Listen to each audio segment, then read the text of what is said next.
everybody, what's up? Welcome to the beginning of the stream. You're all here.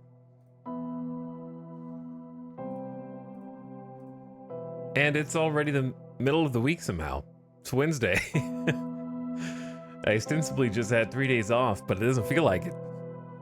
I've been feeling a little rough today. So we're here now.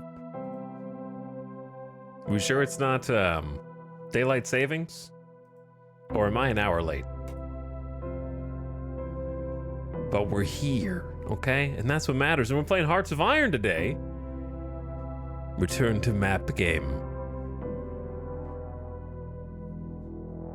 The Star Citizen Zero to Hero has come to a conclusion. And now we're back in no man's land.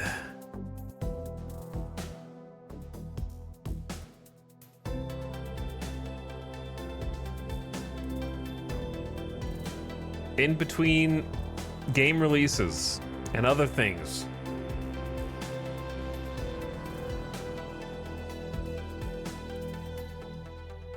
How you guys doing? Where are we at? There we are. We've had one Zero to Hero, yes, but what about second Zero to Hero? Ah, yes. For that, you will have to wait until at least 3.24, which still has not hit the PTU.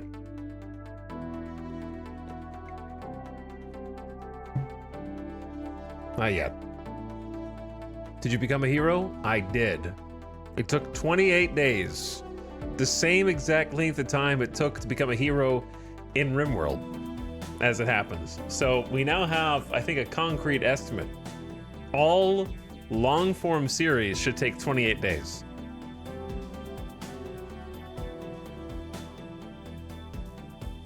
I believe that is the new set-in-stone expectation. You know that things are going well and you know you're having fun when you can look back 28 days later. But today, Hearts of Iron, something a little more bite-sized, I think would be in order. I don't think we've ever had a Hearts of Iron campaign that went longer than 3 days. Most of them go 2. Give or take.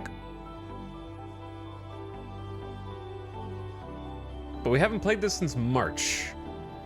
April, May, June, July. It's been about 4 months. It's been about 4 months. Chad, it feels weird to talk.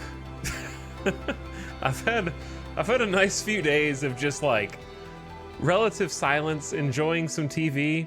It feels strange to talk right now. When like the last couple weeks, we've been doing 6 days a week.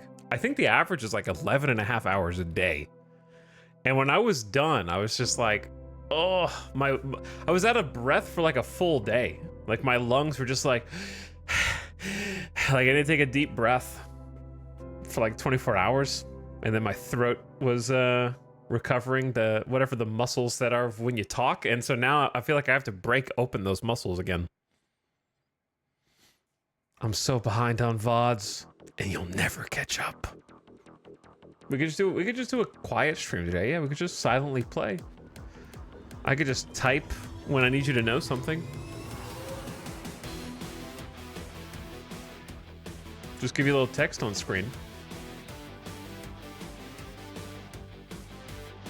He doesn't talk off stream. Yeah, I mean, here's the thing. I don't have to talk to Midas. He knows what's going on from visual cues. And Alice can read my mind, so I don't have any need to talk unless I'm talking to you. But thanks for getting a stream subs. What's up, Sveninator? I'm doing my part. Excellent. Thanks for 27 months. Godfiend also, thank you for 17, says historical Poland run win. We already did, we did that.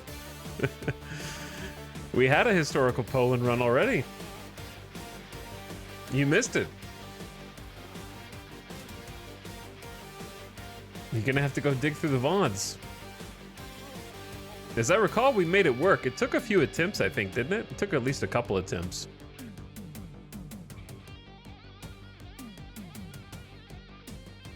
And Karth Vader's here for 53 months. Thanks for priming, Karth Vader. Welcome to beginning of stream. Rhodey is people chatting for 29. Thanks for dropping the prime. To you as well. And Paul with the tier 3 sub. Thanks for 5 subs in one. I don't even... How much does a tier 3 sub cost nowadays? I guess it varies regionally, huh?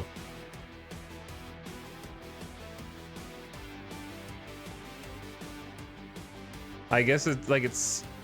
Is it 30...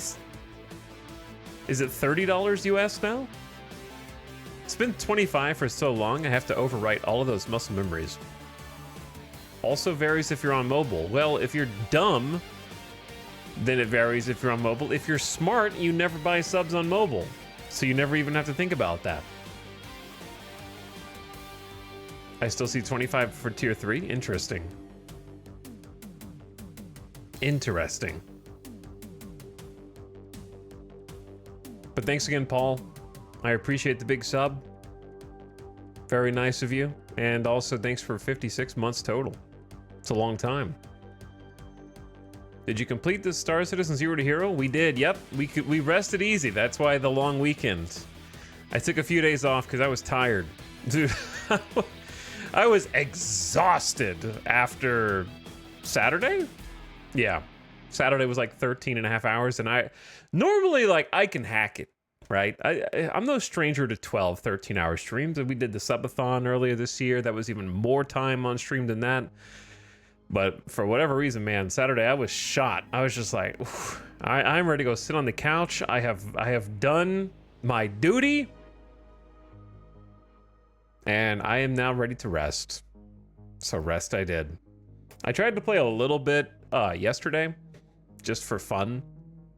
I was watching somebody else stream, and while I was chilling, I was like, you know what? While I watch somebody else's stream, maybe it'd be fun to go do some prospector mining, just to chill. Because for me, I really enjoyed the prospector mining, and I thought that was like a fun way to spend time while, you know, listening to another stream, a podcast, an audiobook, something like that, something to just kind of do. And whew, the servers were terrible. I think I tried at least 2 servers on every region: US, Asia, Europe, and Australia.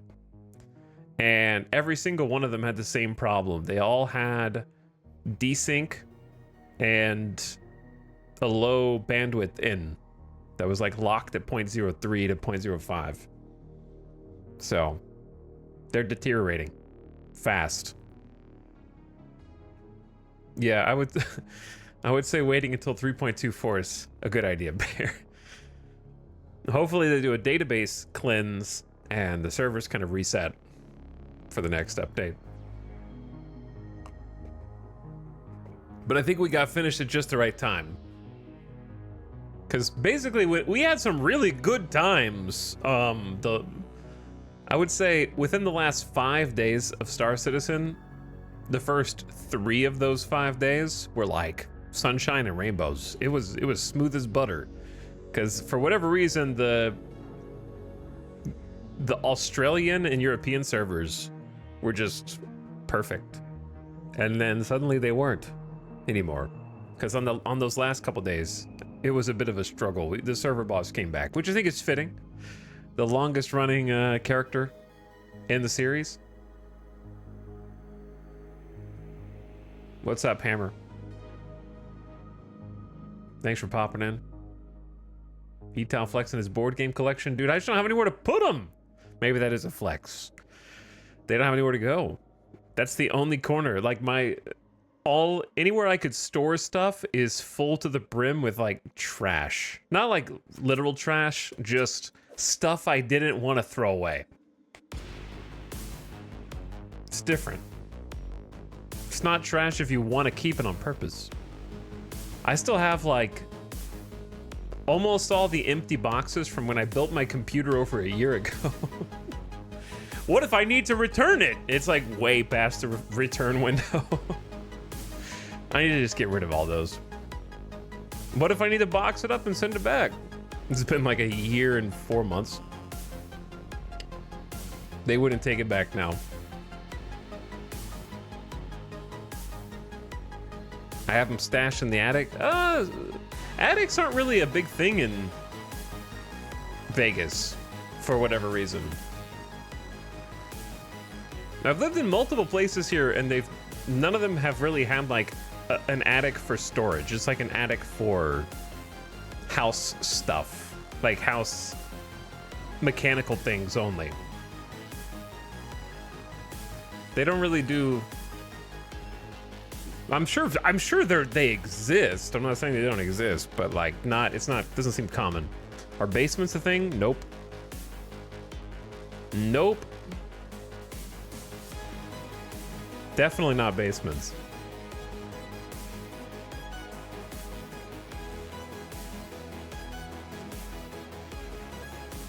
But anyway, we're gonna play Hearts of Iron today. I don't know what else we're gonna do in between. Like, I'm planning on playing some more Star Citizen because I still really enjoy the game, and I'd like to play the next update when it comes out. And I'm not saying we won't play it all before then. Like, there might just be a one-off day of Star Citizen or something because we had a little bit of unfinished business. I wanted to buy another ship with the money that we got at the end of the Zero to Hero and like kind of play around with that. So we might do like a one-off and maybe start like a smaller Zero to Hero for the next update. But in between, I want to play some staples. I got in the mood for Hearts of Iron after watching EJ play. Actually, like 2 or 3 people on my follows list have just randomly been playing Hearts of Iron, so it must be just going around. It's also on sale right now, so that helps. For whatever reason, they're having like I guess almost 18 and a half hours. It's on sale for 70% off. And a bunch of the DLCs on sale as well. What is this content creator pack?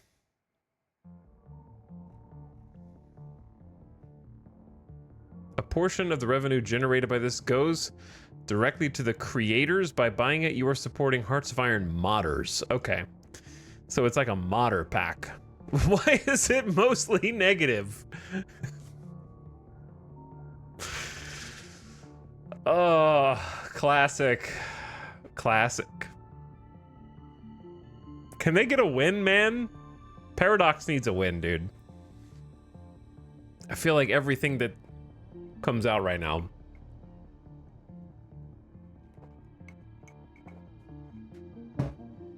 We'll take a look at it in a minute. I've been playing a lot of Victoria 3 lately myself. I couldn't get into Victoria 3. Maybe I should try it again. I don't know. Now that it's been updated a bunch. It just seems like homework. I don't know. For whatever reason, Crusader Kings worked on me. Maybe it was because I was just inherently interested in the idea of medieval castles and rulers and battles and stuff, you know? So maybe that didn't seem like work as much. Whereas Victoria, I don't really have any interest in the economic period that it covers outside of it being a game. And so therefore it feels like more work to try and figure out how to actually have fun with it. I don't know why, for whatever reason, Hearts of Iron is the one Paradox game I just can't wrap my head around. Hearts of Iron is my favorite Paradox game.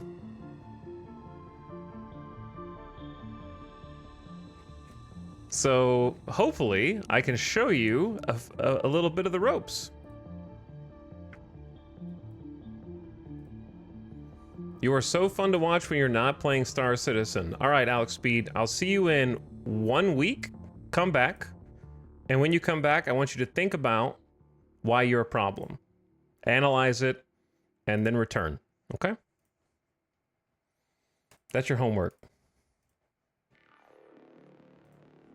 Because chat is so fun to read when people don't bring their, like, perceived parasocial baggage into my first stream back after a weekend.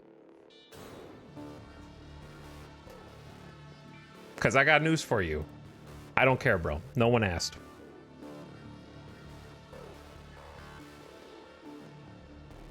timed them out until the next Star Citizen stream?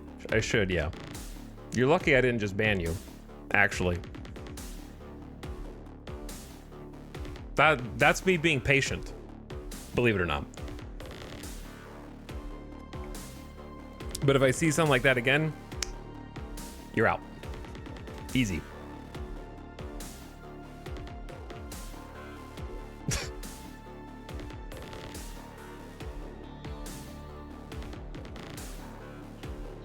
I wish Paradox made their own version of Spore. They tried to publish their own version of The Sims. I don't think it worked out.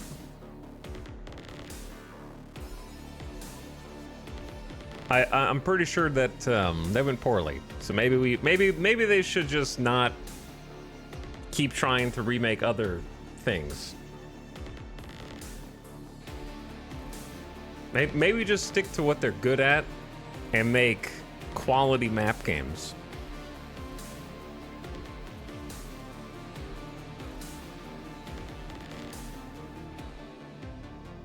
But yeah, I've never played Europa, and I've played just a little bit of Victoria 3. Europa is a bottomless pit of DLC that I don't really feel like diving into.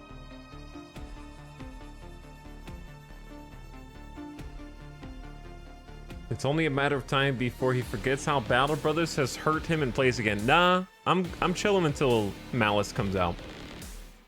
Menace, whatever it's called. I have done everything. There's nothing else to do in Battle Brothers. I don't think Battle Brothers is fun, but it does not have. I have 240 hours in it. It does not have more content than that.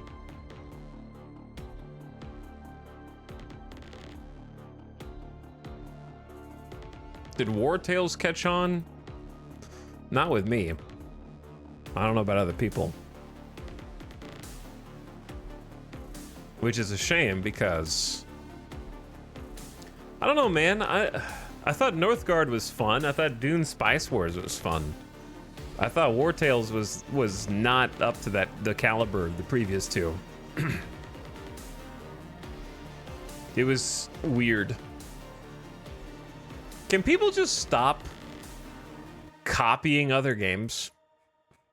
I feel like there's just too many games now where it's like, man, I really like this game, but I want to make 2 small differences to it. I will therefore spend the next 8 years of my life making something like it from the ground up just so it can be marginally different in like a worse way.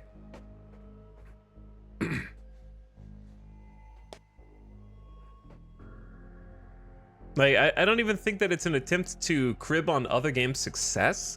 I think it's just they played it and were like, yeah, but what if... Basically what Norland is, right? I don't know. I can't bring myself to play Norland. I thought about it today, but I couldn't do it. Yet. Maybe in the future. But...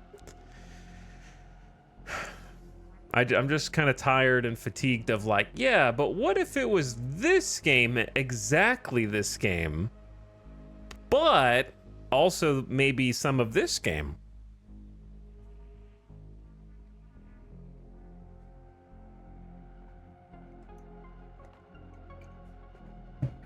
I think the games that are the most successful are the ones who are inspired extracurricular from other games, right?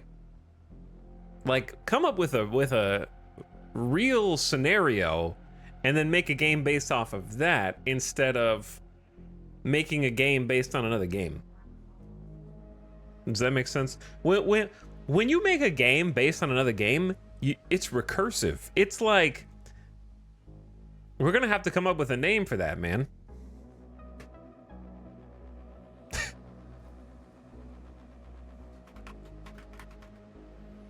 We're gonna call it the Habsburg gaming, you know? When you keep intermingling the same genes into the same pool, it's you know what I'm saying? Like you're just copying and pasting too many times and it's losing data. with each new iteration. Habsburg Gaming.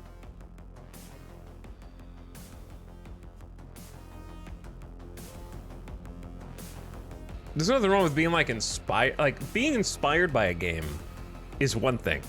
It's different. I'm talking about games that are like clearly trying to occupy the exact same space and potentially even overtake the game that inspired them. Right? They're in the same lane. There are probably 4 dozen such games in the RimWorld sphere. There are at least 4 dozen such games in the FTL sphere. People still be trying to remake FTL but better. They've not succeeded.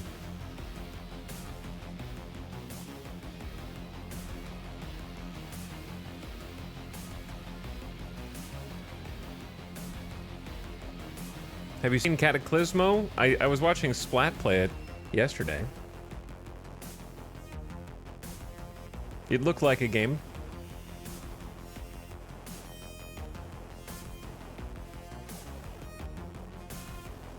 There can only be one game in each genre. It's not what I said. People just need to use more than a single game as inspiration for their entire game. After Banished came out, all innovation stopped.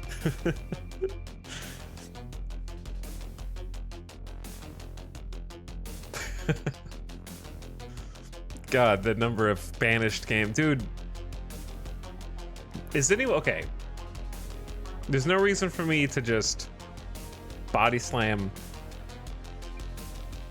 this specifically, but out of curiosity, is anyone still playing Manor Lords?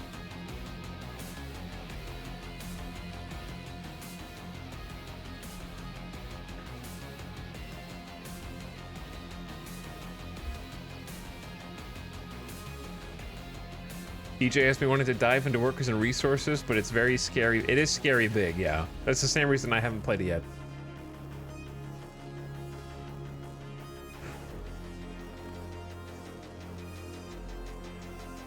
But anyway, there are some. Listen, if you want to make a game in a similar style, it just needs to have its own character. I think Clanfolk is a great example. It's a game that at first glance is like, this kind of looks like RimWorld, but it's very clearly not trying to be RimWorld. I think a lot of games have an identity crisis where it's not enough to be... Okay, some games are the equivalent of an artist looking at a famous piece of art and being like, wow, this inspires me to make my own art. And someone who puts a translucent sheet of paper over the art and starts tracing it to the best of their ability. You know what I mean? Like, there's a difference in those two things.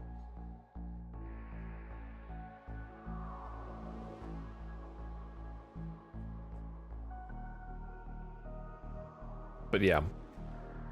Anyway, where are we at?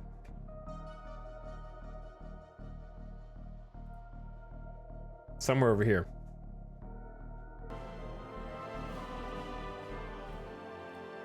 Let's get it rolling.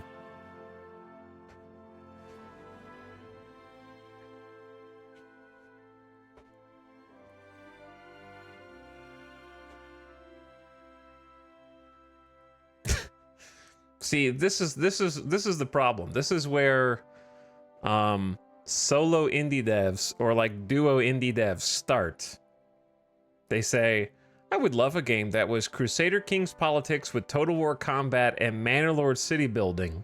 And then they're like, I will now dedicate 8 years of my life to making a mediocre hybrid of all these games that can never possibly be finished with 1 to 3 persons of manpower, imitating games that have hundreds and hundreds of devs. That's the problem. You literally identified the seed that takes root in someone's brain in order to manifest those mediocre hybrid games.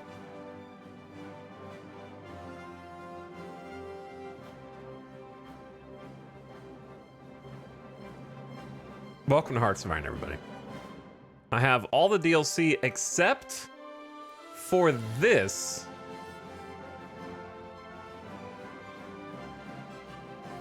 Which I'm not sure even what it is. What is this?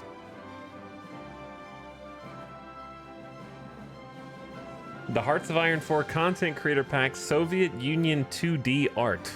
Mostly negative reviews. What is this? $4. Paradox has teamed up with talented modders from the Hearts of Iron 4 community to release a content pack with new art assets for the Soviet Union. Head developers on the popular World Ablaze mod for the game have created new icons and weapons art that reflect the historical designs and art of one of the key players of World War II. A portion of the revenue generated goes directly to the creators by buying it. You are supporting Hearts of Iron modders.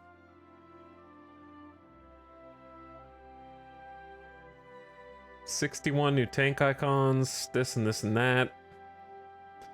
It's obviously something you can easily get mods for and get it for free. The icons for equipment, weapons, tanks, trains, etc. aren't bad. Okay, first of all, this is hilarious. Because when you are like, I don't really know anything about the Hearts of Iron mod scene, but when you are on a very popular Hearts of Iron mod, and you've been offering people free content as kind of your in, right? Like, you just download my mod, it's free. Then it's hilarious when the first reaction is like, why would I pay for this?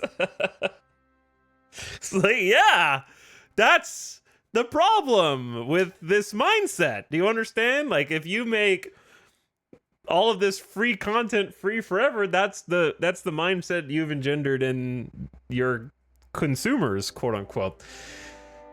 The icons aren't bad. The focus tree icons are well made and look very good.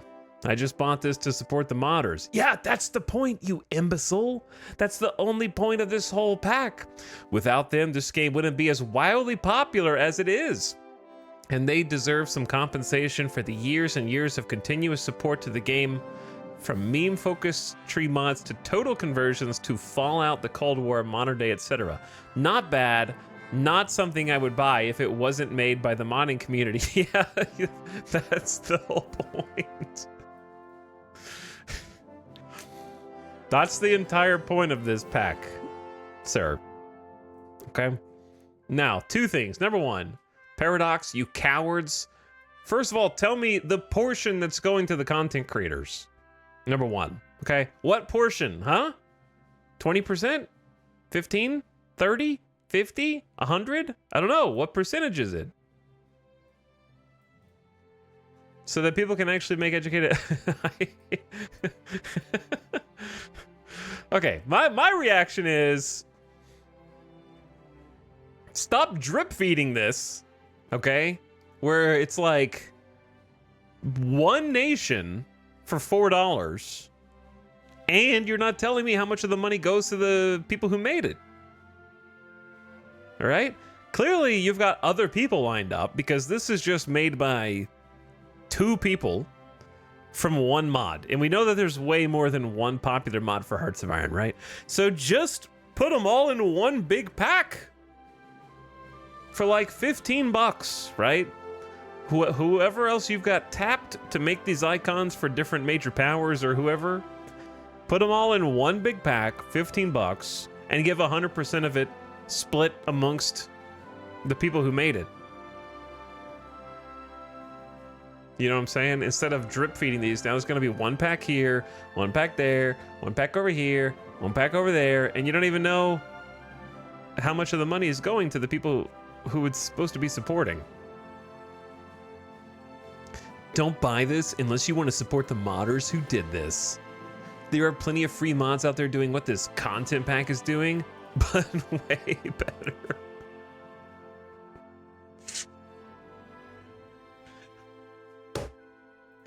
This is one of the stupidest communities I have ever seen. 26 people found this review helpful.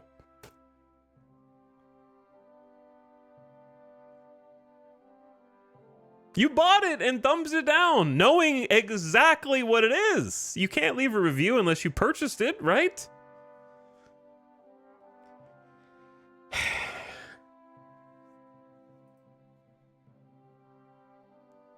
I am torn on this creator pack, all for helping out the community, so I'm good on that. Absolutely love the new focus tree icons and spirit icons. However, I do not like the new equipment icons at all. They seem off compared to the rest of the countries. They seem too animated, if that makes sense. I wish I could choose to just turn on the focus icons. If I could have gotten them separately, I would have liked that much more. Iceman 42.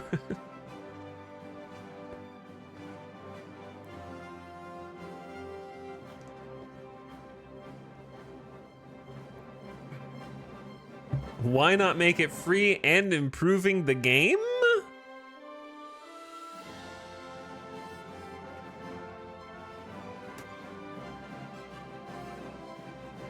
Anyway, the reason I'm not buying it is, number one, I've never even played as the Soviet Union. Number two, I don't know. Look, I'm sure those modders are great people, but I've never played the mod. And number three, Paradox won't tell me how much money's actually going to them. So, I don't trust them is what I'm saying. Like, it's gonna be something small. Unless they tell me, because listen, if it was a lot, you would brag about how much it was. If it's not a lot, then you say a portion. That way you don't get any flack. In my opinion. That's what makes it sus to me.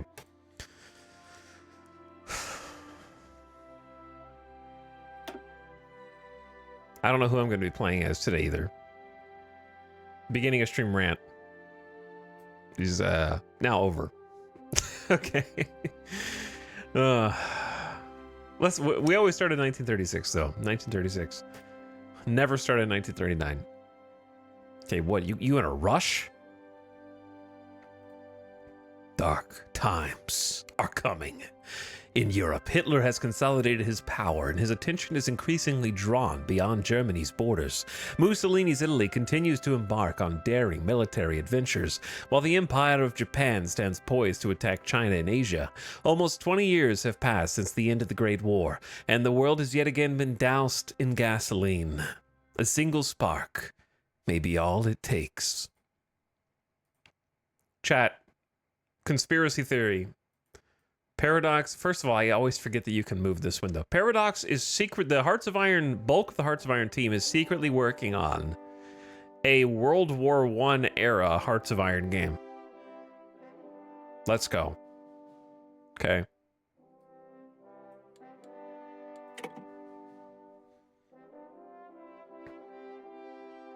That's Vicky 3. That's an economic game, you dum-dum.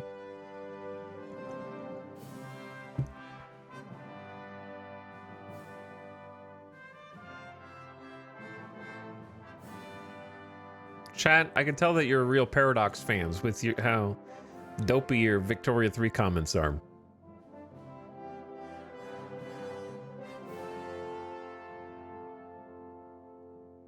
What's up, Retrograde? Thanks for 83 months. I appreciate the prime. Thanks for the sub. Golden Fishy also for 76 months. Haven't been able to watch live in a hot minute. Loved all the super... Oh, I thought you said the Super Bowl. Super long Star Citizen VODs. Thank you for that. Congrats on becoming a hero. Here's to 76 more months in the character creator. Thanks, Golden Fishy. Appreciate it. Karth Vader gifting a sub to Scripps. Enjoy your gift sub. Man, appreciate it, Karth. And then Shapey Crouch as well. Saw you. But thanks again. Victoria, yeah, the combat is the absolute last thing I would ever recommend about Victoria 3. Yeah, that's why I said a Hearts of Iron game. Exactly.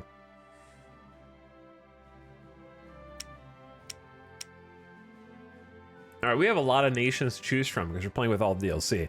I'll tell you who I'm not playing as. Anybody in South America, because we tried Chile twice. And I'm not going back to South America anytime soon because I did not enjoy my time in that DLC because it literally didn't work. So Argentina, Chile, Brazil are out. Tell you that much. We gave it 2 shots and the focus tree was literally broken.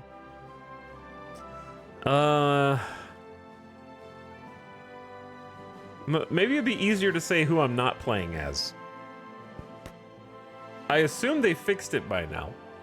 Now, if you haven't played Hearts of Iron before, you can play as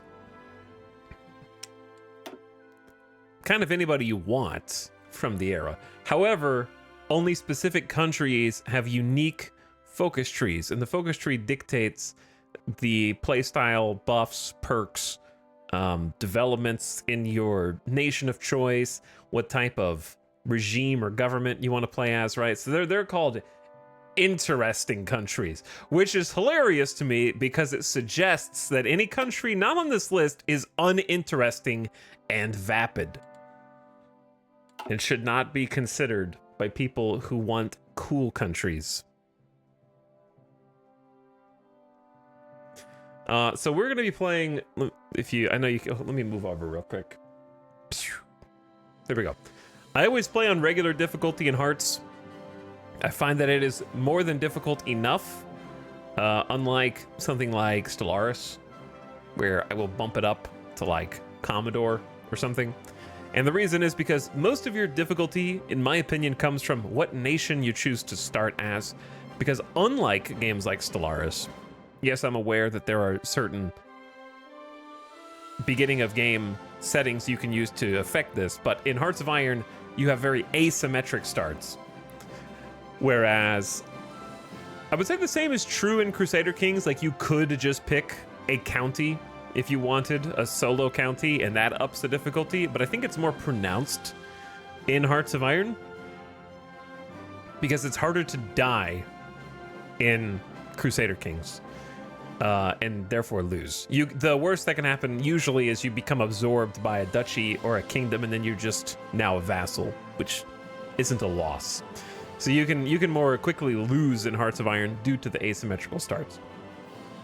And I also will be playing not historical, or AKA ahistorical, which means countries will not necessarily pick their historical paths from the war, which creates a bit of a whirlwind of decision-making from the AI in unpredictable fashion that yields interesting results when all the countries are just doing whatever they feel like doing.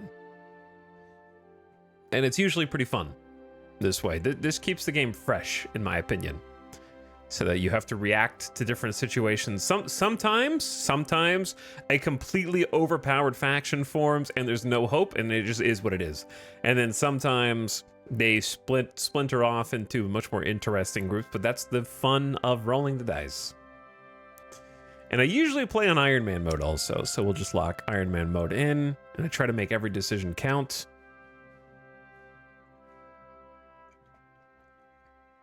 Missed the end of the hero stream. Congrats on finally getting there. Yeah, we got there in the end, Shulsamo. We got there in the end. The funniest thing in the Star Citizen finale to me was we went all this time, we were on the 4th week, right? 28 days. And that's the one time where somebody finally finds me and murders me. I got PvP'd. Somebody murked me when I was on the way back from delivering some drugs to a salvage yard. Luckily, they didn't take any money because I had already sold my stuff. But yeah, after all of this time of like, yeah, guys, it's dangerous. This is a PvP zone. Somebody finally capped me in the head. It took a while. And then I went back to try to get my revenge on them, and I was kicking their ass, and then the servers desynced, and my ship rammed into theirs, apparently. It was invisible, and I exploded, so I missed my chance at revenge. That was my only regret. However, shortly thereafter, we concluded that someone somewhere sent them to prison, so I pressed charges against them in the game, and they got a crime stat, and then I think somebody else came and took up the bounty, finished the job. So we got there. We got there in the end.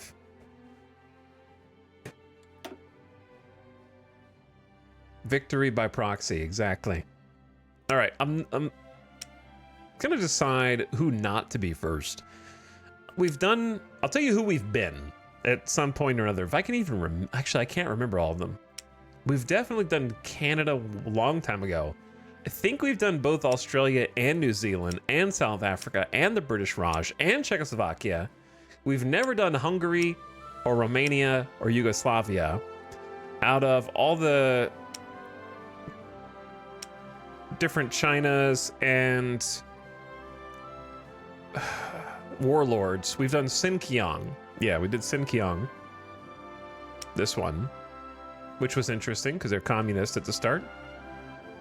So we haven't done really any of these. We did Mexico and it went, I did terrible. Didn't do good at all. We've done the Netherlands, that was fun. We've done, we did Spain most recently. I actually did a full Carlist run.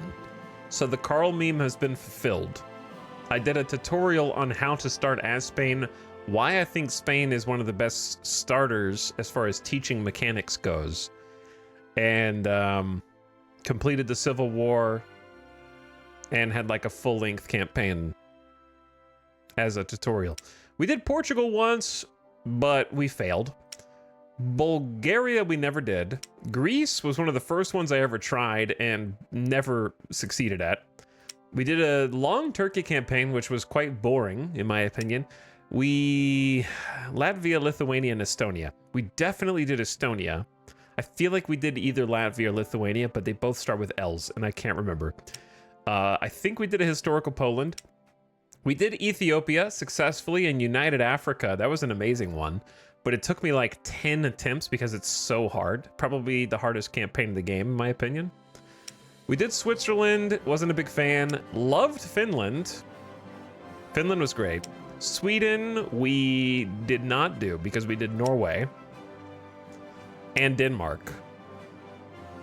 Finland was my fave, Denmark second, Norway third. Didn't do Brazil, have done Chile twice, it didn't work. Haven't done Argentina. We could also do one of the stupid hidden ones too, like Iceland. But I don't know how much fun that would be.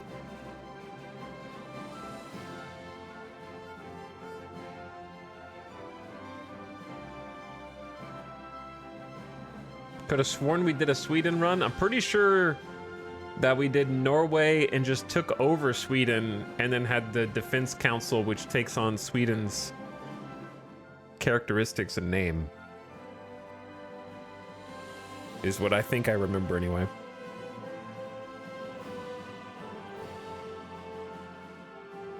What's the smallest country in the game? I mean, you could be whoever you want, but I would think that Switzerland has to be one of the smallest by geographical location size. Out of the interesting countries anyways. Denmark's kind of big comparatively. Yeah, true, Luxembourg. Okay, things that, by the way, there's also, of course, the primary big boys up here. We've never been Soviet Union. That is true. I'm always like, I like playing as the smaller powers. We did try Italy when it was new. I wasn't a huge fan of that campaign because it was just like, I feel like you need to play it a couple times to learn it. I don't want to play Japan till it gets a rework, UK till it gets a rework, US till it gets a rework. France is pretty fun. And I've never played Germany either. I like the small powers.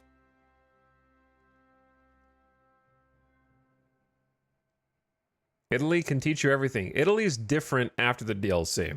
I would not recommend Italy to new players if they have the DLC that reworks Italy.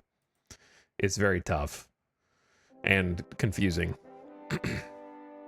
Okay, out of the people that I am vibing with right now, I have to go based on vibes alone. So I'm just gonna pick some.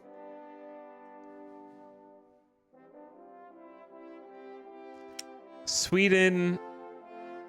I would say, like, let me just say some numbers that come to my head. Like, if I was in a psychiatrist right now and they're like, first thing that comes to your head, 5 out of 10 interest level for Sweden. It's not 0. Like, this is not the IGN scale, right? This is like 0 is like never. 5 is like moderate, like medium interest in this case. Greece. It's like it's the same, like 5 out of 10. Bulgaria, I feel like I should do Bulgaria at some point, but I'm never interested in doing it for whatever reason. Like 4 out of 10. A redo of Portugal. We just did Spain, right? It's right next door. So I'd like to go to a different geographic location. The Netherlands campaign was fun.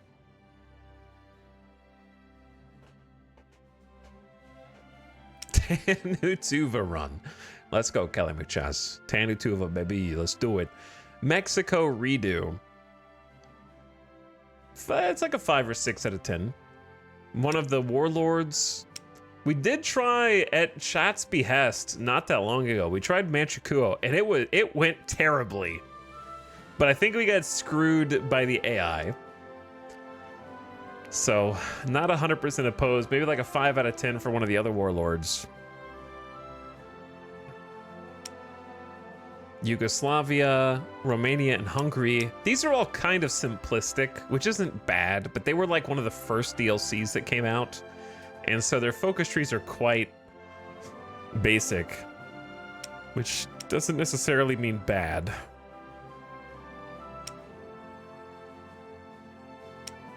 New Zealand, Australia, and Canada.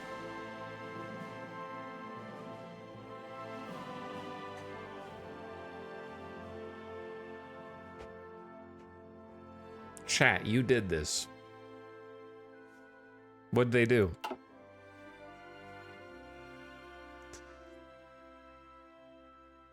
What did chat do? You know what we could do?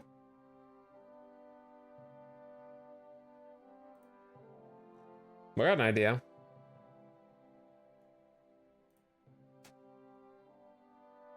I don't know how to do it though. Oh, here we go.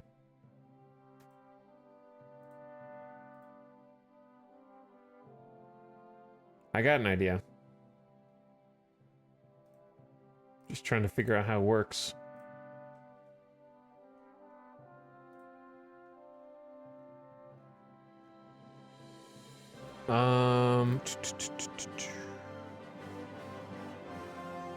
We're gonna try click maps. I haven't done this in forever, so I have to figure out how to re-enable it.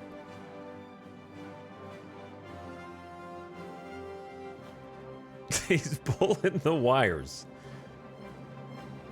Where did... Dude, click maps is gone. Does it still exist?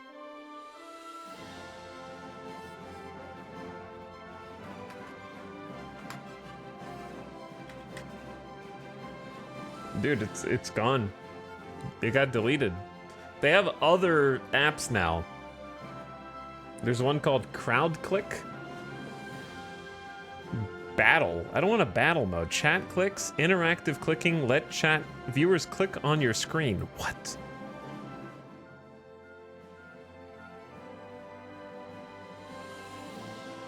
Okay, well, never mind. Forget what I was just gonna say.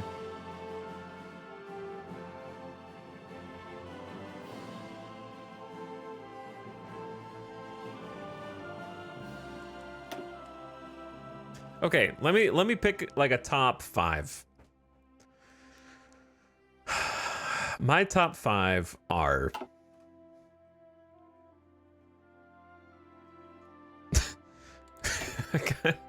Iceland.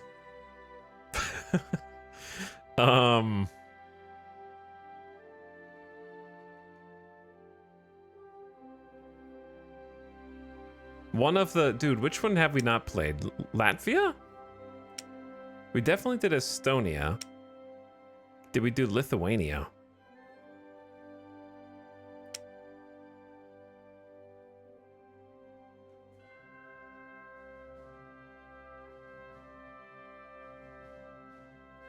Okay. Iceland, Latvia, Greece. Still really just like not. I'd rather do Greece again than Bulgaria.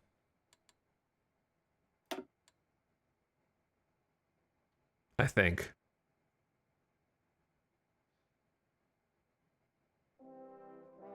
I'm not doing any South American. I did not enjoy the South American DLC. Maybe in the future. Not Portugal.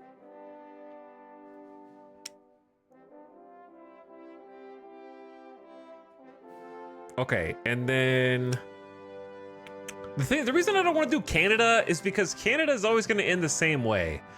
You just invade the U.S. you either invade the U.S. or you fast forward at 5 times speed for the whole game. Those are your two options. There's not a lot of variety there.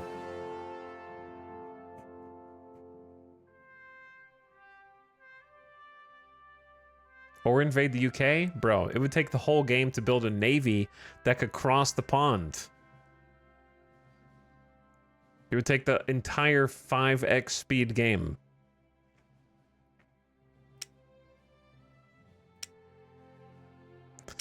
Romania, Hungary, Yugoslavia.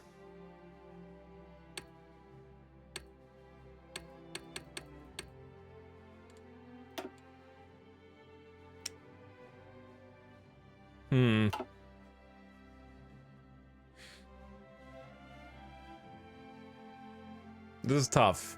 This is tough. Okay, what did I say? I said Iceland, Latvia, Greece,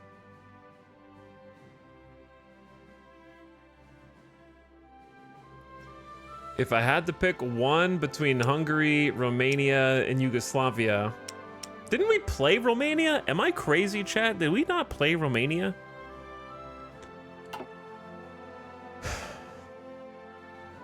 Didn't we play somebody here? I remember picking like a king. But I'm trying to remember what it was. Where are the lore experts? I swear we did play Romania.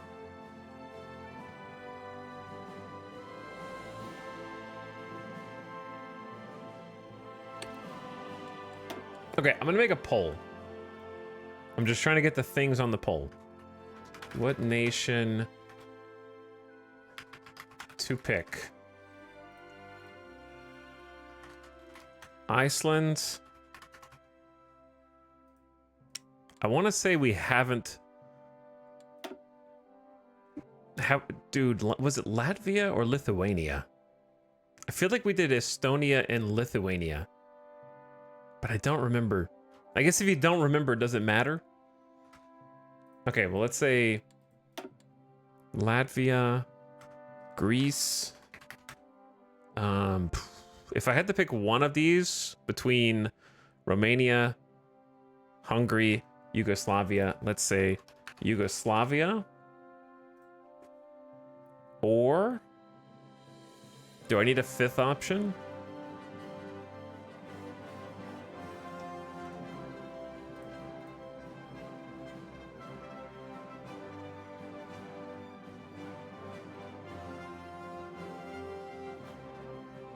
I don't have to have a fifth option.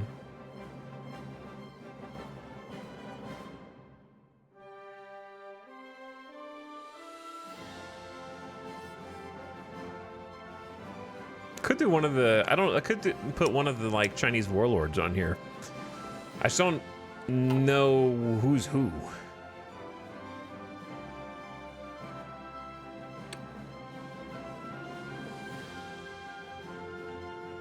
Because we have the Guangxi clique, Big China. We've already done Xinjiang, so we're not doing that again. We tried Manchukuo, or no, sorry, Manchukuo, and I got wrecked.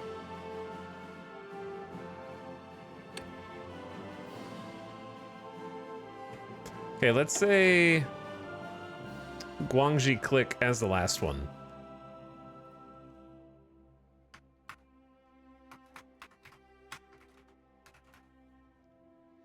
All right, chat, you got 3 minutes to vote.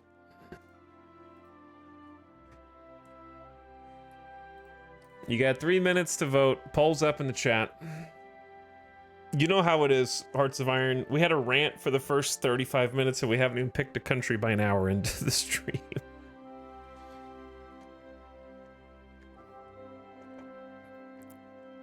I guess we'll do a 1 minute runoff between the top two.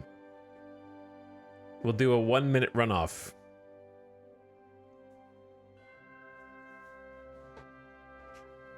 A 60-second lightning runoff.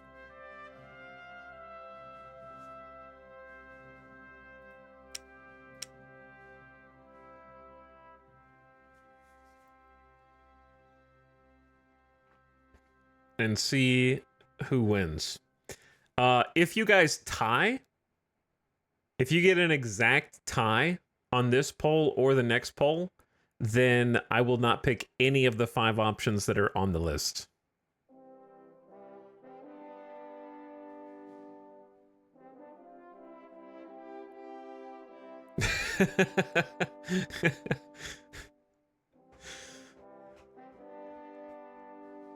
Dictator.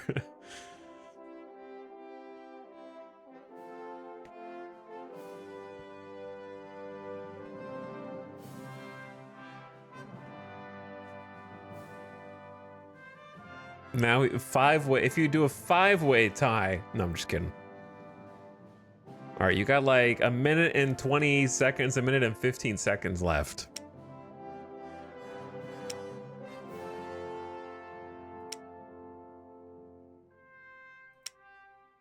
Trying to think of like if I could add any more nations. I would have said South America before, and then they did South America, and it was just like, I don't know. It wasn't as good, in my opinion, as the like Finland, Sweden, Norway, Denmark. That was a pretty solid one, in my opinion. I know that there was a lot of gamer outrage against Finland being very strong and powerful, but I had fun in that campaign, so that's kind of all I care about. I had fun in the Denmark campaign too. I had intended to do more South American nations, but the fact that they shared a focus tree a little bit was disappointing, because the one that they share up here is done in such a creative and interesting way, where they can form an alliance, and if you start pursuing the focuses, it gives you a super buff, but then the other people a half buff. Was very interesting. So it was like the first person to research certain things got more powerful.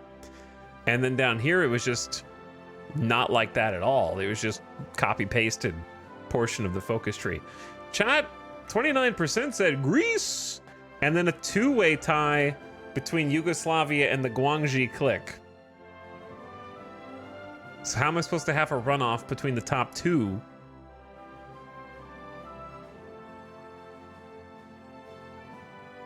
When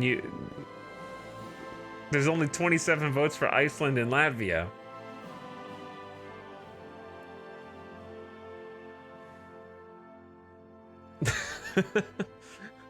So ignore the tied ones. Just do a runoff between Greece and Iceland.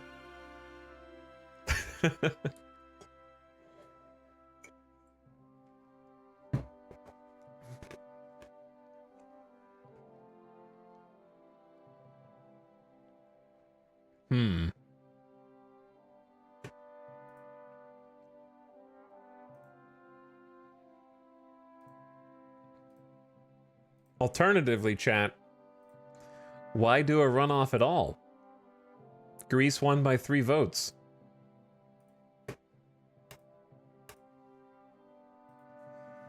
All right, let's do it. I'm gonna lock it in.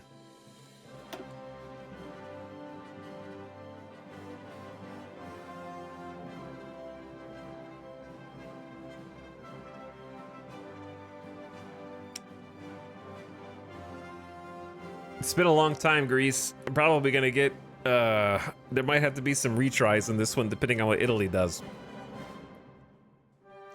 Greece is a nation in crisis. Royalists and Republicans have perpetuated a fervent struggle for the nation's soul, which resulted in the abolition of the Second Hellenic Republic in 1935. The king, an autocratic foreigner, remains a highly divisive figure with an uncertain future. Distracted by petty domestic politics, a malignant and revanchist Bulgaria has been allowed to fester in the north, while Greece's longtime nemesis and newfound ally Turkey undergoes a political metamorphosis to the east, and that is to say nothing of the stirring monster on the other side of the Adriatic.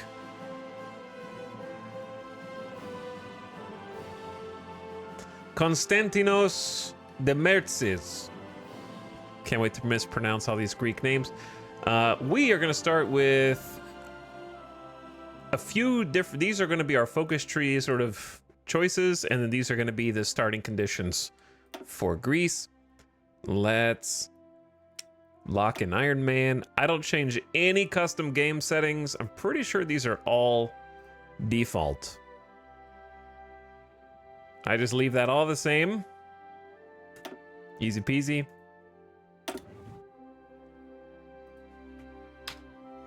Okay, Greece. Greece.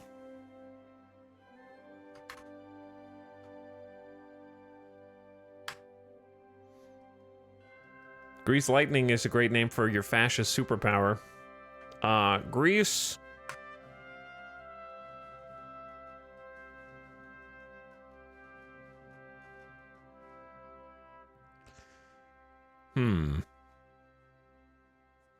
Greece, the wheels. Greece, the cogs of war. I don't know. There's only 2 Greece words in English. 2 idioms. Grease the palms. Greece's pieces. Okay. That one wins because it's a bunch of islands.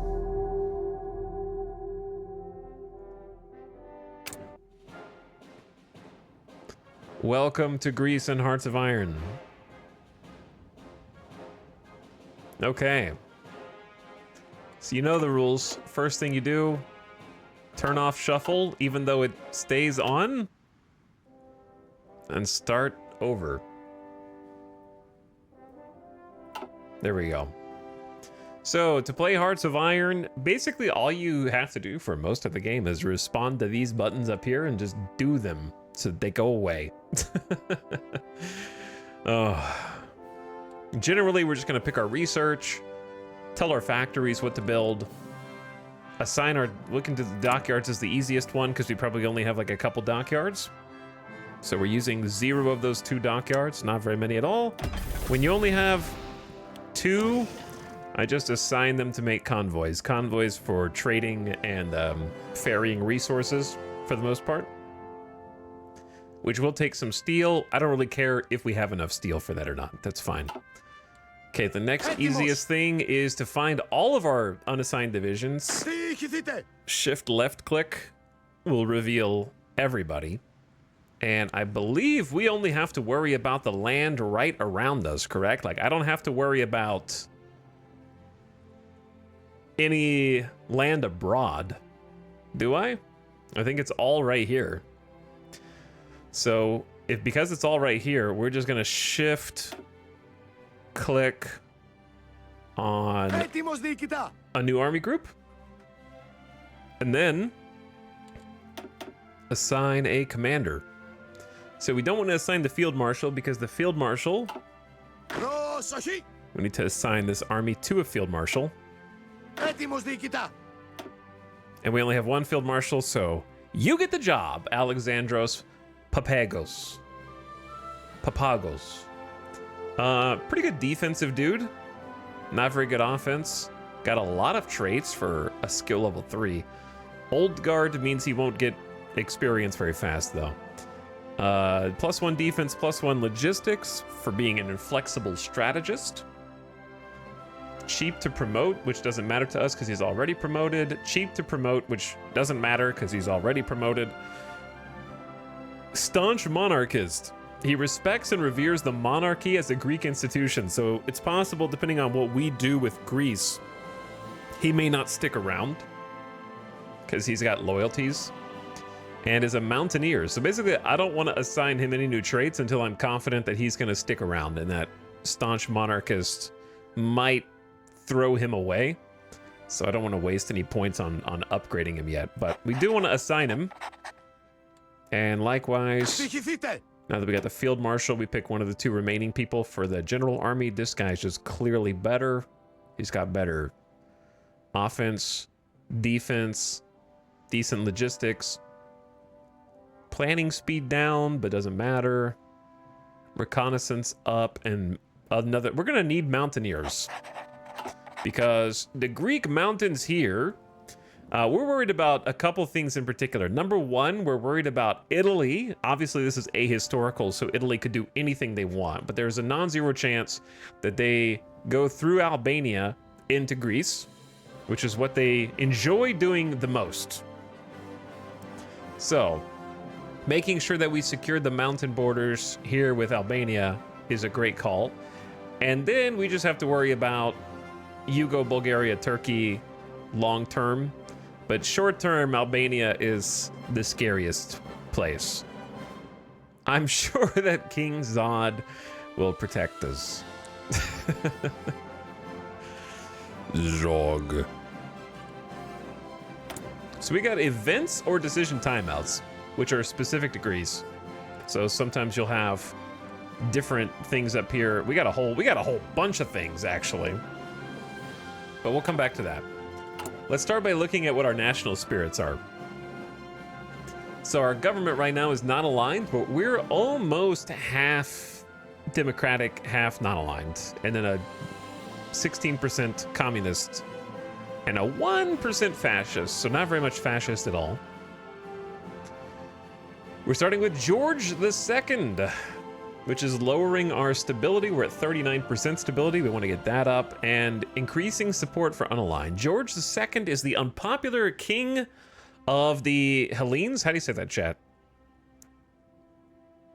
Is it Hellenes or like Hellenes? Having been restored to the throne from exile in 1935 thanks to a rigged plebiscite, he is determined to keep his throne this time. I would just say Helens. Could be Helens. Helen. Debt to the IFC. Greece is heavily indebted to the International Financial Commission, a once influential organization now chaired only by the United Kingdom, France, and Italy. Despite the bloated state of the IFC, the countries attached still desire their debts from Greece be paid in full, meaning that until we've paid our debts or escaped from them some other way, the IFC has us by the purse strings. That's another minus 10% to stability. And also, consumer goods factories factors 30%. Basically, it means we have fewer of our factories for use for military purposes compared to what we'd like. Foreign monopolies. Our dependence on the heavy industry of foreign powers has left many of our developing sectors firmly in the hands of powerful companies answerable only to foreign government. We cannot expect to fully ramp up our modernization process until we either strike a deal with these monopolies or permanently give them the boot from our country. So this is also a bad one. Ooh, real bad. Trade laws are plus 75% more expensive, and economy laws are 25% more expensive. And we have another 40% consumer goods factories factor. So our civilian factories are probably grim. We have 7 factories, and 4 of them are being used automatically to produce consumer goods for those debuffs that we just looked at. So we only have 3 left over. And normally I will use those leftover factories to build more factories. But we have to weigh building factories with building forts. Obviously, the more factories you have, the faster you build everything else. So in this case, we use 3 civilian factories to build another civilian factory so that we have more civilian factories with which to build everything else. It's kind of like getting infrastructure set up first. Or not literally, I gotta be careful. Not literal infrastructure, but the total infrastructure of all these places. Infrastructure is good too, but it's not the first thing that you should be building, because you're just better off with civilian factories long term. Infrastructure is good for, it's more niche than it used to be, in my opinion. However, the relative infrastructure of each of these areas will affect how fast things get built. And therefore, it is good to have higher, like, build where there is higher infrastructure first. So in this case, I'm just going to pick, because these are not the final quantities that they'll be able to support. Like right now, we can only have 4 buildings here, 6 buildings here, 2 buildings there. That's not final, so we don't have to worry about filling that in yet.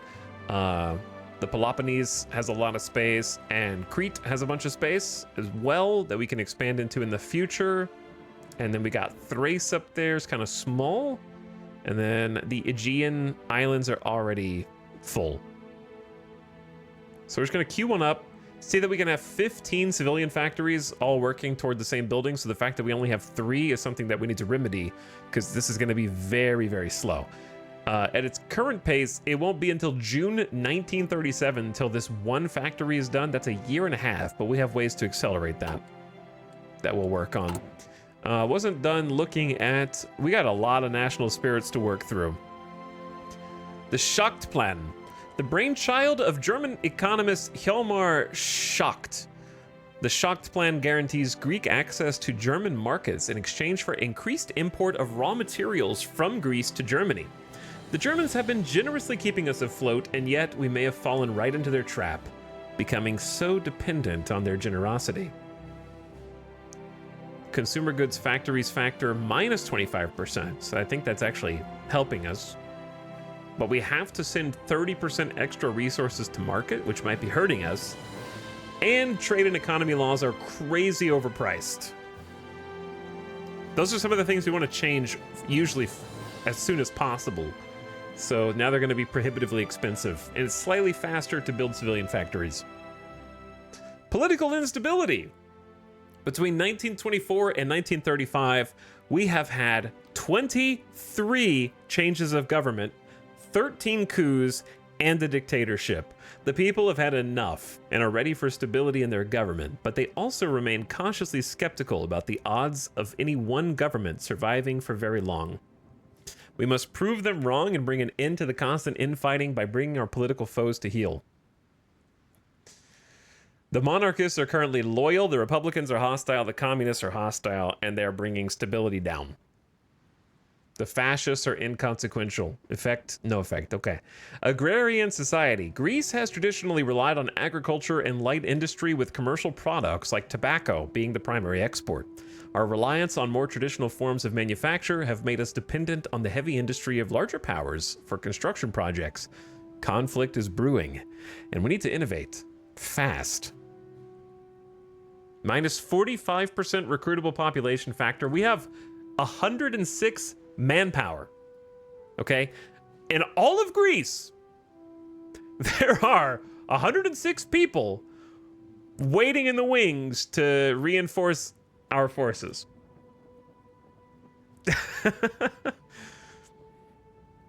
Wowee. Our eligible core population is 6.27 million. And out of 6.27 million people, we have 106 ready to go. Not good, chat. That's not good. We're also starting with limited conscription, which is pretty typical. You'll either be volunteer or limited most times, and then this affects how big your population pool can be recruited, right? So we're at 2.5% conscription right now. And then extensive is double that, and then double that, and then double that, and then scrape the barrels. Usually you don't want to do, you barely want to do adult serve if you can help it. Service by requirement, it's usually where I cap out unless things are really bad. And then we have an export focus right now. So free trade will give us a lot of building and research buffs, but require more of our resources to be going out, which we don't have spare resources to give at the moment. So won't be changing that even if I could afford to. The one that you usually want to change the fastest is this one. Going from civilian economy to partial mobilization is probably the most effective thing you can do, but it's crazy expensive here because of the national spirits. So this is our #1 priority in figuring out how to get this cheaper, or maybe just get it via the focus tree if that's possible. Missing equipment production. Fighters, close air supports, and naval bombers. I promise we'll be fine. We've only got 2 military factories. One of them is making guns, and one of them is making arty, which I'm assuming is necessary because do you already have artillery? Yeah, they already have artillery in the formation of the template. So normally I'd rather make support equipment, but because they already are baked in with artillery, I think we have to fill that out. And then we need to get another factory for support equipment. 18 combat width for our starting. It's not the worst. Hinges and support, but we have to give them equipment. They don't have any equipment. Is that everything, Greece? Yeah, I think that's everything for the national. There's a lot of national spirits that are particularly nasty. I also have all this. The 1936 election, the first election since George II was returned to the throne, are due to take place before the end of the month. George II is determined not to be forced from the throne again, and is said to be prepared to go to any length necessary to keep his rule secure. However, elements of our army still hold hidden allegiance to the popular exile Eleftherios Venizelos, and they might be able to secure a free and fair election for Greece through use of some rather heavy-handed tactics. We have the option to place the king under house arrest to stop George II from interfering in the democratic process, and maybe the more popular Venizelos will win the election. That's in 25 days for the parliamentary election, so we have to make some decisions fast. And then we've got the faction management, where we can work toward befriending or crushing the Republicans or communists. And then the rest of this is kind of generic stuff we don't need to worry about. So this is why I'm not unpausing, because we gotta figure out what's what. I know we have low manpower. I know we have insufficient resources.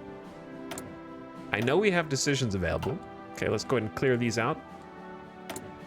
Research. Greece starts with 3 research slots. So we research all 3 of these simultaneous.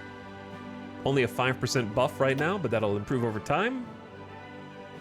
And we start with your default 1918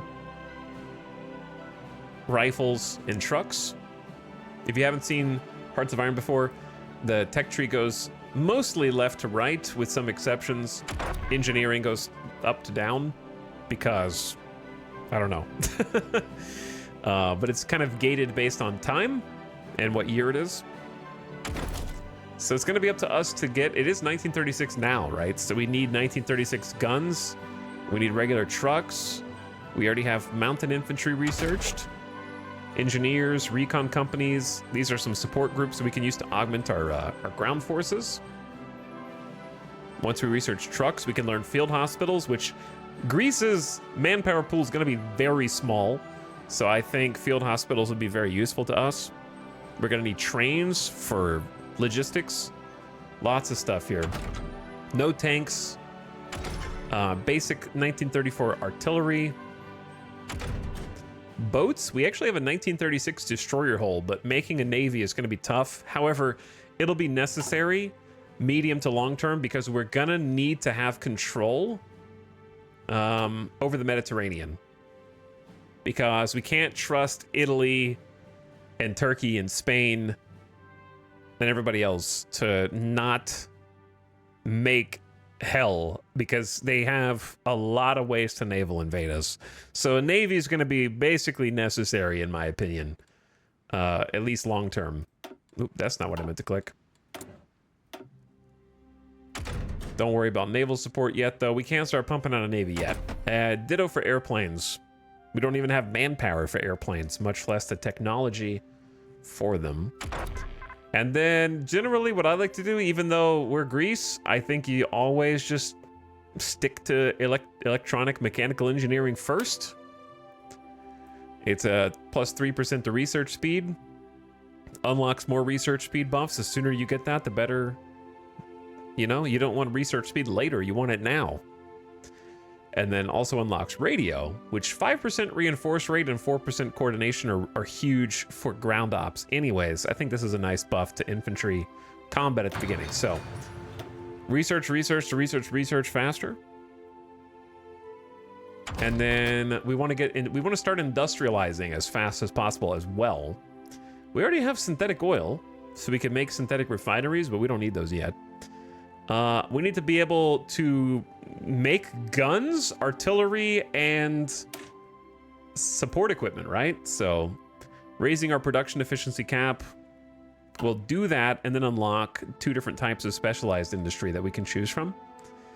So here, we're already at maximum production efficiency, which for us is 50%. So the green bar will stay at half. It can never go above 50% if you don't research the ability to improve your industrial capacity.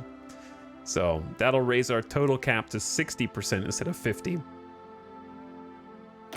while unlocking these 2 industry columns. And then I just pick construction because building things faster is better. We need to build lots of factories. I think this is my default almost every single time with very few exceptions. Now the hard part. Greece doesn't have a massive focus tree, but this is what separates each of the nations and the countries from one another in Hearts of Iron.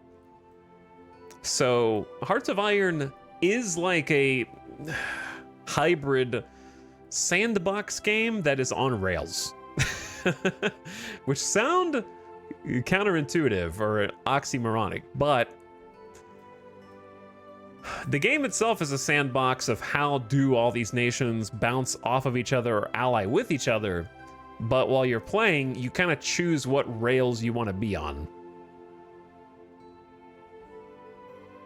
So in my case, we have 2 mutually exclusive paths, the king's government or bring home the exiled Republicans. In some nations, you have 3, 4, 5 different this or that choices to make. And then we got our economic choices here. And then we got our military choices over here. So Greece is a little more simple compared to some of the other ones, like Mexico or Spain, or the new Italy, or the new Soviet Union, or those kind of things. So, our long-form choices are going to be, I know what chat's going to be excited about. On the left,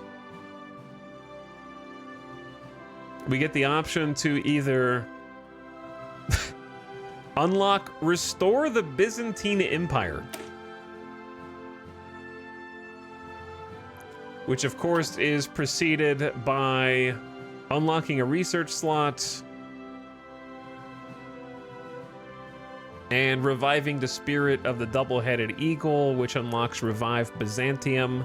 You have to be fascist, which is weird because normally in Hearts of Iron, they arrange these so that the left is the more like communist or socialist and the right side is the fascist side, I've noticed, but Greece seems to not abide by that, which is curious. And then we have the communist path in the middle, where we have secure the Aegean,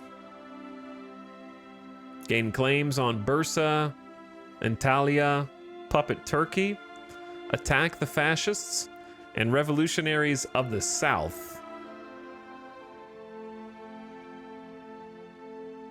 Stage an incident on the Bosporus. And then we have over here the right to rule versus metaxism. And we also have recruit the fascists and the last country standing and subjugate Bulgaria. So this is also German. These are German ties. And then this is reviving the Spartan warrior spirit, led by Metaxas. So this is full-on Metaxism, third Hellenic civilization, going full Orthodox. And then we have Protectors of the Mediterranean, which is going to be your kind of like good boy points path. which gives you a research slot, but nothing is super exciting at the end. You can puppet Bulgaria, so I don't know how good boy that is.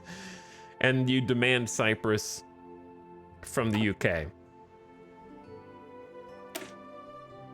Puppet Turkey as well. All right, not so good. You have to take them over for their own protection, obviously. So those are our choices. I know that Chad is probably most interested in the Byzantine one. Chad, what were the last campaigns we've done? Ah! What were the last campaigns we've done? And what? I keep wanting to say nationality. What political? Where were we on the political spectrum on them?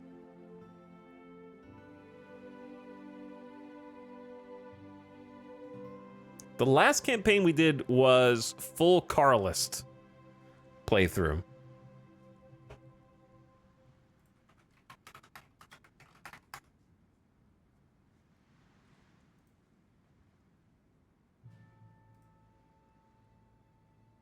And then we did, yeah, I think we did Communist Chile.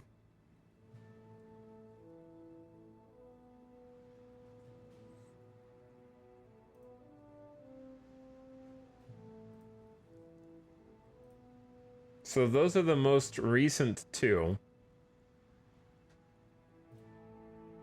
And Carlist Spain is basically fascist Spain, if I recall.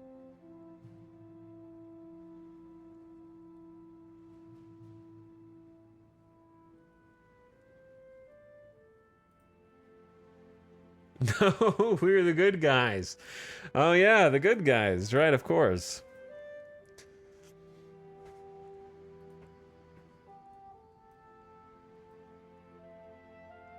Okay, well, I'm pretty sure the very first time we ever played Greece, I want to say that we did Metaxism. That sounds familiar. I'm pretty sure we did Metaxism down to Protectors of the Mediterranean. So I'd say let's do either of these two.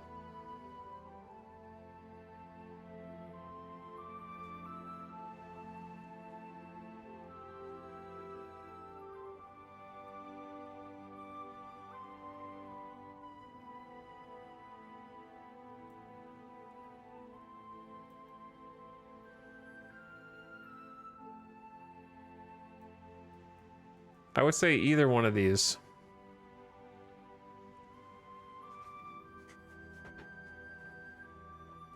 The Byzantine path is fun because you go democratic first and then switch to fascist later.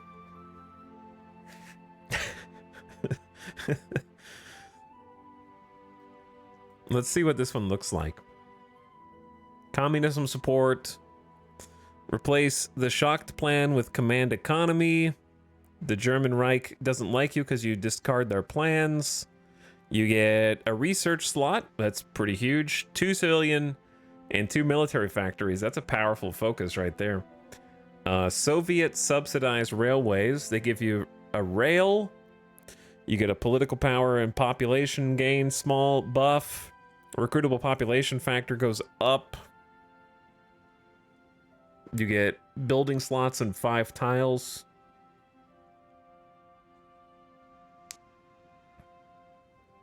Communism support, and then you choose between towing the Stalinist line or doing your own thing.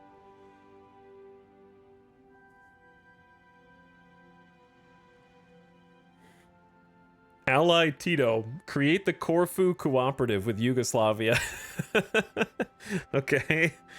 I don't know if I want to be allied with Yugoslavia. They get messed up in like every campaign. And then securing the Aegean, you get a core on Edirne, and then claims on others, and then can puppet Turkey. Are we historical or ahistorical? Dr. Hammer, read the title of the stream. Read the title.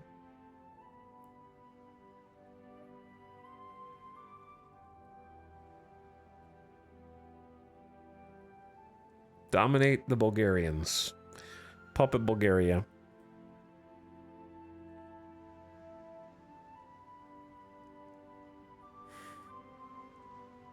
Okay, chat. I'll let you pick.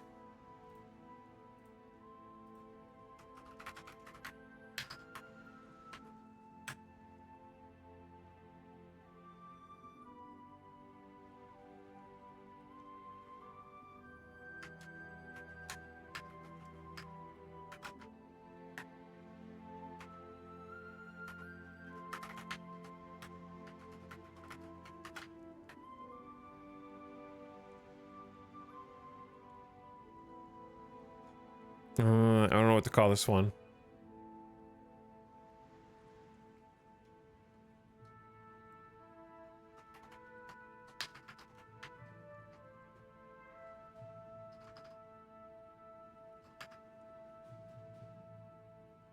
I guess it could be, we could do either one of these depending on what happens. So I'm not really like locked in. It's either this or this. I'm not going to give you 3 minutes. You can have 60 seconds.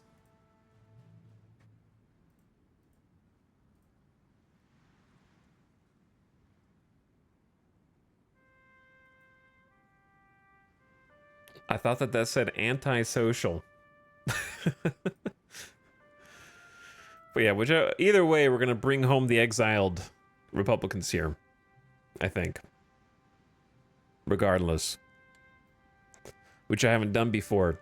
So it takes 70 days to complete. The national focus prereq is the 1936 Greek parliamentary election can't be active. King placed under house arrest. Okay, so we have to place him under house arrest. Mutually exclusive with the king's government. Yep. We get a bonus of 120 PP. Political power. Democracy and communism gets more popular. Venezuela's ministers and generals return from exile and become available. Romania cancels the guarantee of independence with you. And the Balkan Pact goes away. Opinion of Greece minus 25. Oh dear. Chat picks. I'm not surprised you picked the Byzantine. AKA, chat always picks the one which is most likely to lose. Because this is probably the hardest one. So when I lose in a little bit and I go, see, I told you, we should have gone communist.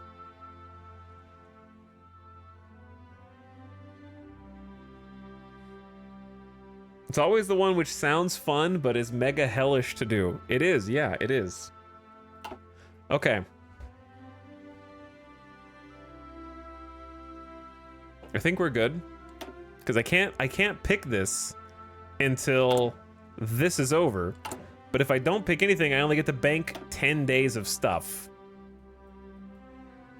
So we should go ahead and use 35 days, in my opinion, to devalue the drachma. Our financial woes seem to have no end, and defaults and debts have left us with an economic situation that is absolutely untenable. We must intentionally engage in currency devaluation as a requirement for stimulating foreign capital inflow, even though it may hurt some debts in the long run. That gives us a nice 120 political power boost, unlocks some decisions to manage your debt. These decisions allow us to downgrade and eventually get rid of our debt to the IFC national spirit. Okay, lock that in. And we need to place the king under house arrest before the 26th of January. So, wait, before I actually unpause, I'm gonna give these bros...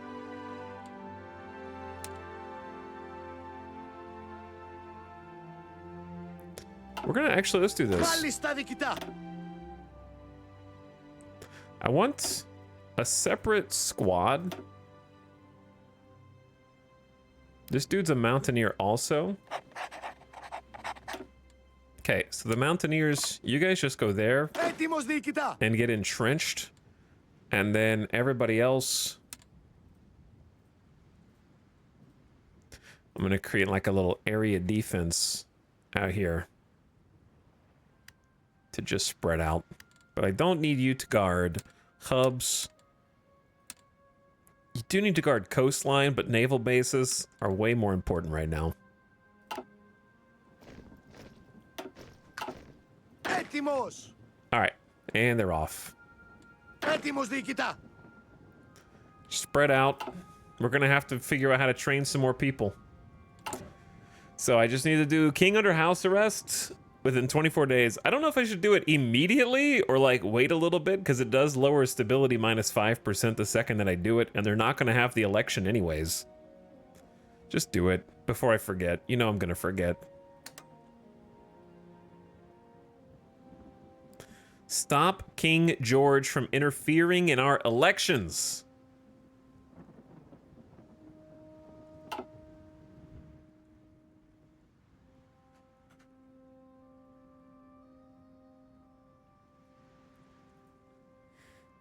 Do we have to own and control all provinces? It'll tell you what you need to do. Poison BL, thank you for the 5 months of Prime.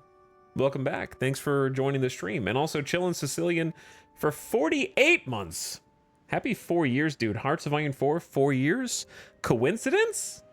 I think not.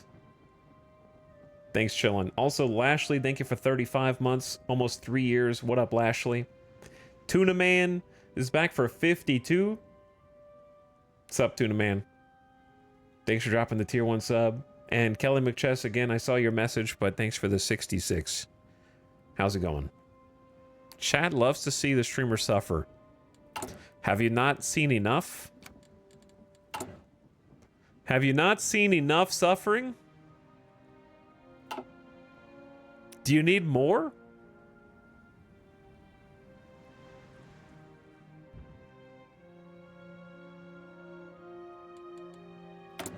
Okay, so the election's in 14 days. We're just gonna chill at the beginning on 3 times speed just to make sure that I don't blow past anything. Things we need to keep tabs on. How much political power do we have? Manpower is just gonna drop to 0. Nothing we can do about that. We're mostly gonna be concerned with the initial election and bringing home the exiled Republicans after. Like, I really want to do all of this stuff because this is the stuff that's gonna let us start to build. But this is the stuff that's going to get rid of some of our nasty national spirits, hopefully, and kind of... We need to start building different either democracy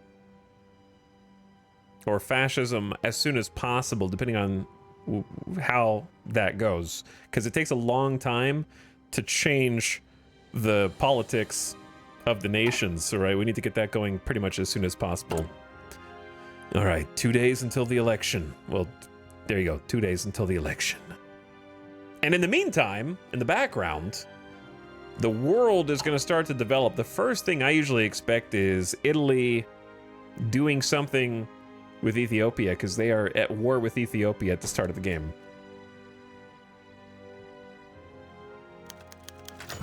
The Venizelos win the election.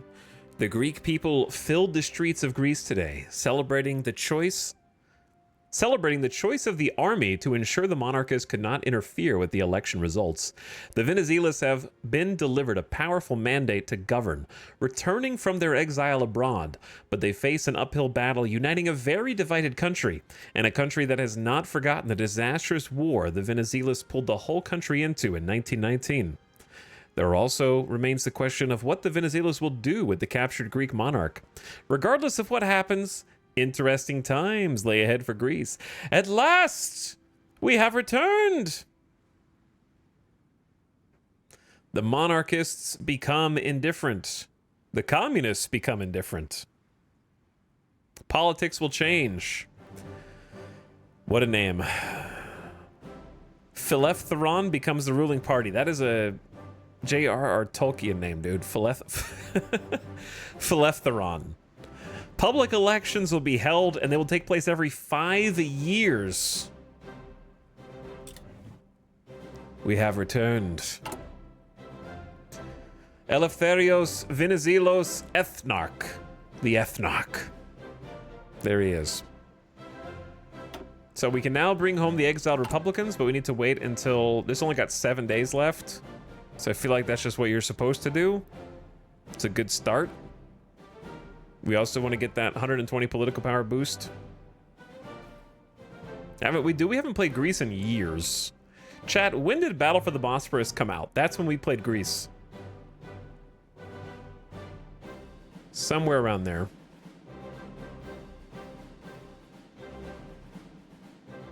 It's been a while.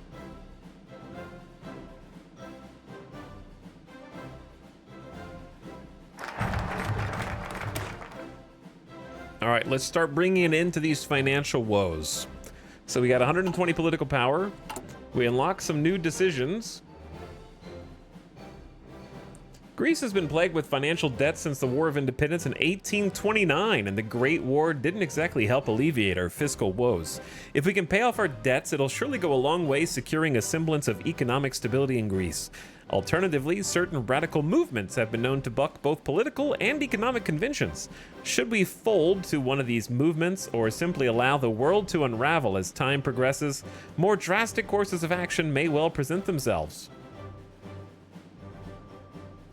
Debt to the British is at 100%, debt to the French 100%, debt to the Italians 100%, and we can do small debt payments to them. Let's see what the results of that are. They're 25 political power each.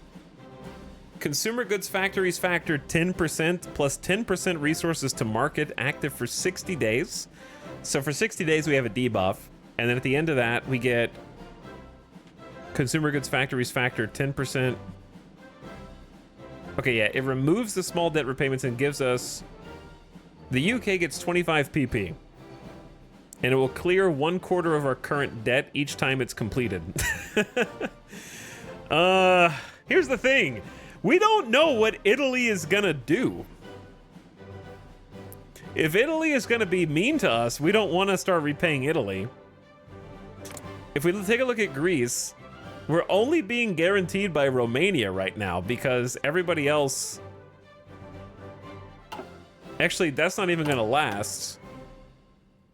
Because I'm pretty sure Romania will stop guaranteeing our independence once we do this. The other problem is we really need to save up 225 PP for mobilization. Because civilian economy is so bad, man. It's forcing us to devote more of our factories, 35% of our factories, to consumer goods instead of being able to build with them. We could lower that to 30. And this is a minus 30% to construction speed. This is a minus 10. So it's just way faster building.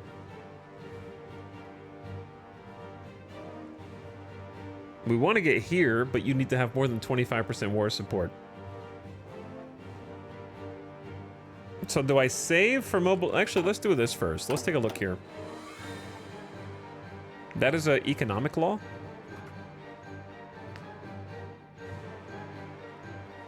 Let's see, is there like the word law? This removes shocked plan.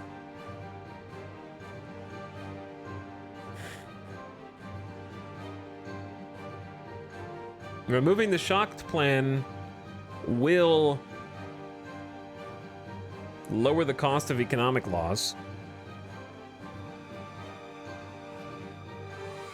United Kingdom gains democratic leanings. They like us. So UK likes us more. France likes us more.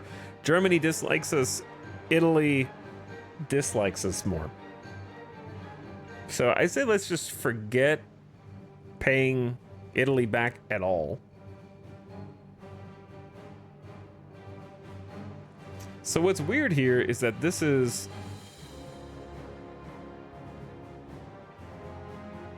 let's search for the keyword economy. Petition the Brit. That's the wrong spot. We're not doing that one. Okay, I'm pretty sure this is the only one that makes it cheaper.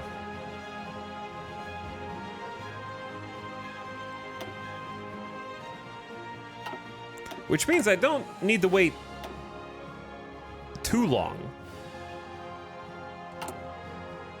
I'm trying to think of how long is it worth. Should I save 225 now? Or just start paying back some debt now? Like, I know what national focus we're gonna pick. We're gonna pick Bring Home the Exiled Republicans. Which is gonna give us 120 political power again. Okay, here's the thing. We're making less than 2 political power per day. We're making 1.1 political power per day. So we need like 100 days of political power, but this is only going to take 70, right? So let's go ahead and start paying back. Because after this, we're going to end up with a bunch of political power. Let's start paying back the British and the French. And then by the time this 70 days is up, we should have enough to change the economy law. And we just do that. Okay, so...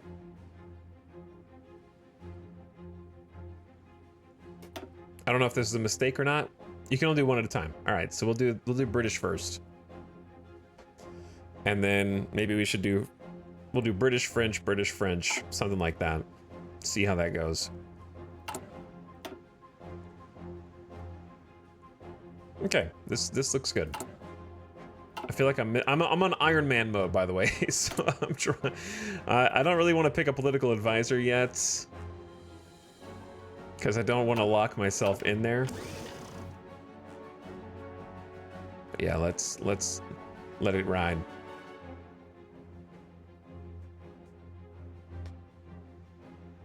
Italy's gonna be mad soon. I'm pretty sure they're always mad.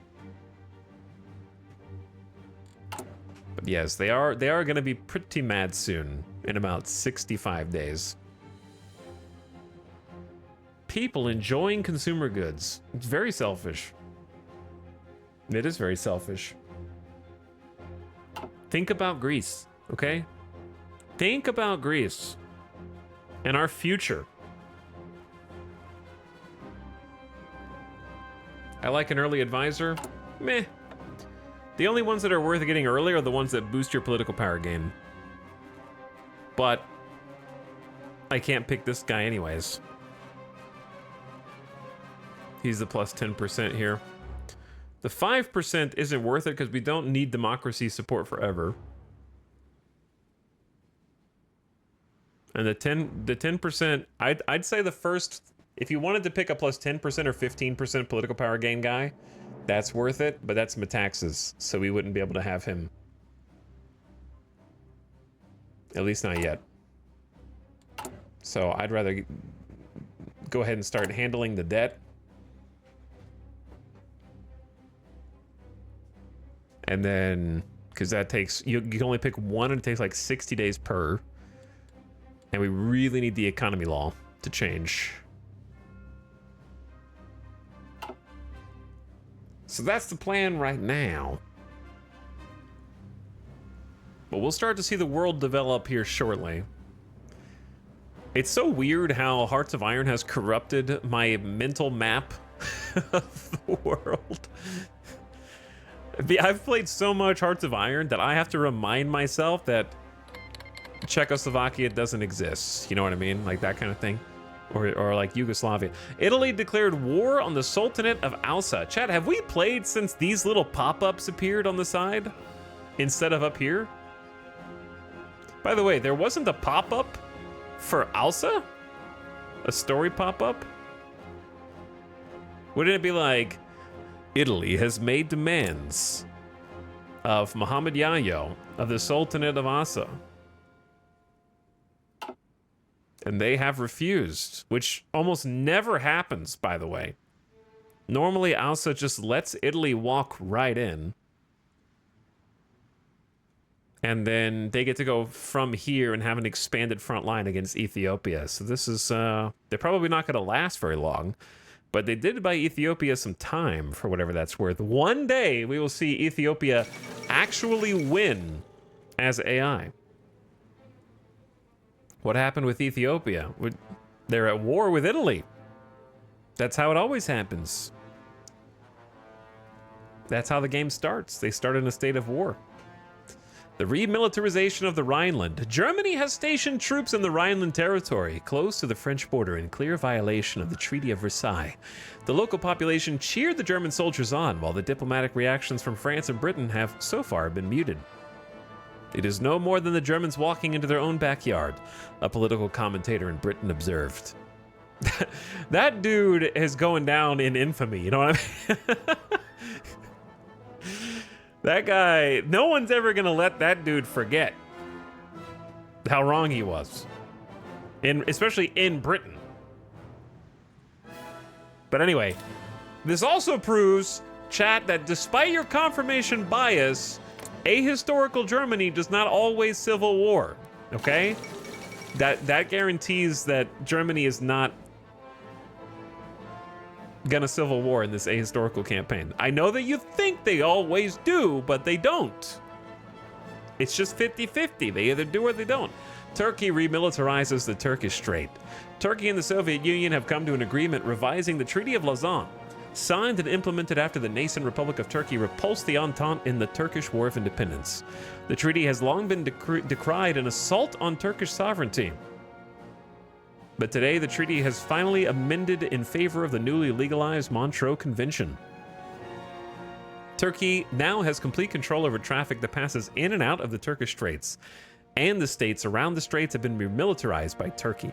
British observers are merely satisfied that conflict in the region has been avoided. Yep, no conflict here, guys. Look elsewhere. No conflict here at all.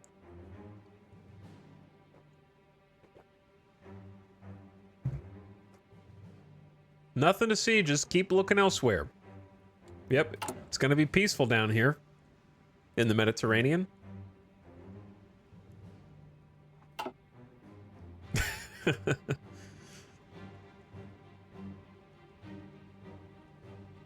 But yeah, number one thing that we're gonna have an issue with is logistics and manpower. We have negative 6,000 infantry equipment, negative support equipment, negative artillery, no planes. We are very, very weak. And we're gonna have to figure out how to strengthen up, because Greece getting attacked early on is definitely a thing that somebody is planning right now.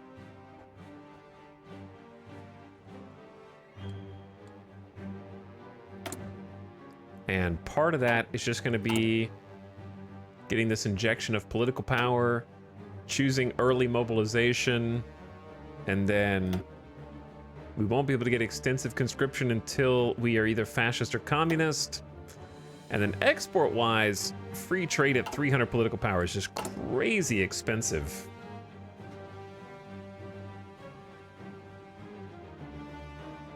Now, we could also... I don't really know who I need to be befriending or not, because I don't want to lose all of my stability. We'll see. We'll see how the next choices go. And we'll figure it out once we get there.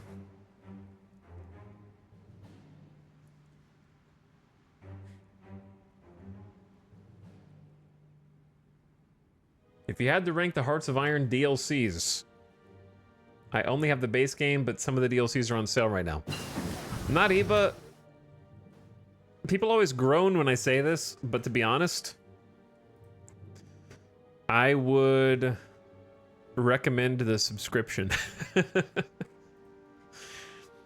I know how it sounds, but subscribing, well, I guess they did raise the price of the sub. Wasn't it $5 and now it's $8?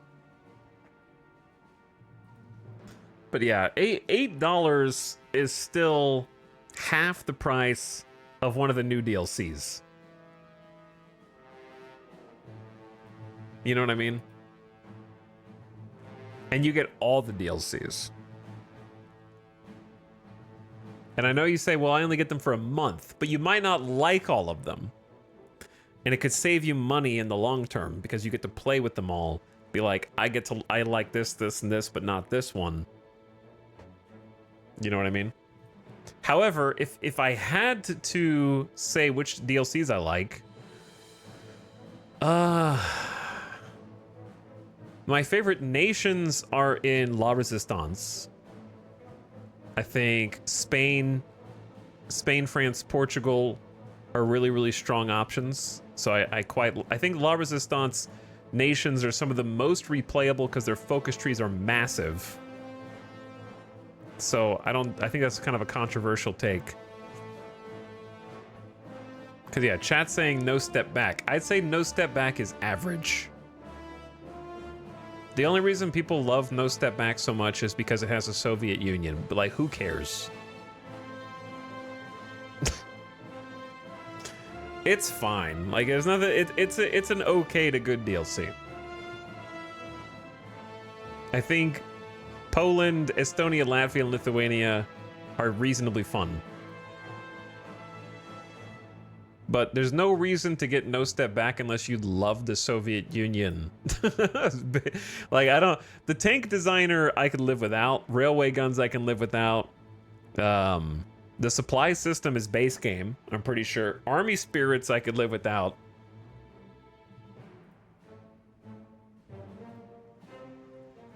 So if you don't really care about the Soviet Union, then who cares?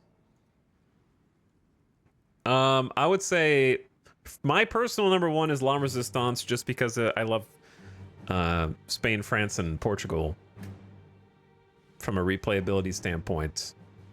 And I think that spies are good once you figure them out. They're definitely better than in Stellaris. I would also put...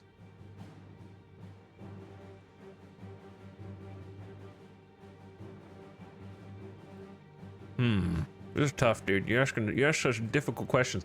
I would put Arms Against Tyranny up there. Arms Against Tyranny is at least in the top 3 for me. Because I also think that the trade system is very nice. The international market. And I think that the nations are fun. Here's the thing. I've played with Man the Guns and the other ones that I don't even remember what's in them now.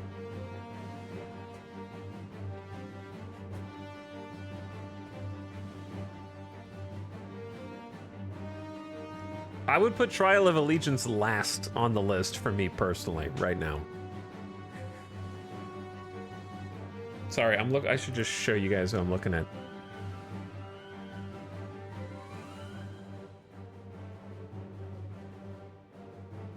See, I consider Man the Guns base game.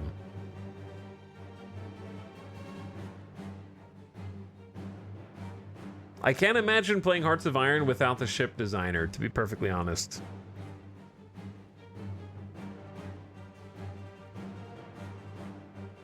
The other ones are Death for Dishonor. No, not anymore. Man the Guns has been put into the base game. No, it hasn't, chat. Shut up, bro. It's right. We're looking at it. Everybody stop speaking misinformation, okay? Look, these are the DLCs. He's looking at the Steam page. I am! The other DLCs below Man the Guns have been put into the base game.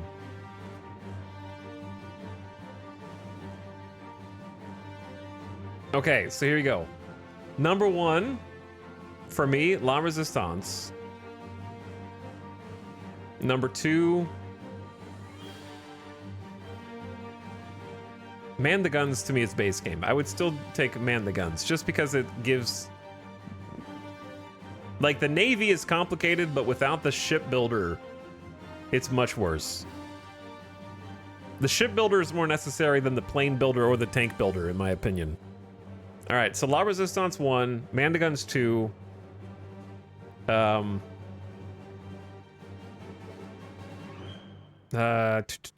Arms Against Tyranny 3, No Step Back 4, By Blood Alone 5, Trial of Allegiance 6. That would be my order. But chat will disagree. All right. Anyway.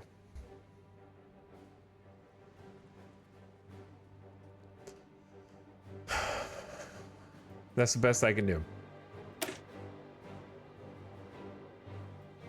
Electronic Mechanical Engineering. But yeah, I would just get the subscription at first to make sure you actually like the game. Might save you money in the long run. Research speed plus 3%. Good, good, good. I'd say just continue down the research speed and then get punished for being greedy later. That's how I do it. All right, we already repaid a little bit of the British. Should we repay a little bit of the French or focus on one at a time? What do you think, chat? 100% the British or do half British, half French?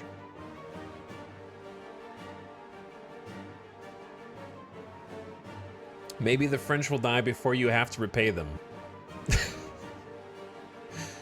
All right, let's get the British down to 50%.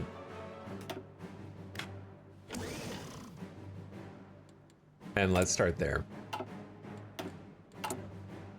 And then decide.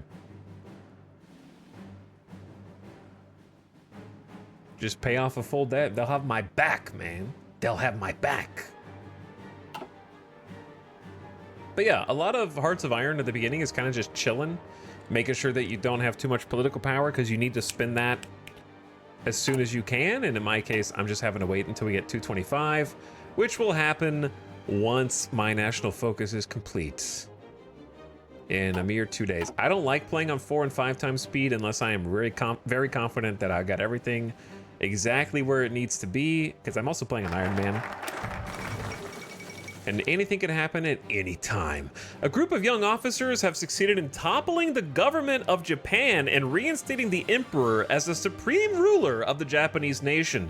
It appears this was a reaction to perceived threats of widespread government corruption and adherence to hostile ideologies.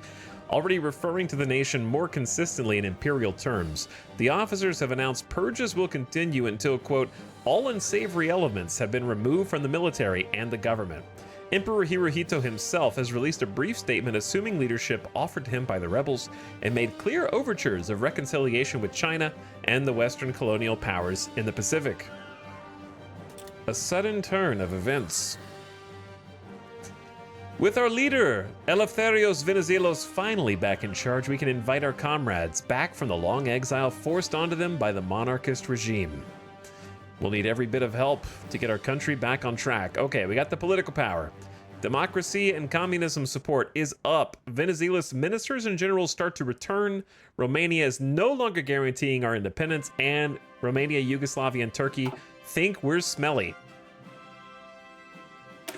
Now it's time to compromise with the monarchists. We may not like the king, but our country has been divided over this issue for far too long. Instead of risking yet another civil war, let's bring the monarchists to the table and discuss terms. The time for struggle is over. Base stability up is good. What's after that? Recruitable population and war support. Stirring emotions over Anatolia could have unintended consequences. Uh-oh. Our people will blame the Turks and not us. Uh-oh. War! I don't know if that's what we want right now. That sounds like war with Turkey. To me.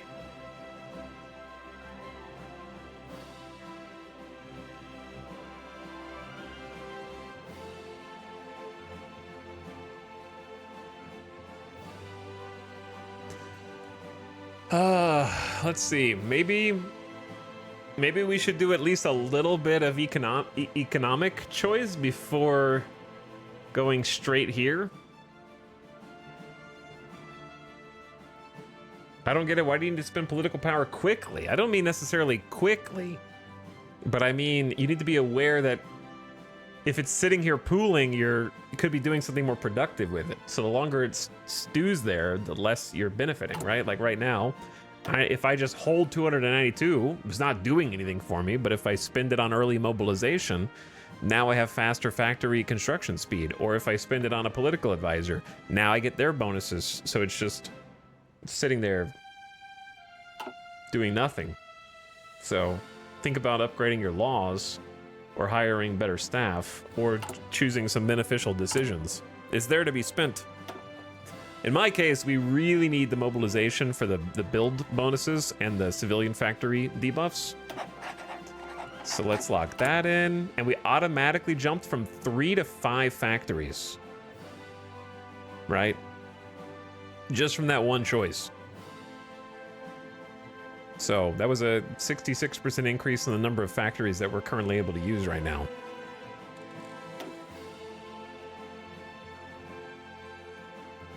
Okay, let's take a look at this. Synthetic refineries, not what we need right now, but getting all these resources in the Peloponnese and the Aegean, that's pretty great. That's really nice. And we have a mutual exclusive here.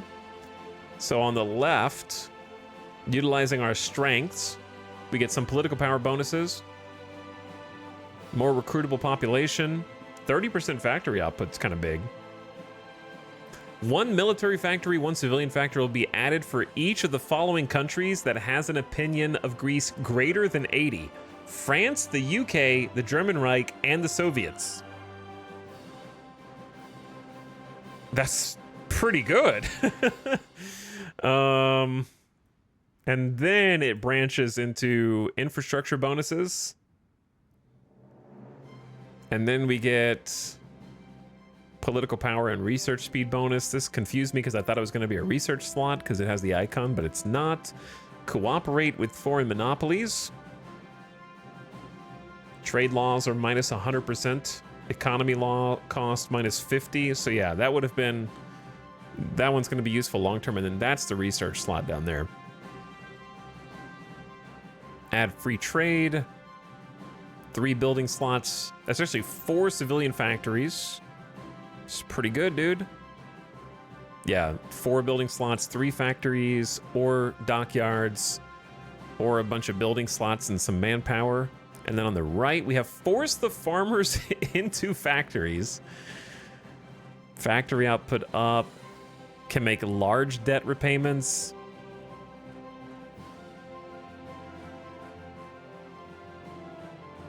Consumer good bonus. We receive off-map civilian factories for every country in the Western Balkans, Eastern Balkans, and Northern Balkans that has a friendly opinion of us. This applies to Austria, Czechoslovakia, and Turkey. I mean, that's powerful, but it depends on those countries continuing to exist. And this removes the foreign monopolies. Greek autarky. Base stability up. Add, oh, this automatically gives you limited exports. Do we not? Okay, so it automatically goes to that.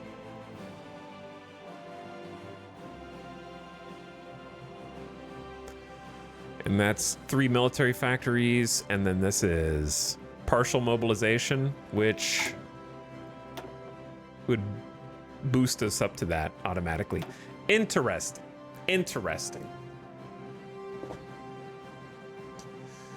To be honest, the one that sounds better to me at a glance.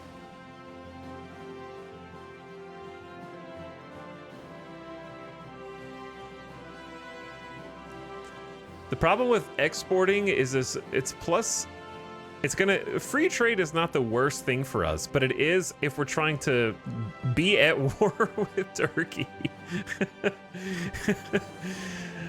Right side requires communist on one.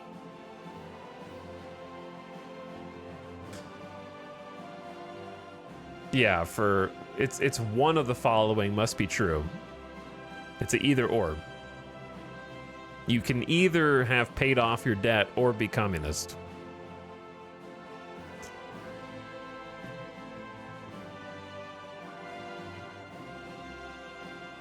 But yeah, we don't have to pick this immediately. That adds free trade. Like, we could just go... Here's my thoughts. But these are the factories, man. The factories are right there.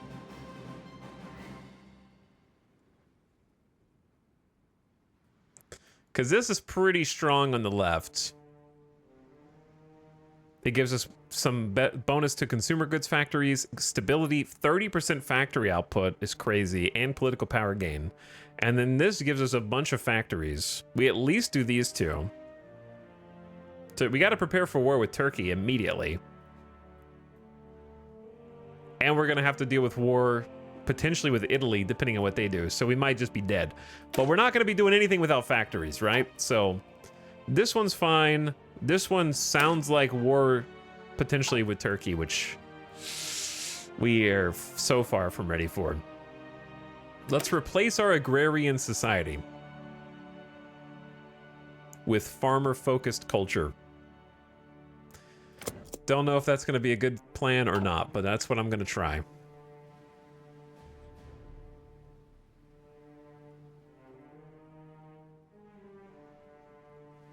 This is going to be early. We got to have manpower. We have to have manpower first.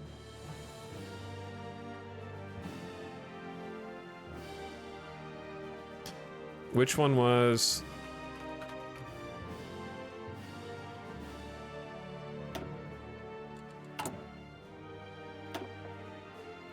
I thought I saw conscription law.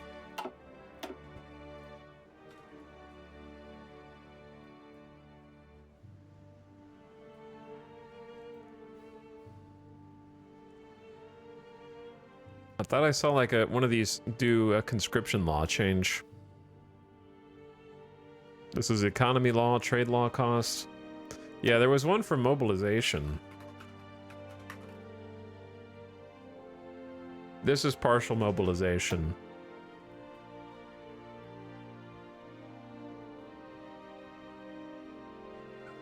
That's not conscription law. That's just the wartime economy law, basically.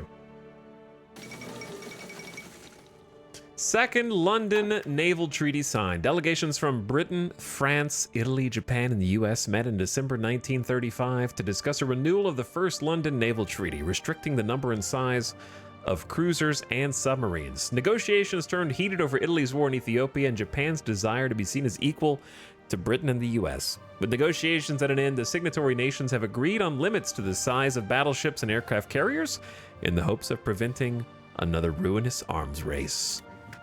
More money for the army, then.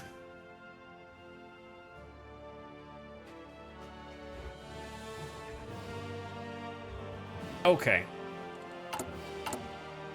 We got 32 days left. We're trying to repay the British first. We need so much political power to do anything. We need to figure out how to get some manpower.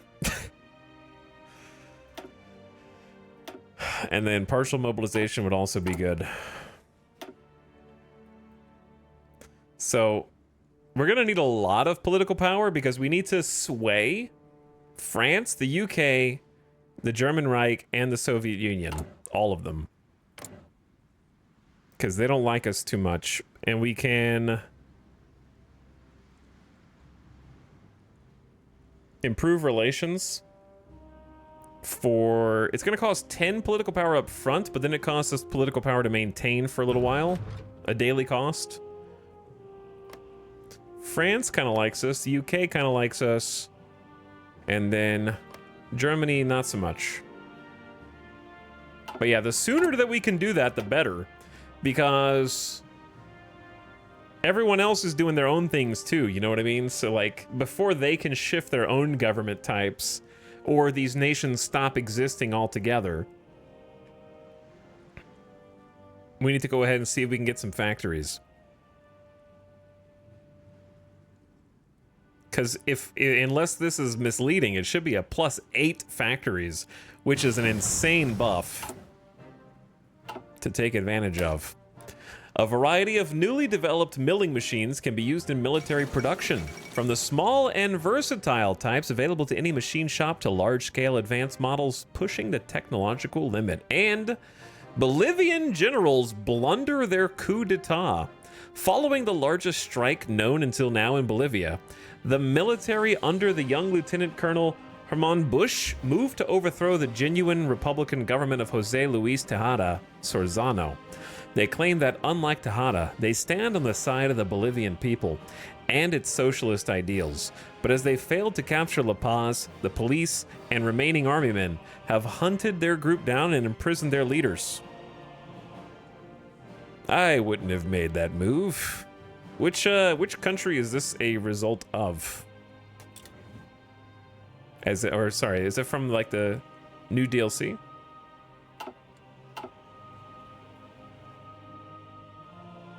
Like, Bolivia doesn't have a focus tree, so whose focus tree is it?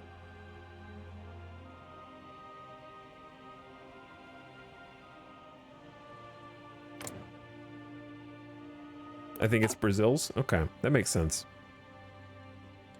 Anyway, oops, wrong button. We got our production efficiency cap up 10%, so we're going to start making... We only make guns and artillery right now. It's not a lot. And then I have to choose between concentrated and dispersed industry. You know what it is, chat. You know what it is. I am Greece. I have many ways that aircraft carriers and other nations can bomb me. I am picking dispersed industry because concentrated industry is stinky and dumb. By spreading out our industries, we can ensure it becomes difficult for the enemy to target in times of war.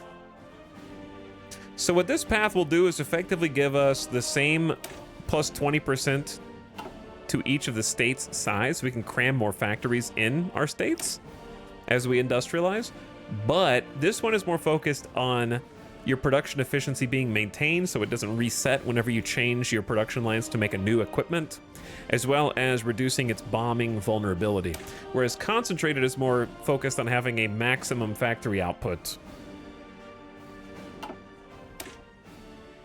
So, dispersed all day when you're playing as a small power, especially when you're planning on going potentially to 2 separate wars simultaneously. It's not even a choice.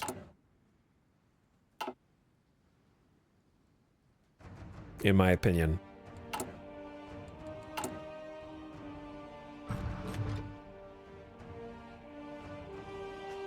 Everywhere is our front line. We will be bombed. It's just gonna happen. Yeah, it's just gonna happen. I'm just gonna keep repaying the British here and hopefully not have wasted this down the line. But I don't know.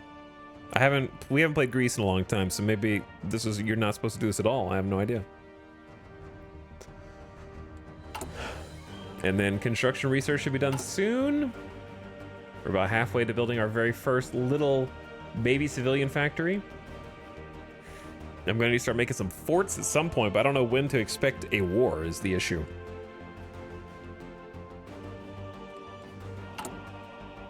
And then logistics-wise, we still have over 5,000 guns on the hull, and we have 0 manpower. So how are we going to deal with all that? No idea. All right, let's repay the French.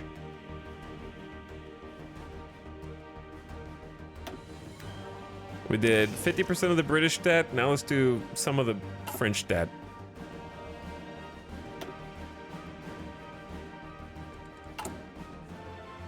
And just kind of keep that on cooldown.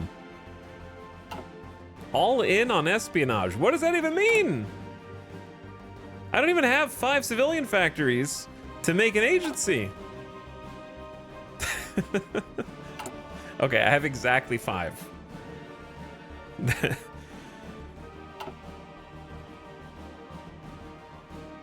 Do you suffer penalties while you repay the debt? A little bit, yeah. Right now we're just losing some consumer goods factories factor, and we have to send more resources to market, but we don't have that many resources or that many factories, so it's not that big of an issue at the moment. Like, the longer we wait, the worse that gets, if that makes sense. In a literal sense.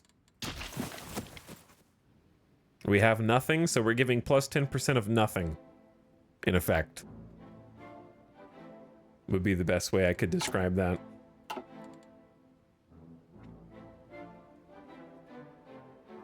Just ask nicely so that nobody invades us. It's a good plan.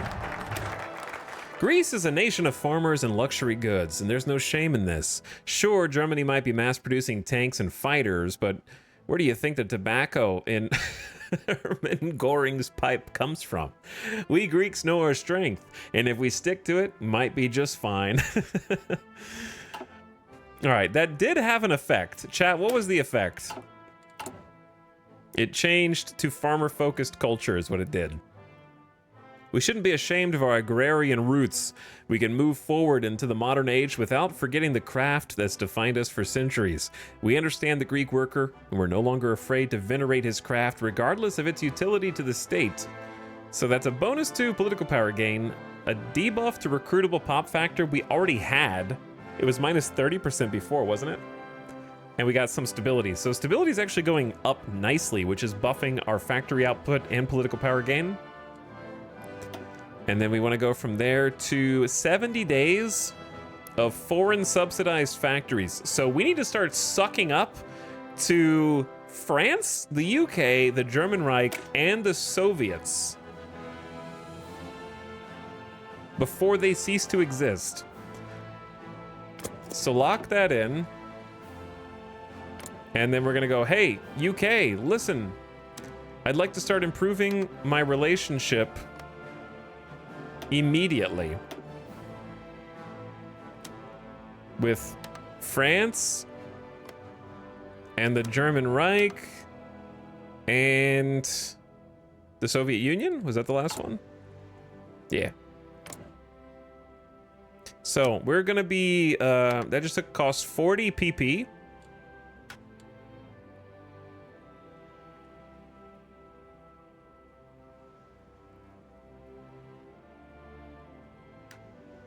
And I think we have enough time for it to go up to plus 80.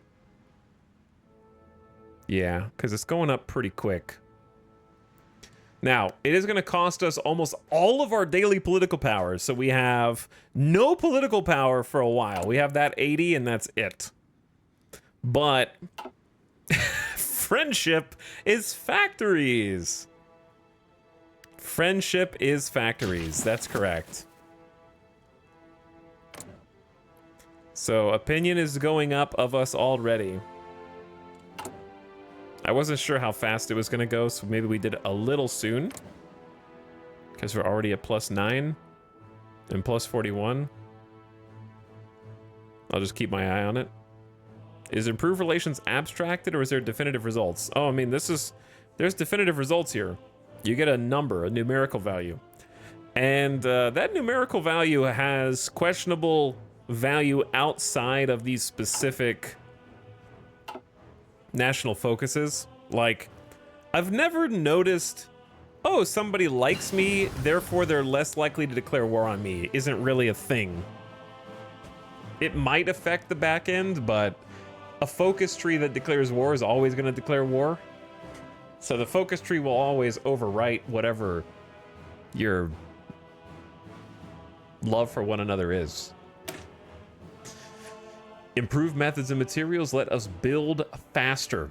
Sick. Okay, so we got construction 1. Now, since we're planning on going to war somewhat imminently, we need to focus on making sure that we can go to war efficiently. So I think getting better equipment is the best thing that we can do there, going from old 1918 guns to modern 1936 guns is literally double the soft attack. That's your soft attack is your infantry attack. But yeah, it's gonna be better all around, and it costs the same quantity of steel. That's the important bit. 50% more breakthrough, that's your kind of initial push. Hard attack, hopefully we don't have to deal with that, but it does have more piercing in case there is more armor. I'd say not to use one of these manufacturers if you have the DLC at the moment, because we don't have enough political power for this.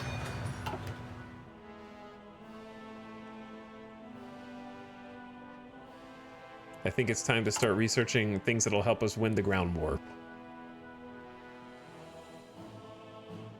Crane Bolt Green, thanks for 47 months, dude. Appreciate the sub. Welcome back for another one. How's it going? We're back in map game today. Feels good to be back. Haven't played Greece in a long time. To the point where I don't remember how to play.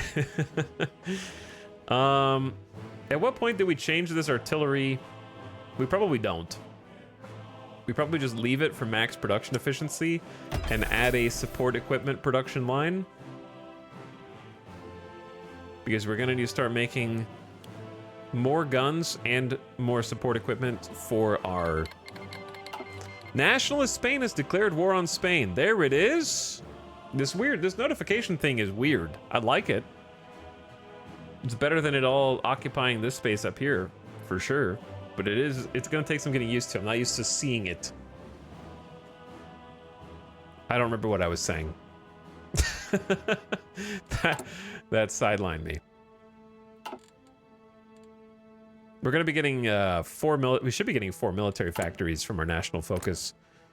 So hopefully we can start leveraging that soon. Yeah, they are at plus 88. So we are at the appropriate relationship now.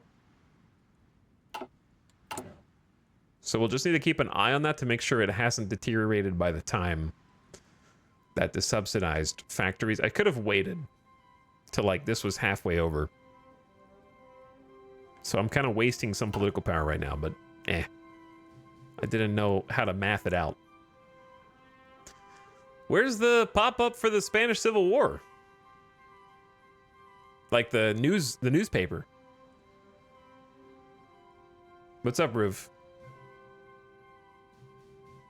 Do we want to do a channel? Do you want to do a channel point bet on Spain?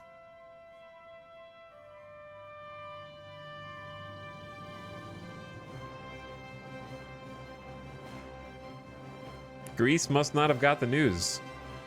It looks like the new pop-up feature broke it. Maybe they just think I've seen it too many times and I don't want to read it anymore. They're wrong. But yes, the Spanish Civil War always happens in every campaign. And if you have La Resistance, you can help any of the sides win. We played as Carlos Spain. I did like a full Carlos Spain tutorial run. And we did win. I think the Spanish Civil War is pretty fun. I like that it slows the game down for you. It's a really nice learning tool.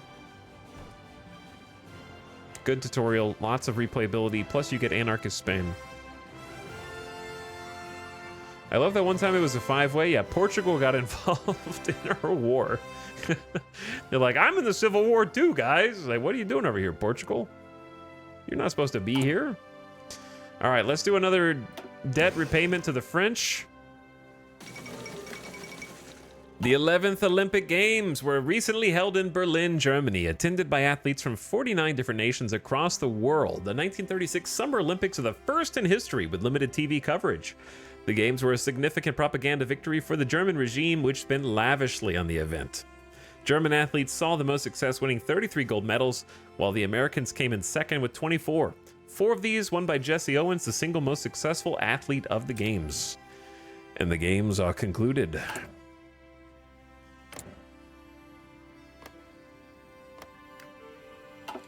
All right, we are in prime position for the subsidized factories.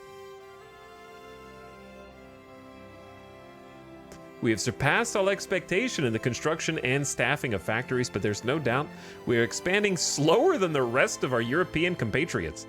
There are those with far greater riches than us who can make a great difference in our modernization process if only we can make our nation look appealing enough for investment. Indeed. That is what we'll do. We're sweet talking them right now. So chat, we have total factories, 9 total civilian factories.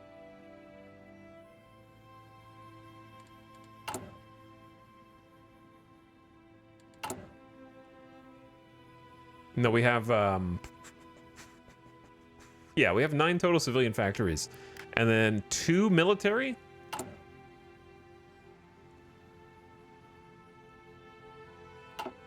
So let's see how that changes here in a minute.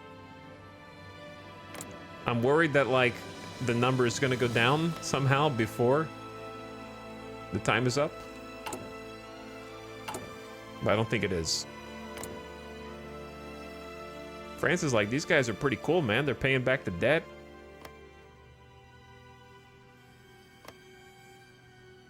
Okay. Looks clean to me. There's only 2 days left after this day.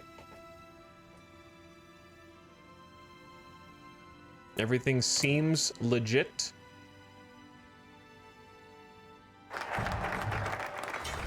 Hey. Okay. 1 military and 1 civilian factory will be added for 4 of those countries. So that should be 4 civilian factories. And oh yeah. Going from 2 to 6 military factories in one go is pretty hot. And then we've gone from 2 or 3 civilian to 7 in short order. Yeah, now we're starting to cook. For sure. We're gonna need to make some trucks too, but obviously having guns, having guns is pretty important. It's either gonna be 4 gun factories and 2 support equipment, or 3 gun factories and 2 support. Because when you don't have support equipment, it's bad. And having a small stockpile of support equipment means that we can start getting some more support companies researched and put in. So I'm gonna do 3, 2, 1, and then we'll just queue up the next one. So the next factory we get will automatically be slotted into that 4th. And I need to select the national focus. So if we do compromise with the monarchists, that's not bad. It gives base stability up. But then we have Anatolian catastrophe is potentially going to be war. Connecting our prefecture. Infrastructure to Attica, the Peloponnese, and Epirus. Or export. These are not mutually exclusive, so you can do both. But this one adds free trade, which is not going to be good for our own manufacture at this point. But there are more factories down here.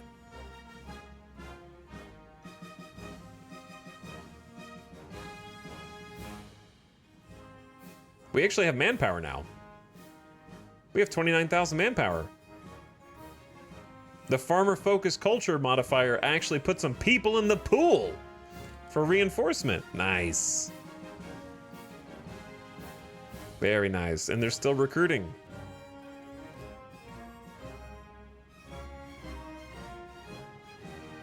Honestly, infrastructure for free is pretty good. Attica, Peloponnese, and Epirus.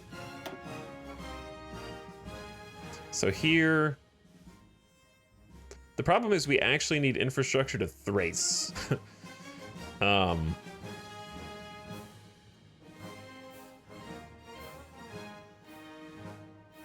That's sort of the main issue. I need infrastructure over here to the border with Turkey. I'm deciding what to do.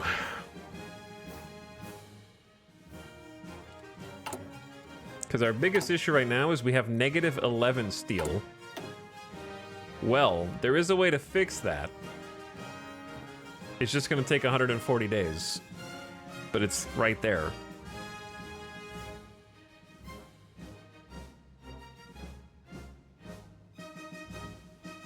I just don't really need a synthetic refinery. But I do need all this steel.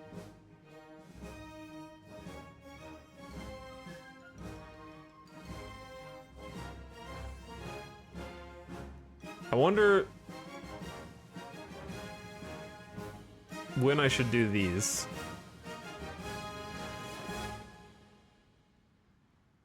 I mean, this is a lot of resource. I say we go resources now because we can't afford to. It's 140 days. Oh, it's a lot of days.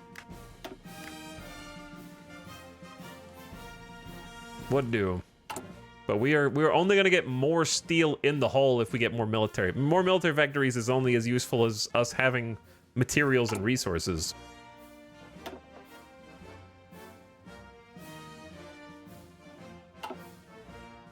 I'd say let's just do it. Let's do it. Anyway. Someone in chat said, did we remember to stop improving relations? You don't have to. It'll turn itself off. See? Soviet Union. Now it's improve relations. Improve relations. Improve relations. You don't have to press stop. It'll stop itself once it hits max. And then it'll start degrading over time.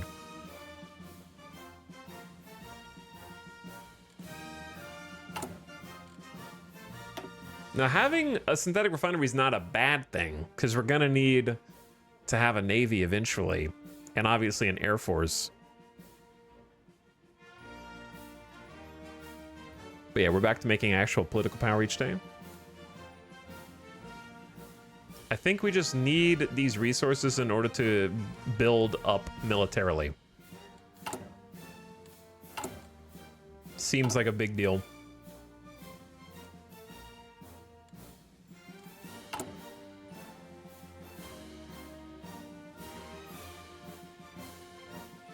So right now the communists are not hostile.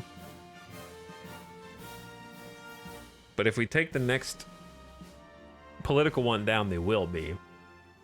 So at the moment, I'm kind of just quietly repaying my debt, and I need to save up for maybe a political advisor?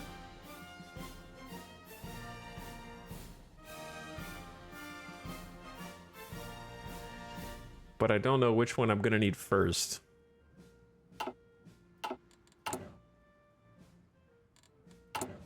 So it's kind of a tough pick. We'll also want to start getting some army XP, so military high command, or rather the chief of army, is not a bad idea, just to start accumulating daily army XP gain. But this requires communist, fascists, or monarchists. Yeah, it's all tied to our political decisions, so I need to know which way that's gonna go.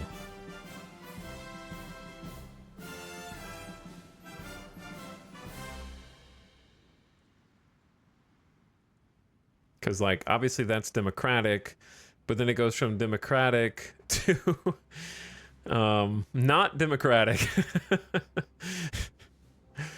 to get to the Byzantines. Insufficient resources. I am very well aware. Also, where is our research slot? All the way down there? Oh my god. Or all the way down there? Or all the way over there?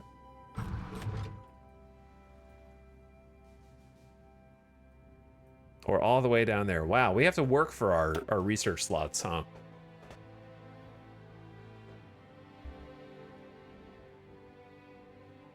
Yeah, we're gonna have to work for them.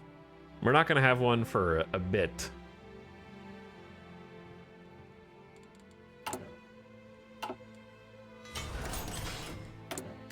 Free civilian factories, they actually built something. Wow. So, historically speaking, when did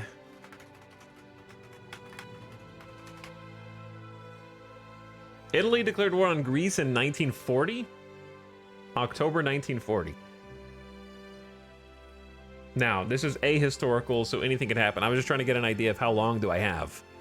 So I don't need to be building up forts yet, per se. I personally like having at least 15 civilian factories. And the Peloponnese at least has both some room and 40% infrastructure now. I like having at least a squad of 15 civilian factories usually. Alright, we're about to have triple research come in. There's nothing wrong with creating an agency right now, though. I think. Because if we're going to go to war with Turkey, I actually think that having a spy there would be useful. So I say, let's do something I normally don't do. And, dude, I don't know what that says. I'm never going to be able to say this.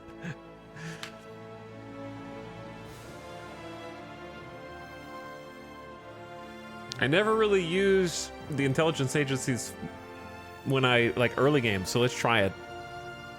We'll never know if you say it wrong.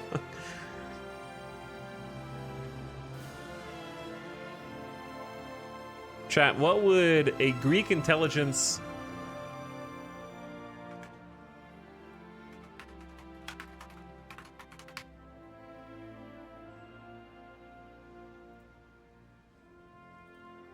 service be called?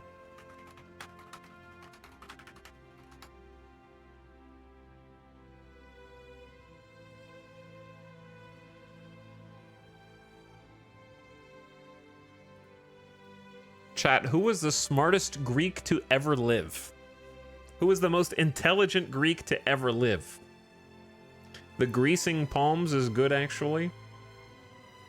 But yeah, but it's spelled differently. People still argue about that. I know.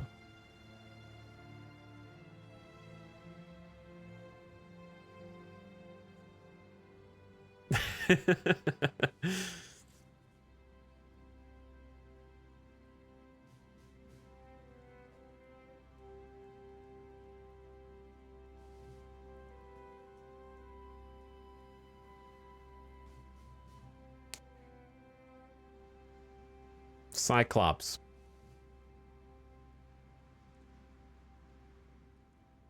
Hercules. Kratos. Kratos.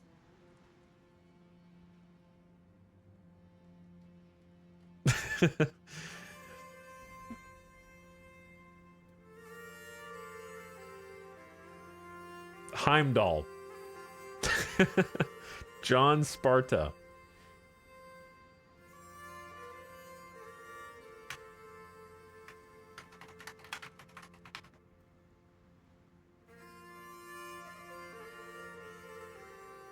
What if we just called it, I like the name Seven Sages. It's a cool name. Something like Prometheus would be clever.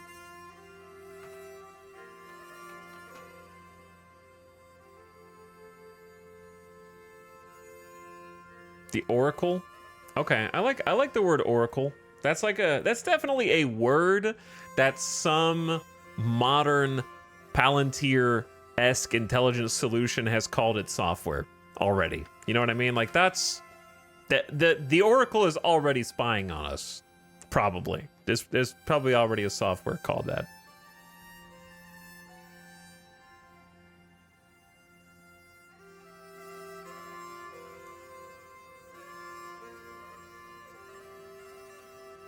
All right, Oracle. There's no eyeball though. We could go conspiracy pyramid.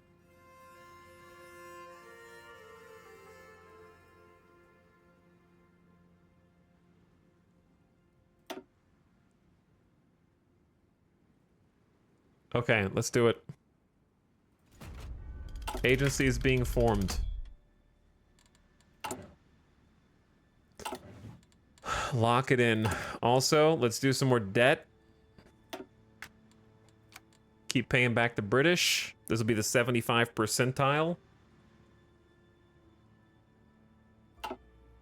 Hydra's pretty good too for a spy network. That's true, but also has evil Marvel group connotations. But I guess we are going fascist, aren't we? So, maybe it would have been fitting. Are we not going down the evil path?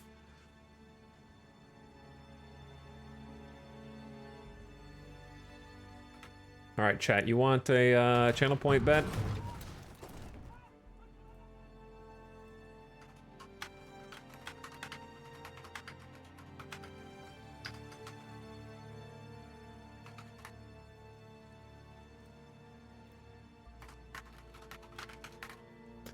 You're gonna have 5 minutes to put your points on the line.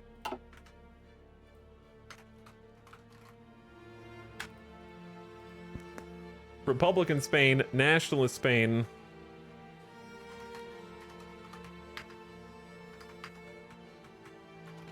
Carlist Spain. Anarchist Spain. So Republican Spain is the democratic one. This one. Nationalist Spain's the fascist one. Anarchist and Carlist Spain show up late. Sometimes they don't show up at all, but most of the time they do.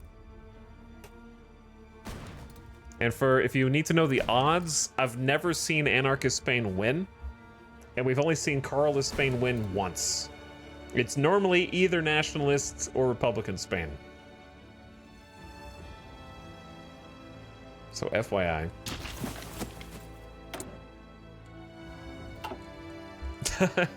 I like those odds. Yeah.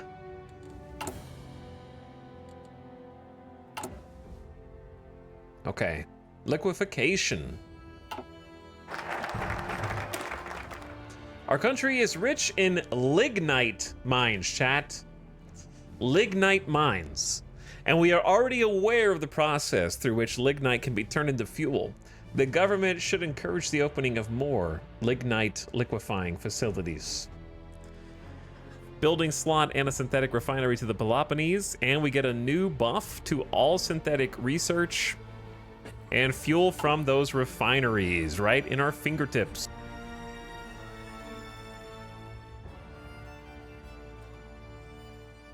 Now, we did that so that we could unlock extracting more from our soil, which is going to be a wonderful natural resource boon, so that, like, we've got factories, but the factories are operating at a very reduced speed, given their lack of any steel at all. We need steel. So we're going to get that to support the war effort. Then decide whether to go to... We got to go to war at some point, Chad. I got 45k manpower and no guns. Agency created. The Oracle Agency is ready. We'll need to hire a spy.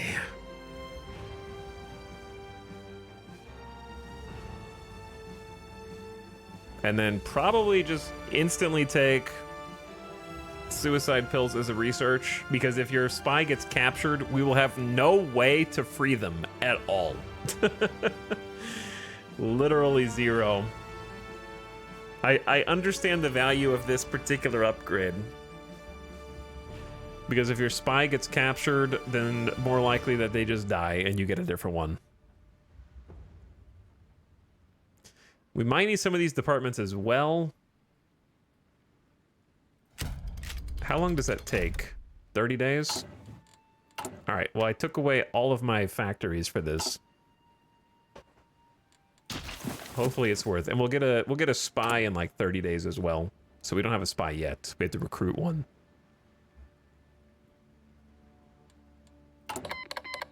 Norway has declared war on Norway. Where are the news articles? Where's the newspaper? Is there like a new setting or something?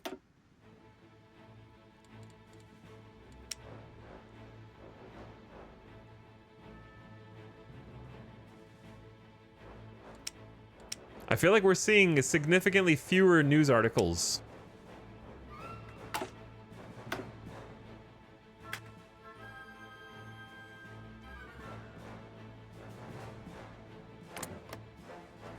But yes, Vidkun Quisling versus Johan in an eternal conflict.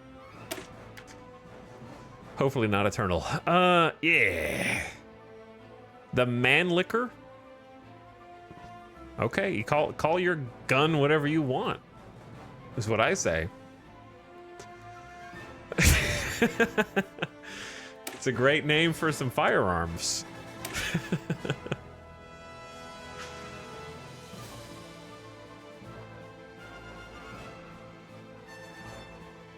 So we're gonna start making these guns. These guns are way better than these guns. But we're caught up to 1936 there. So again, we need to start thinking about, we need to research trucks because we need field hospitals for the war. So I'd say get trucks, because trucks is a prereq. Oh yeah, 2 more. We got a cool plus 4% research speed, radically changing what sorts of machine-assisted calculations can be made. We're learning how machines work. So perma bonus to all research. And dispersed industry. More space for factories in each state. This is important though. Production efficiency retention and a higher production efficiency base we're going to use right now, because we're going to stop making the old guns. You can see that the card is outdated, and we're going to start making the new guns. When we do, we're going to lose production efficiency because we've already been tooling these factories, these 3 factories, to make this. So we say, hey, make this instead.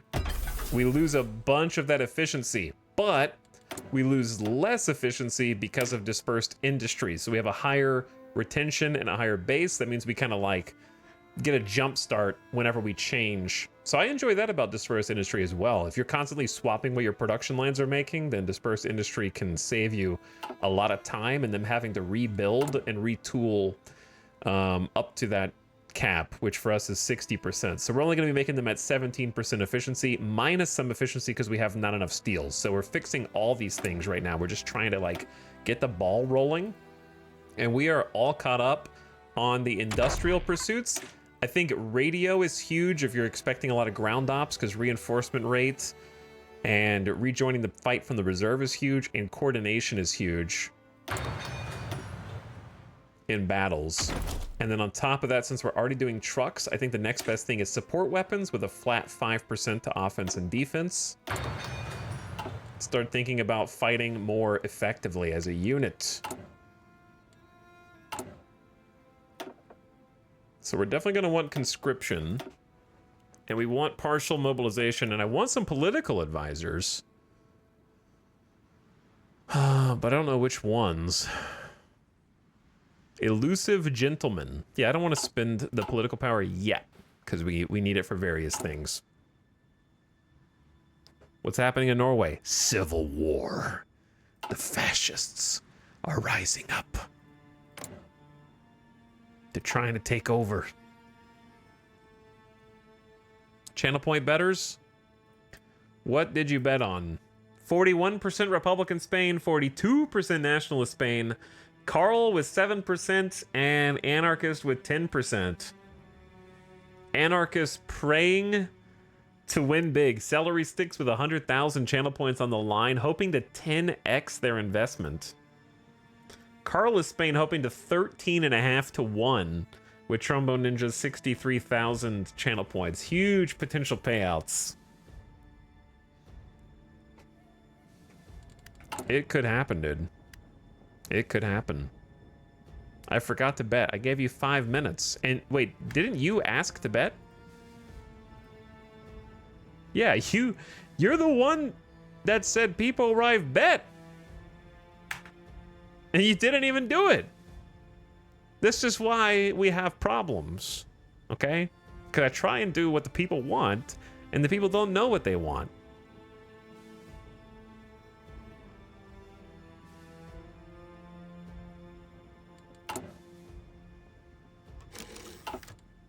All right, we can recruit an op. So we have 4 choices. We got one who's a linguist. Increased chance to acquire target nationality. We have a Greek, all Greek nationality, and one that has dual British citizenship. Tough, enemy operative intel extraction rate minus 50%, and commando is good for sabotage.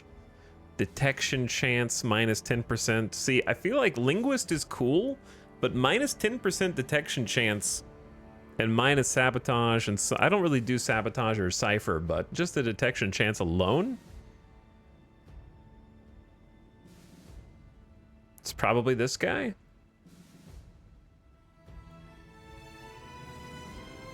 Or do we take the one who's more likely to pick up new language?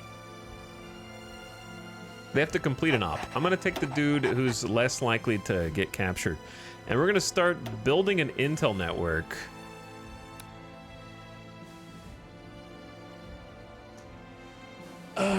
The front, we're gonna have some nasty front lines.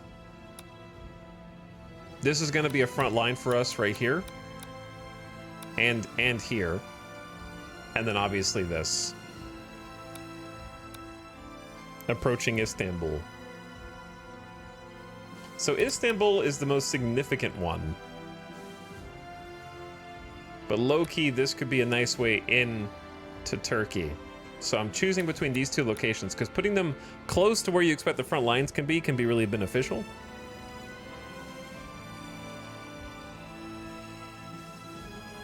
We only have 1 tile, and we have to invade into 3, but we have a river for defense. Oh my god, it's gonna be tough.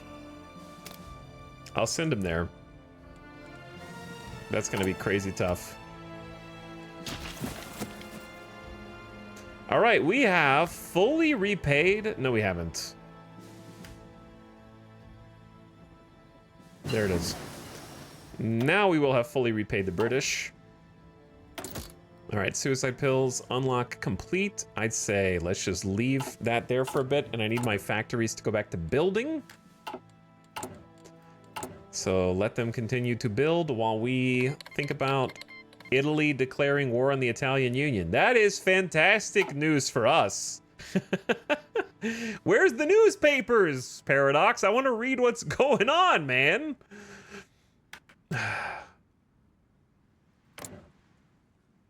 Communist Italy versus Benito Mussolini. No news. This is the newsless Hearts of Iron run. I bet you they bugged it when they updated this to the like pop-ups on the right-hand side. Or enough sweaties complained. They're like, I don't want to see newspapers. Stop the pop. They took stop the pop-ups to mean the newspapers. Too many 5-speeders complained about clicking events. Yeah, but okay, let's say hypothetically that was the case. Why wouldn't you make it where you can left click on this pop-up to manually pop up the news article, right? That's what I just tried to do. I was like, maybe if I left click it, it'll expand and then I can see what's going on. Nope. Flavor text is dead, apparently. We didn't even get a Spanish Civil War pop-up. They spent all that time writing the news and then didn't even make it a game option as far as I know.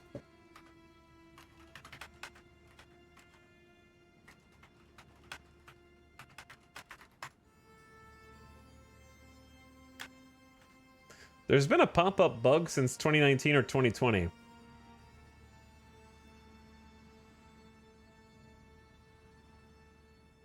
Have you looked into this? Is from 6 years ago. In the decisions tab, on top of the menu, it should show 2 checkboxes. Hold on, let's see.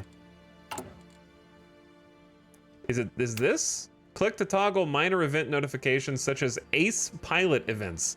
I have event and news toggled. So there should be news.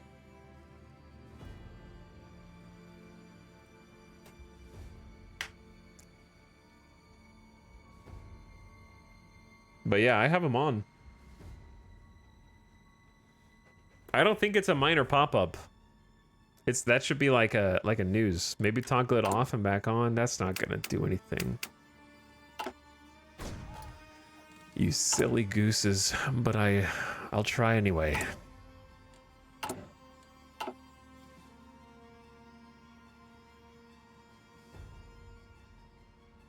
Anyway, Retrograde, thanks for 83 months again. I appreciate it. Firthster also pumping it for almost 2 years. What's up, guys?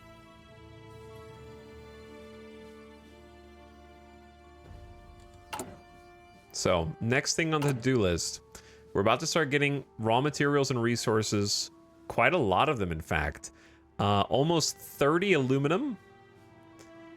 24 steel and 5 tungsten that we'll be using for various things. Right now, we just mostly need the steel. And it is a substantial amount. Have you tried turning Paradox off and on again? I have, actually. But we're gonna have to try harder. All right, chat, we need to start recruiting people. We have 45k manpower. We're gonna need some new divisions to be added. The other thing is we're gonna need some military points so that we can add recon, because recon will be very helpful. But right now, they have an engineer company which helps them dig in, get entrenched, and they have artillery, which obviously helps them soften up enemy positions when they're attacking. And then we've got 9 of these little infantry placards. It's an okay amount. What I really need is mountaineers, but we don't have enough to make that happen. This is not a mountain. This is a mountain. Actually, this is a mountain. Huh. Well, in that case, what if you guys go over there instead?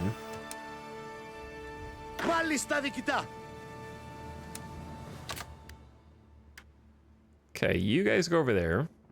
You can select anybody and then control left click on a front line to assign them to that front line. If you were curious how I just did that. And then the other 10, since we're sort of expecting a war primarily against Turkey, we're going to start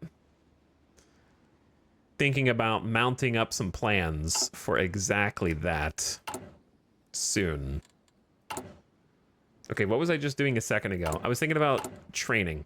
So each time we train a new unit, that's going to be about 9,000 manpower. So you want to keep some people in the reserves in order to, like, replace those who die. You know what I mean? So at this point, 26K is considered very low. How many have we deployed? We have 166K total manpower, so 26K is not that much. However, we will be anticipating raising conscription when we go to war. So I want to have enough political power to instantly raise conscription, if possible. But yeah, I want to start. I don't know why I did that twice. Let's just add 2 units there.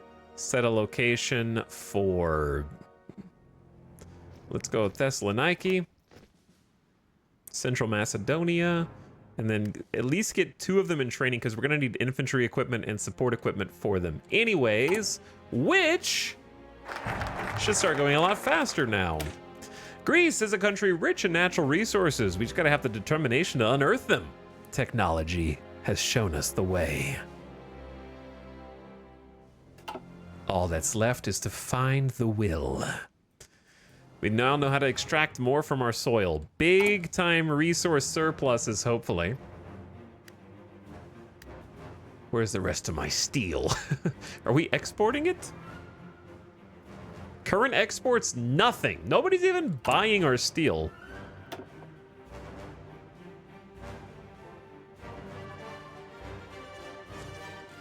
More trade. No, not more trade. Greek autarky would have been better for limited exports there. This is free trade. That's even more exports.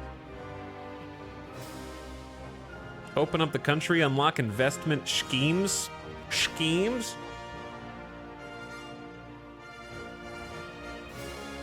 Speaking of schemes, I see some schemers right now. What's up, Raiders? Splat in the house with a nerd castle. What's up, Kavoth? Foxdot, bulk your bacon. Swedish Webbles. Yo, what's up, guys? Thanks for raiding. Back in a staple that I go back to a few times a year, I'd say. Playing some Hearts of Iron. We're playing as Greece, and it is 1937, and the World War II has not yet begun. However, there are some wars going on. Chat is currently wagering millions of channel points on the outcome of the Spanish Civil War, which happens every Hearts of Iron campaign. And Italy is still struggling with Ethiopia. Actually, Ethiopia's winning? Question mark? Or did they already settle? I don't know. Oh no, the Italian Union. Right, of course. Italy famously goes into a civil war with the Communist Party, while Norway struggles against fascist interlopers who are struggling to overthrow Johan. So because of all of these strange events that are happening in my timeline, Ethiopia is technically winning because of Italian Civil War, I think.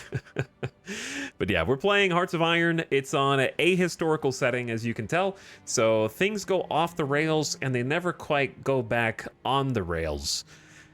Ahistorical just means that the AI is allowed to pursue whatever history they want. And indeed, they so often do. Mussolini is currently fighting for his life right now against the Comitato de Liberación Nacional. Good luck to both of you. Welcome, Raiders. What were you guys playing today? If you're in my stream and you haven't already followed our friend Splat, now's a great time to fix that by clicking that button at the top of your chat right now. Playing Gladiator Guild Manager. I have never heard of this, but it sounds like something that I can imagine Splat playing because of that alone. So if you're in my stream, you haven't already followed our friend, I'd get on that right now, because you will find all sorts of games you've probably never heard of before, but will ultimately find that you like. And check out his YouTube too while you're at it with the same name. Been stuck on Songs of Six? You? Or the stream? Are you guys playing some Six today?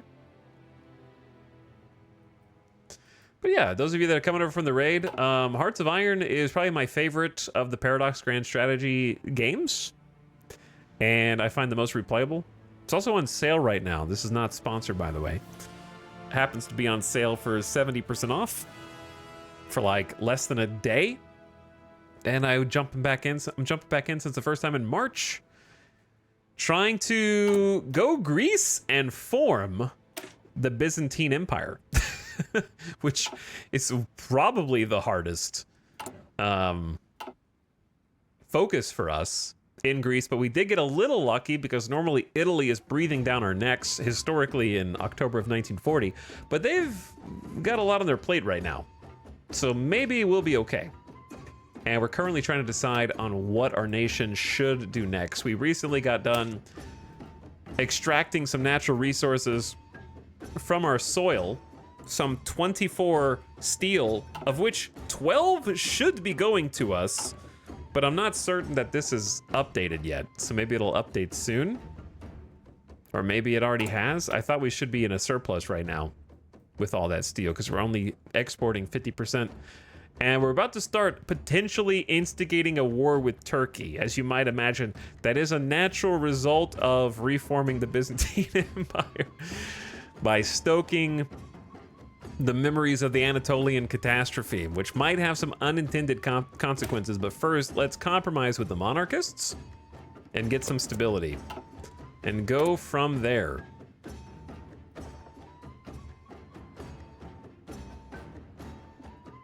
And then I'm not really sure where to go after that. Oh yeah, I think I want a chief of the army.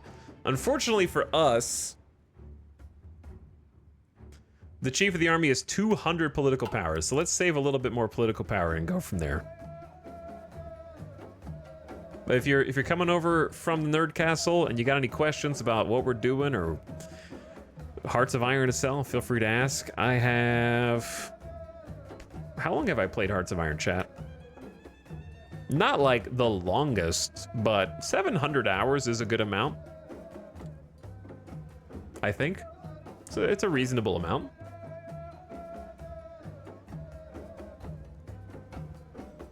But don't be shy. I'm happy to kind of explain what we're doing and why. I try to tutorialize as we go so you can follow along. Hey, Streamer Man, chat, and Nerd Castle. Hope y'all are having a great hump day. What's up, Maria? How's it going? Map game, let's go.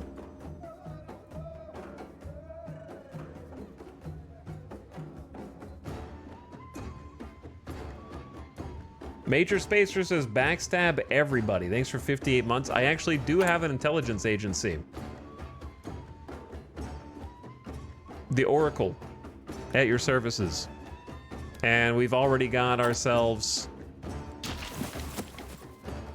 a spy actually set up in Istanbul.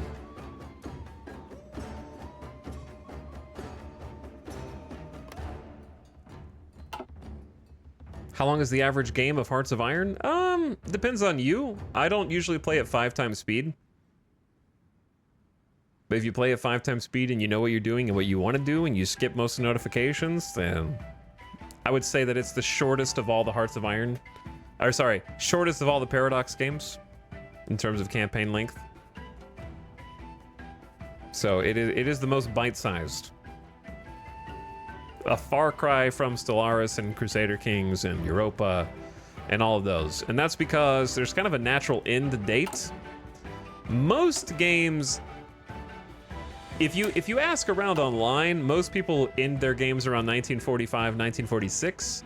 I don't usually end my games until 1948 to 1950 because I enjoy the longer form.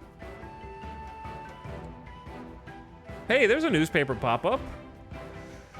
The young state of Poland has erupted into civil war.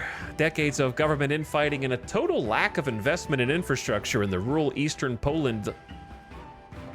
I thought I was gonna say, okay, in the rural eastern Poland area led to a general strike from the nation's lower classes earlier this year. And the continued brutal treatment of the strikers by the police and military has split the nation in two.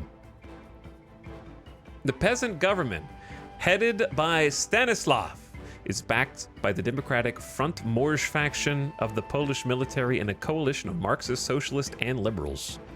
With loyalist forces consolidated in the industrial heart of Poland and the peasants in the rural east, Poland is divided by the blood of peasants.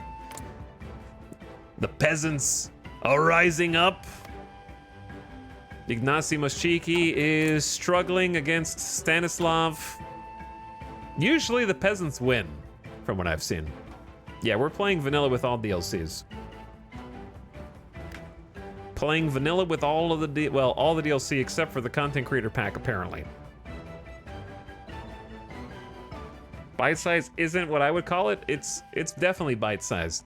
Hearts of Iron is the most replayable of all the Paradox games, in my opinion, because there's so many nations that you can play as, so many different paths per nation, and also the mods, of which there are many, create lots of different starting scenarios. Your beginning, mid, and end game are going to be very different depending on who you play as.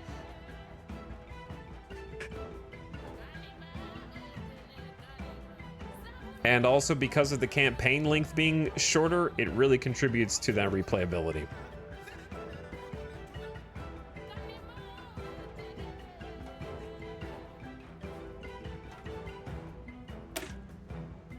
We may not like the king, but our country has been divided over this issue for far too long.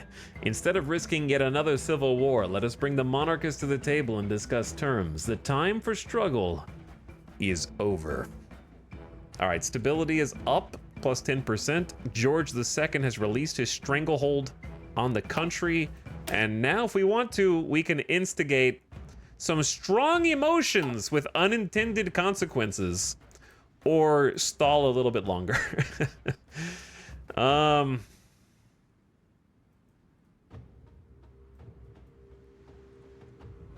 Army XP and Hellenic Academy battle plan decisions might be good.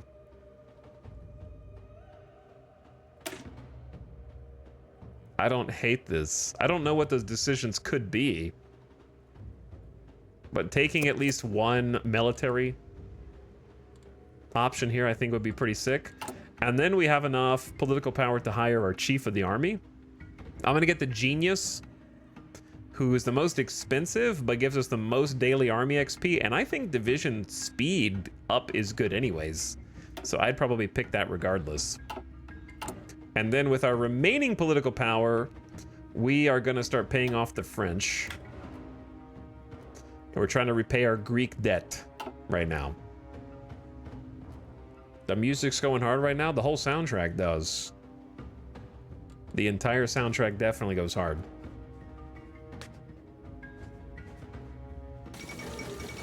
Fascist coup in Vanguard, Chile. Reports have come in that the Movimiento Nacional Socialista, led by Jorge González von Maris, I don't know how to pronounce his last name, has successfully executed a coup and established Vanguard Chile as a one-party state ruled by them. They have ties to the global fascist movement, but it's still uncertain if they will join any world power or keep to their own continent. Yeah, South America is a bit more exciting now, for sure. Italian Union going hard.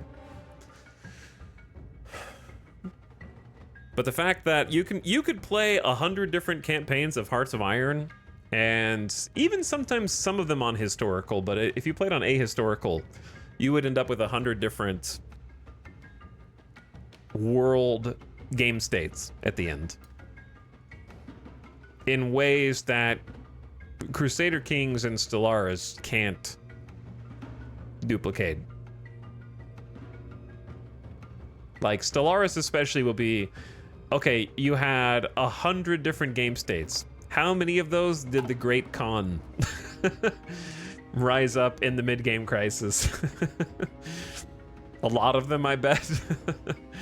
You know, like, I feel like Stellaris mid and end game just doesn't have the same amount of variety. And then Crusader Kings is just a different beast. I don't really think that there is a mid and end game in Crusader Kings. You kind of just play until you're bored of role-playing your dude. For the most part. Like, there are some fun objectives and some fun goals, but like, I like the ones that are more goal-oriented, like the Iberian Peninsula DLC and the more recent Persian DLC, but then once you finish, like once you win those campaigns, I'm like, okay, I won. Game's over. I don't really feel the need to keep playing after, like, uniting Iberia. I think that Hearts of Iron has a more graceful, all right, you won, it's time to start over. Since the game is very research-based and your research just runs out. Like, you could play Crusader Kings 3 and be like, my goal is very small, and once I have accomplished my goal, my game is over. But I feel like the gameplay loop of Hearts of Iron forces that just as much as your choice to stop playing. Is there actual combat, or is it just a dice roll? Both. Like, combat is a dice roll, but in a way that is much more dependent on you having made good decisions. Like, I would say I haven't played Europa, but of all the Paradox games from Crusader Kings 2, Crusader Kings 3, Stellaris, Hearts of Iron, and Victoria, it has the most involved combat. And I would love if Crusader Kings or Stellaris could, like, crib a little bit from the Hearts of Iron, because it's the only game that has a satisfying combat loop, in my opinion. The anarchists! Where are the anarchist voters in chat? Trying to win big.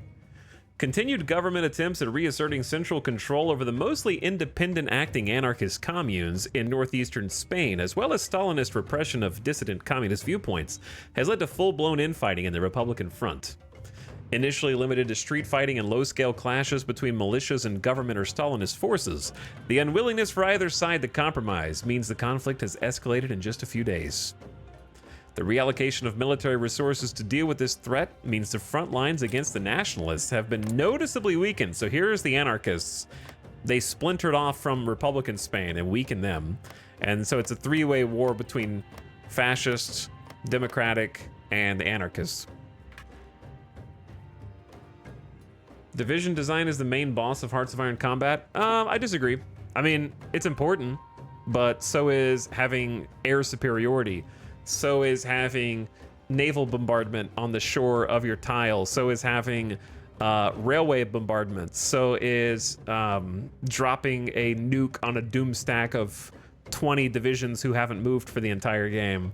So is airdropping supplies and making sure that you have enough trains so that your logistics are being fulfilled. All of that. Like, it actually has logistics gameplay as its combat. It's not just like Stellaris is your doom stack of this much power versus that doom stack of this much power, and you flip a coin to see which one wins. In Hearts of Iron, you need to have built up your infrastructure.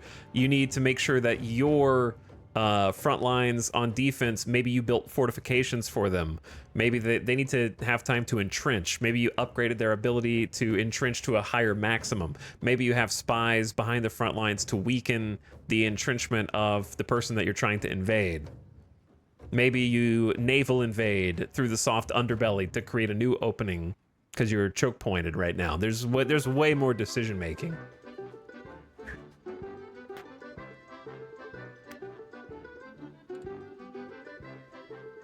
You actually have to, like, learn the mechanics. Which is fair considering Hearts of Iron is it's more of a war game than any of the other ones, for sure. They nailed the combat. There's still some, things I would tweak here or there, for sure, but the reason why Hearts of Iron is the most replayable Paradox game is because it's the only game with fun combat. If the other games could just have fun combat, they would be more replayable, in my opinion.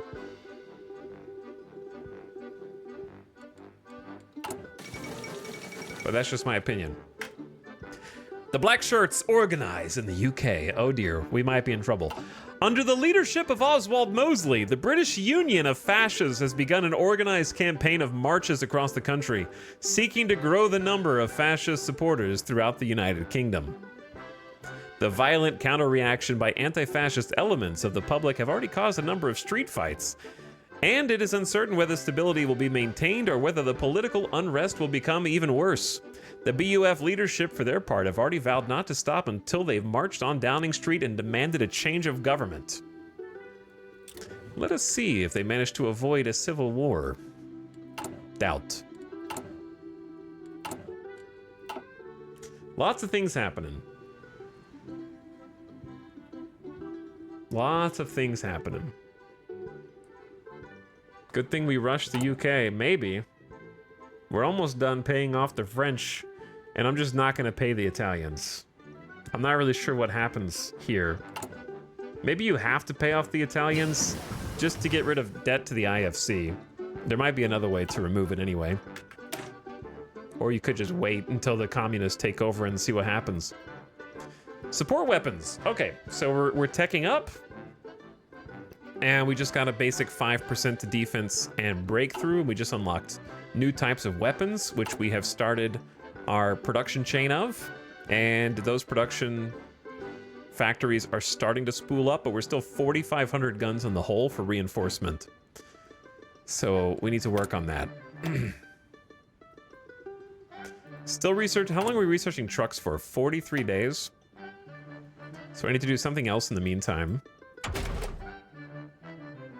We are going to need military police in the long term for occupying different territory. There's tanks. Buffing our own artillery is a good idea, because we already have 1934 era artillery with all of our army troops. So this is just a straight 10% bonus to their anti-infantry ability. And then there's the next tier of artillery after that. So we'll start there. Paying off the British may have empowered the fascists. Perhaps. How was I supposed to know?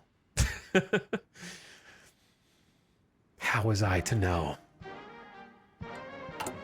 I could not have... They were actually not training anybody until we actually have equipment with which to train. So we need that fourth factory, and we need these factories to start becoming more efficient.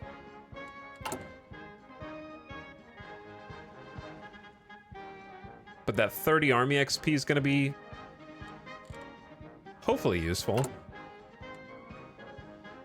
So now we can only befriend or crush the communists. Those are really the only two.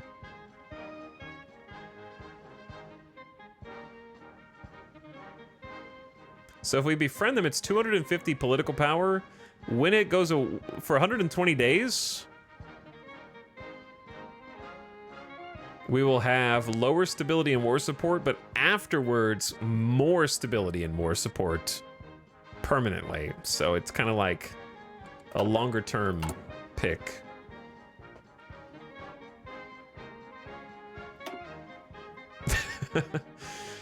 I could also go down the Hellenic army and get some doctrines.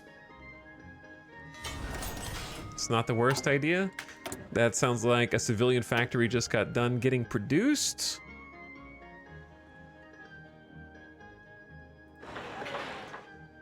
I feel like I'm wasting time building the civilian factories. The real problem is I kind of screwed up by going down this path instead of this one, because exporting more, we're down to only -1 steel. But if I want the automatic factories from here, I have to switch to free trade, which is going to lower a bunch of our resources that we currently have. I can change it back afterward, but it's going to cost political power. It does feed us 120 political power just for picking it, though. So maybe it'll give me free trade, and then I just simply change it back. Just so that we can get down to the free factories. Because this is a lot of factories. Unless we want the military factories.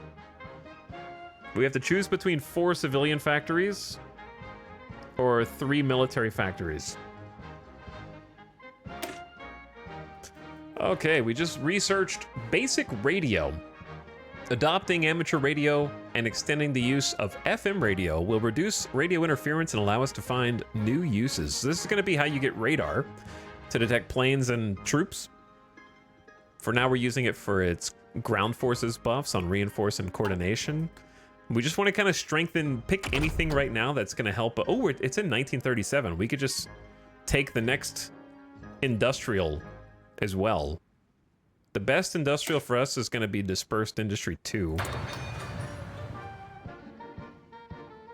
And I picked Interwar Artillery. Is it worth changing?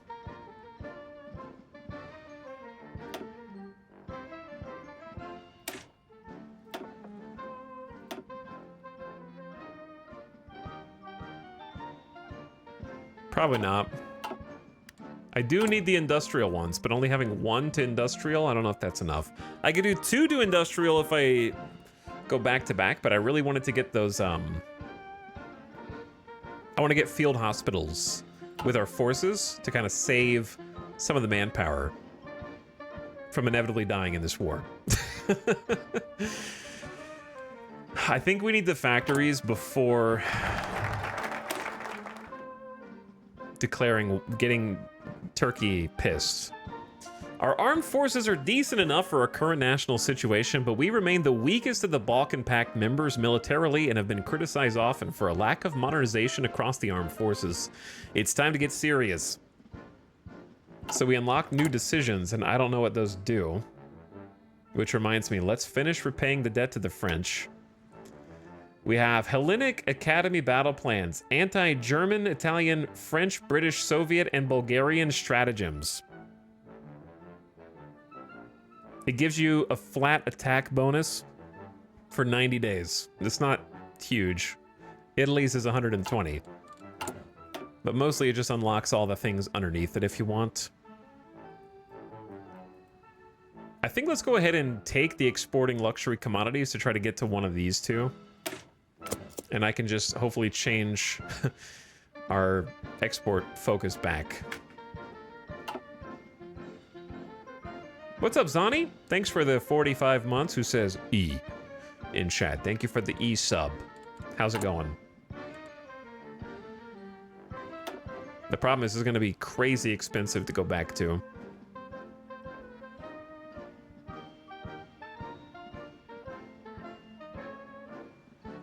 I don't know how to get those. How do I get those laws down?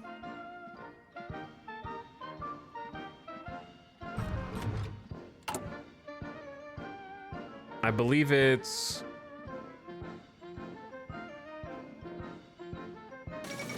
the Shocked Plan and foreign monopolies. But didn't we kind of double down on the foreign monopolies? I don't know. The Hindenburg is dead! The German passenger airship Hindenburg was destroyed today while attempting to dock at Lakehurst Naval Air Station in the United States. For reasons not yet determined, the airship was engulfed in flames and crashed to the ground, claiming 35 lives.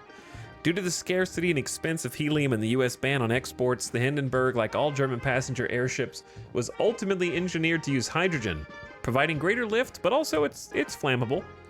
With public faith shaken by this disaster and the rise of much faster passenger aircraft, this could be the end of an era. So the game has started me on Grand Battle Plan Doctrine, which is kind of safe, but boring.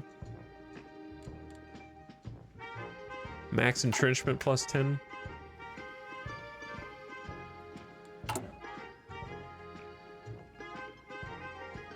Chat, we're making guns so slow, dude. So terribly slow.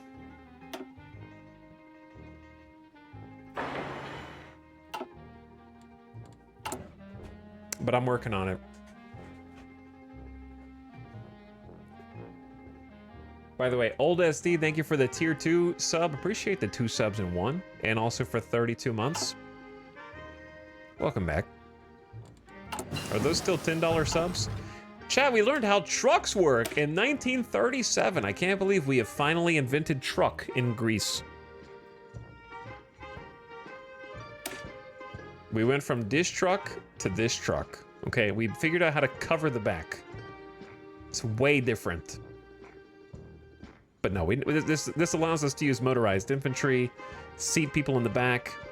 It is significantly better, but mostly it allows us to unlock these support companies. Field hospitals are great. Logistics companies will be great in Turkey. We don't even understand how trains work. So far, we don't need any trains, but we will. So I'm gonna come back to field hospitals. I wanna focus on the production efficiency cap because we should be peaking soon. And I wanna have a higher peak because we're short 4,000 guns. And then I just wanna get all of our industry updated since it is 1937 right now.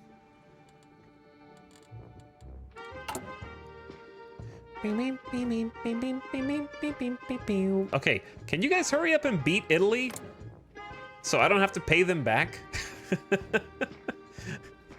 I don't want to have to repay them, dude. How are you guys going to take Sicily? I wonder if my debt gets canceled if the Italian Union wins. I guess we'll find out.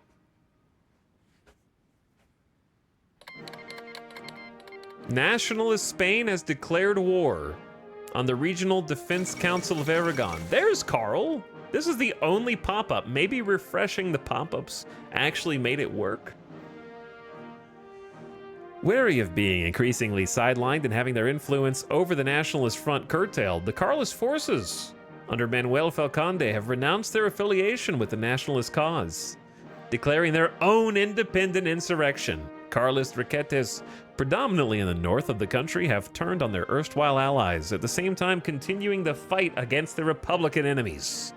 The effects on the military position in the Civil War being downplayed by nationalist leadership, but it is evident that Republican Spain is winning. Carl is so small, so little. Right now, I'd say Republican Spain is winning, but they do have multiple fronts. So let's see how that goes.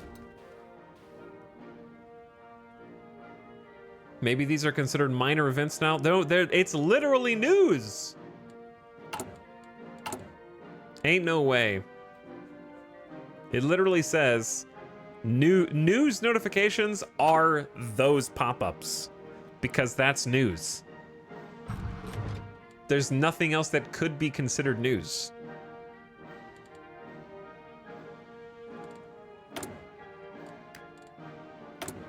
All right, we're not modifying the government. I don't know how we always have insufficient resources. Nobody's even buying our steel.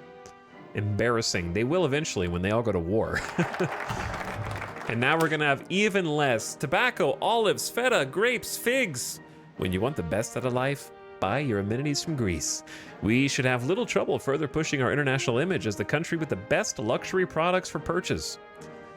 Okay, 4 monopolies gets modified more favorably for us. We get 120 political power, and unfortunately and fortunately, we now have free trade whether we want it or not, which means we have even fewer resources. In fact, we have negative 14 steel.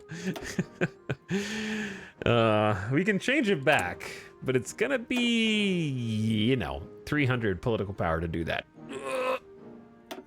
Ow.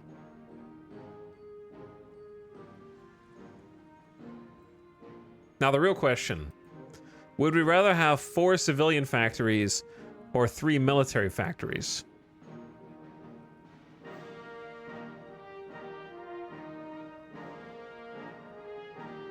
This one's great because this adds partial mobilization.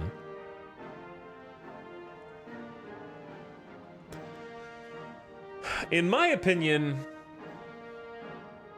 this makes everybody like us. Germany, United States, France, and the UK makes them like us more. 4 factories is better than 3. We could just build 3 factories with the civilian factories. I'd say let's expand tobacco and get those civilian factories up. 4 civilian factories seems solid. These are only 35 days as well. These are fast. Renegotiate our debt with France. I've already paid it off. I'm paying it all off. The only people I haven't paid off are the Italians so far. But yeah, if I mobilize the economy after this, war support goes up. This gives us free partial mobilization, so we can start getting more manpower, but we need more resources. This is a permanent political power gain, plus 15%, consumer goods factories down, and stability up, so maybe that's better.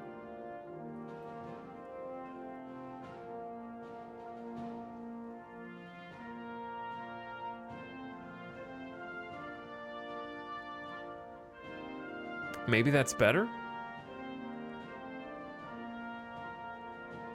And then we have even more factories down here. Or just straight up building slots and manpower to do with whatever you want. It's hard to say.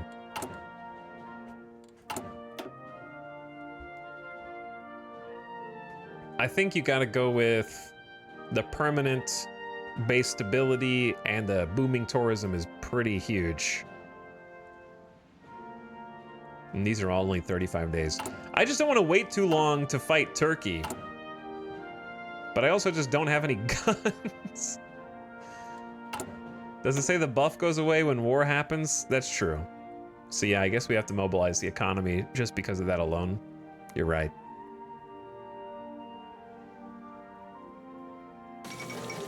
Amelia Earhart has disappeared! The first woman to complete a solo flight across the Atlantic has disappeared with her navigator Fred Noonan near Howland Island in the middle of the Pacific Ocean. The two were attempting a flight around the entire world in their twin-engine Lockheed Electra plane when they vanished. Amelia Earhart is reportedly now seeking a new navigator who won't get lost next time.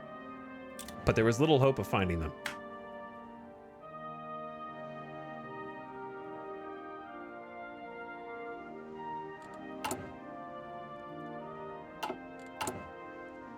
Okay, well, rip Amelia and the Hindenburg. Those are the two signs. Chat, we need to start associating, okay? Whatever happens in this campaign, we need to remember that Amelia disappeared and the Hindenburg exploded. So if this campaign goes bad, then those will be harbingers of doom. If things go good for us, then those are good signs. You know what I mean? We need to figure out what they indicate for future runs.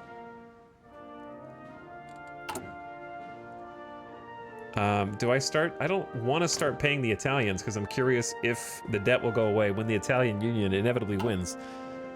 They're almost closed up in the north. And then they just have Sicily, which is difficult. Uh-oh. Who? Someone joined the Axis? There's no doubt that our largest and most profitable export is tobacco, which we sell all over the world. Countries that we have already established a trading relationship with will surely appreciate we've prepared our enterprise in so thorough a way that no matter what, the world will never run out of our tobacco. 4 civilian factories, and what's best about this is it creates building slots for them, so it's not occupying our existing limited building slots. It's just giving us more. And suddenly, we have 13 civilian factories. Isn't that amazing? So, the thing that I want to do the most, because I'm worried about this 3-to-1 on the border with Turkey, is I want at least 4 forts there. Each fort will give us a at least temporary bonus of 15% attack penalty on the invaders. And likewise, I want 2 factories here and here, because we're going to need to hold that against Turkey at all costs. Those are probably our new top priorities. And then we're gonna want to sneak a military factory in here somewhere as well.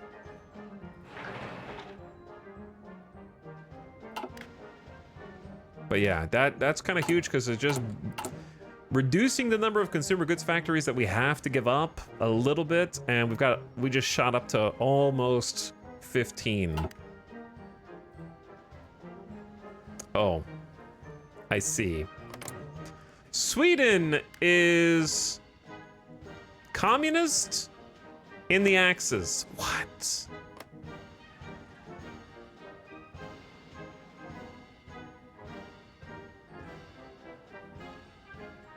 and mostly democratic. I don't know what's going on here.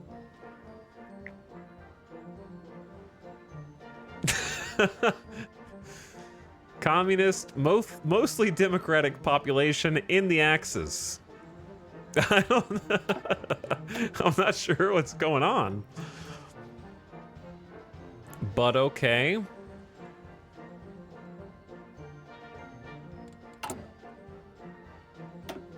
Well, let's mobilize the economy, I guess. Ahistorical in a nutshell. Yeah. So right now we have early mobilization, which is not the best. Partial mobilization, way better. Because not only do we get more of our consumer goods factories for use to build stuff that we want, because we're saying, hey, listen, civilian population, can't you see the state of the world? It's chaos out there. I can't be making iPhones for you when I need to be making guns. And they're like, I don't know about that. So the more we mobilize, the more we get control over what those factories build instead of letting the civilians choose. But also, the military factory, we take the 10% debuff off of factory construction and actually add 10% buff for the military factories. And we don't have to spend any political power on it. So, I mean, that's the best of all the worlds. All right, this dude actually has like an 86% network strength. We're gonna switch him to quiet. Maintain the network while minimizing the risk of detection. So I want to minimize your risk of detection inside of Turkey. That way you don't get caught. Okay, you just chill there. You don't need to build. Your network's already pretty good. And then, chat, does just having an agent behind enemy lines weaken their entrenchment, or is there something else I have to do?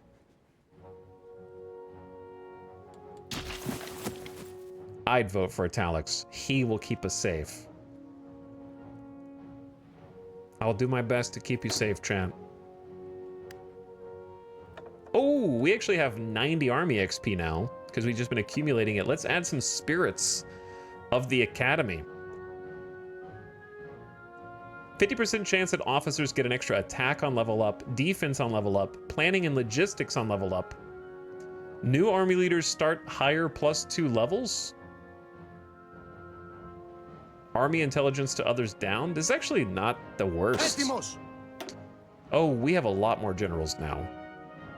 Because of taking the people back from exile. Look at Napoleon here. What a beard. We have some new choices, actually. I forgot about that. Or we could just save up and get a doctrine, or... No, I like getting the officer corps ones better. Higher chance of them getting trickster, commando, naval invader trait, or terrain trait XP gain plus 20%, 50% chance that new officers get brilliant or inflexible strategists. Well, if we're planning on invading Turkey, planning and logistics is not the worst. Right? If we were in a stronger starting position, I really like bold attack. If we're planning on getting invaded ourselves, then tenacious defense.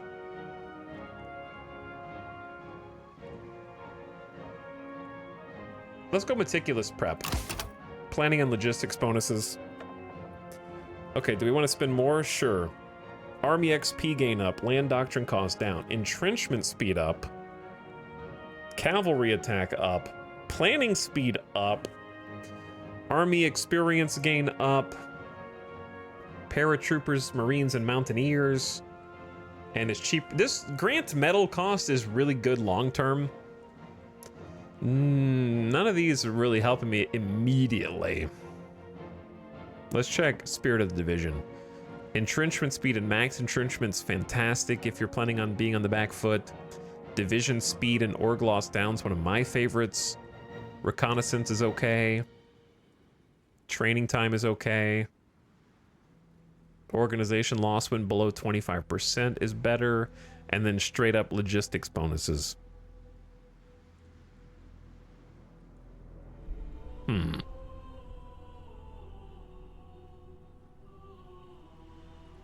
Tough call.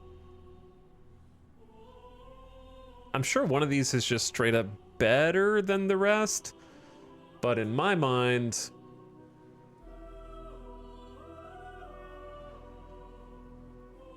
speed is king. Because you just reinforce. It's good for offense and defense. Because when they retreat on defense, they retreat faster and then reinforce faster, potentially. Static warfare is also quite good. I would pick static if I thought Italy was going to attack. But let's go flexible.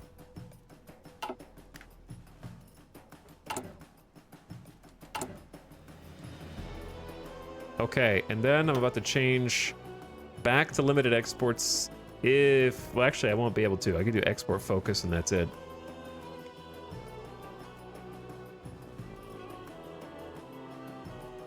Unless we were going to be at war, then I could go straight to limited exports. We're still 3,000 guns in the hole. Chat, should I hold the political power and then just try and... I don't know how fast to go to war with Turkey. We're still so weak. You know what I mean?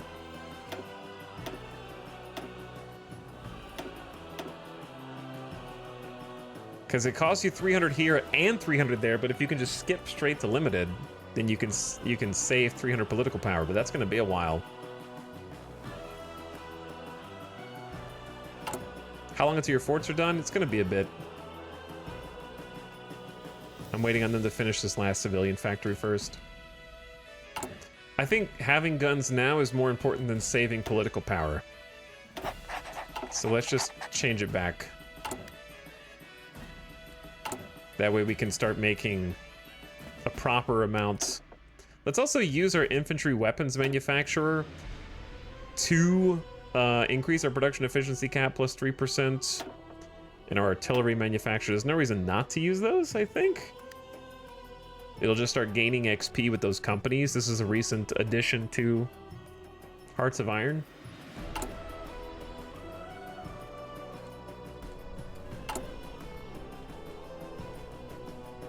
But yeah, just making the guns faster because we can't train any manpower right now until we have some equipment for them. We have plenty of artillery. We have too much artillery, which is not the worst thing because then we can come back in here and add line artillery if we want, but we'll have to have over 300 artillery to be able to do that, and that will give us some strength as well.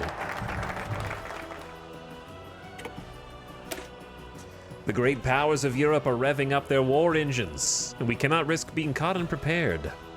The process will be painful for Greece, more painful than it would be for most, but for the sake of our survival, we must make sacrifices. Foreign monopolies have been modified. Consumer goods factories factor minus 10%. That's good for us. Base war support up. Add war economy, which grants expected... Wait. War economy? I thought that this said it was going to add the one that was one step below that. This is even better. It changed.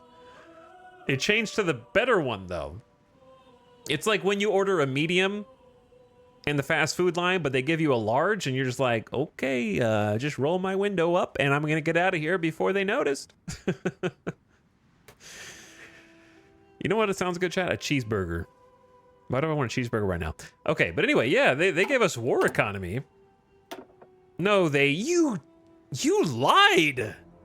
It gave us partial, but the text is coded so it says +1 of whatever you have at all times. So when you go back and look at it, because it just upgraded us to partial, it now says war economy because that is +1 of our current tier. It updated the text dynamically. I got scammed. So, new analogy. I went to the fast food line. I ordered a medium. They wrote large on my receipt, but I only paid for a medium and I got a medium even though the receipt said large. Confusing. But okay, partial mobilization is still better than what we were at before. So our factories are going to be built faster now. And we should have more factories for construction in total. And then we also just got interwar artillery. So we're gonna have some nice strong artillery. Let's get faster construction speed. I want all my industrial stuff fixed. And then we can choose one of these mutual exclusives. We can add infrastructure, which is good for resource gain as well. And also leads us to a research slot, which we need.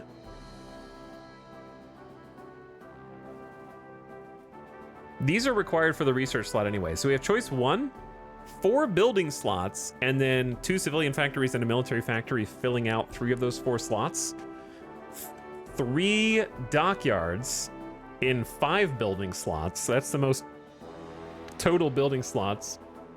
If you control Cyprus or the Dodecanese, it's even better. And then this is 5 building slots and 66,000 manpower. Clear the slums. We're basically conscripting Greek refugees.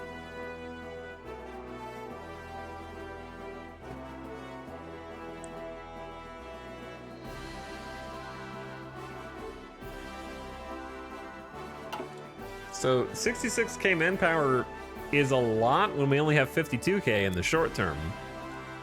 But is it more than just having a bunch of factories and building slots?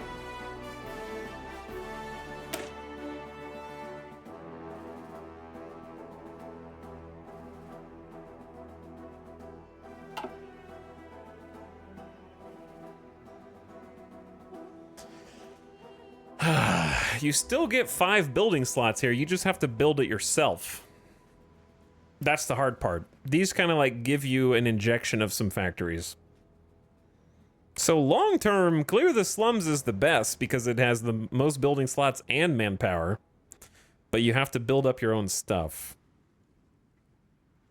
What do you think, chat?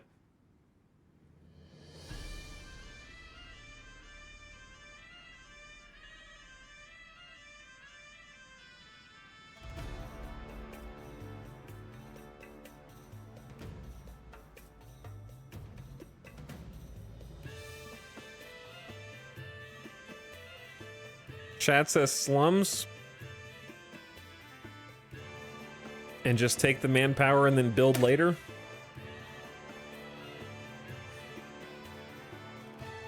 Can you produce enough guns or supplies with less factories? That's what we're going to figure out. I need at least 1 more military factory for sure. Which I'm going to build.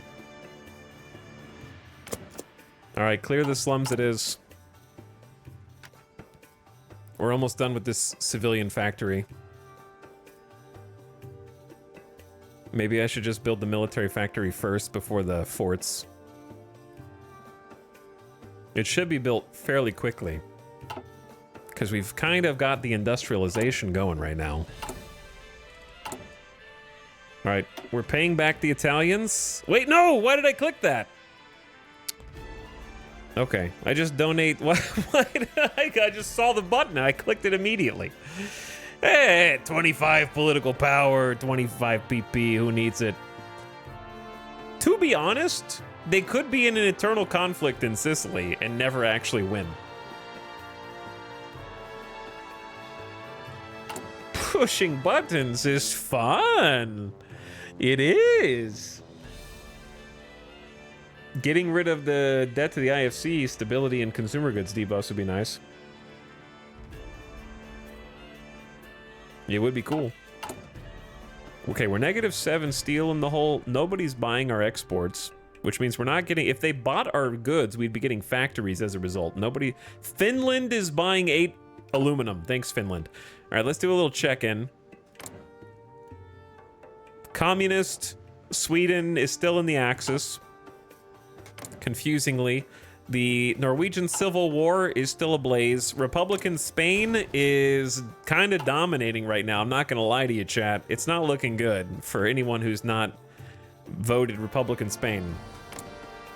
They do be winning. And Japan is just peaceably being led by Hirohito. Just hanging out.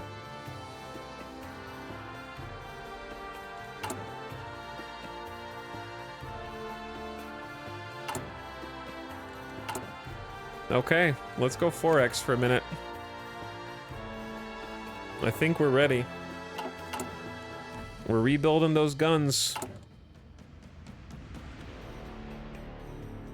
We have a small surplus of support equipment as well. Not very much, but it's better than negative. And I'm trying to train some new units. That'll get easier when we actually have weapons for them. But we're only making 17 guns per day. It's about to get faster, though. We've got dispersed industry, machine tools, and those are going to both give us a nice factory buff. But yeah, it's quite slow right now.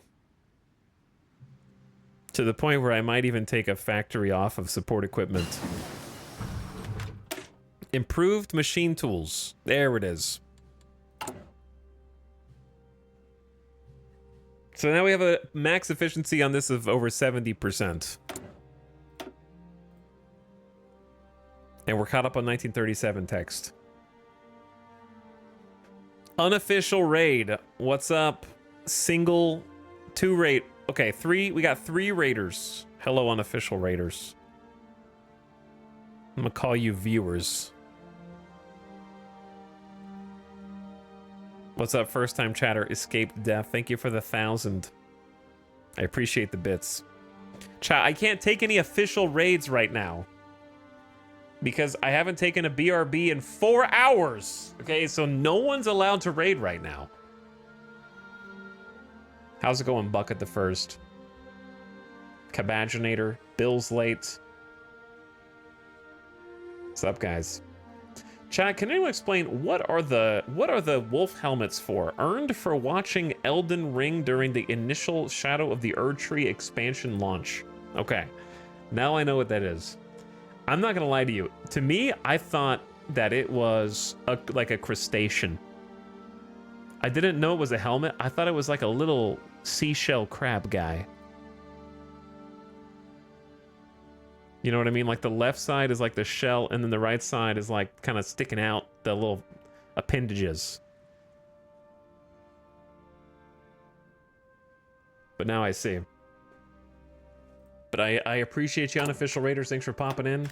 We're going back to 1937, and we're gonna try and start some conflict as Greece. But first, we have to improve our industry because we need guns. And it is 1937, yes? So we've already got 1937 infantry tech. We got trucks. You know what we're gonna need? We're gonna need trains. But we're also gonna need field hospitals because our manpower is really limited. Greece doesn't have the most people to throw through the war machine. So this will help trickle back some of the losses so that they can go back into the fight. But we're gonna have to add them manually to our divisions using support equipment. When the time comes. Are we reviving the Byzantine Empire? Hopefully. That's what Chad voted for, as it happens. That is what the people wanted. You know what? We could actually trade for this steel and give up a factory if we want. Maybe we just trade with France. So we give them 1 civilian factory. In exchange, we get 8 steel. Because since we... Well, do we really need 8 steel? 2 of them are being used for convoys, which I don't really care about. Guns are the real shortage right now. But we're almost done making a military factory. You know what? While we're making this, let's just make 2. Let's make 2 military factories back to back. How are you going to win a war with no military factories? Because guess what? We don't have trucks. Yeah, I didn't even give you time to guess. Hey, guess what? We don't have trucks. Chat, guess what? We don't have enough of trucks. The answer was trucks. Decentralize our manufacturing to make it hard to strike at specific parts. I can't think that fast. That's why I told you. Trucks? It's trucks. You got it. We do need to make trucks for logistics purposes, as well. Like that'll help them distribute supplies to our front lines. And we can make either motorized infantry if we want with those trucks, or we can make motorized recon as a attachment to our existing divisions. Because in Hearts of Iron, you actually have to keep track of how much of each thing you have. So if I wanted to say, I want my infantry divisions to have motorized recon, they drive around ahead of the infantry and kind of scout and give that intelligence back to give us a better advantage in combat. Well, I physically have to support them with trucks. We have 0 trucks. For this, it estimates that I would need at least 180 in storage. So in Hearts of Iron, you actually have to keep track of how much of each thing you have, which is, in my opinion, the most fun aspect of the game that none of the other grand strategy in Paradox Umbrella really have when it comes to the combat side of things. Is if your troops are only 50% equipped, they're not going to fight at full efficiency. So having to keep up with not only whether they have guns at all, but what kind of guns. Like right now we have, primarily old 1918 guns, and we're going to work on replacing those with the 1936. And we have artillery tier 1, and those can be replaced with artillery tier 2 and 3 and 4.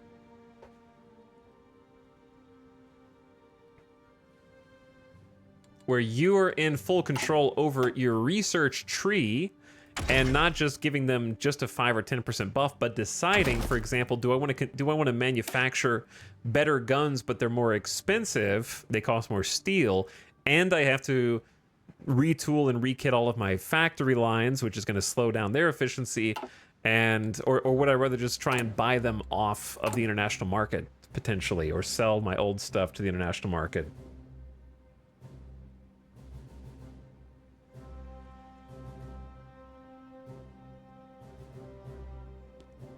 Historically speaking, Greeks don't replace their 1918 guns till 2033, so you're doing quite well. Well, we're going to be doing even better because Italy's not going to be coming in through Albania, so that'll help.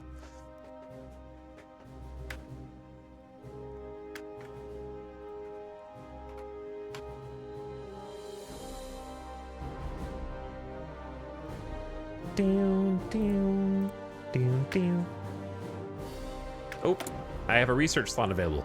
Fun fact about research slots, they can actually bank up to 30 days, so there's no rush. If you have an open slot, it'll accumulate research time. So in this case, 4 days. So if I select a research, those 4 days will automatically be progressed on whatever research I do pick. So you can actually do that for National Focus as well, but only up to 10 days for the National Focus. So we're gonna work on both of these here. Let's do research first.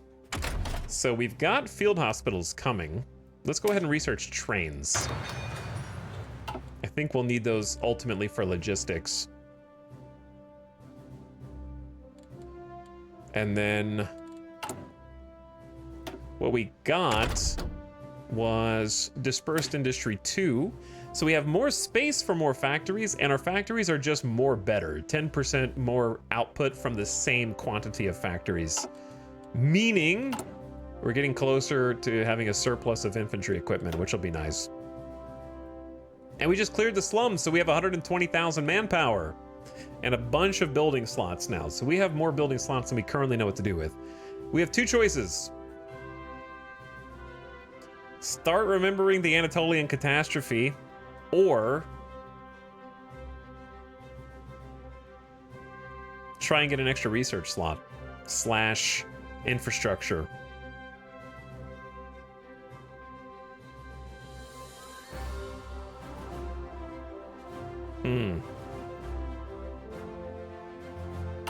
When do we want to go to war with Turkey? I imagine their actually available manpower is only 63 to 100,000. But their deployed is up to 300,000. We've only deployed not that much. Not very much, dude. Oh, it's kind of bad, man. We've only deployed 118k. They outnumber us 3 to 1. So I'm gonna say maybe don't declare declare war on them yet and just build some infrastructure whilst we think about what we're doing. Just 3-1, just casual, you know, no biggie.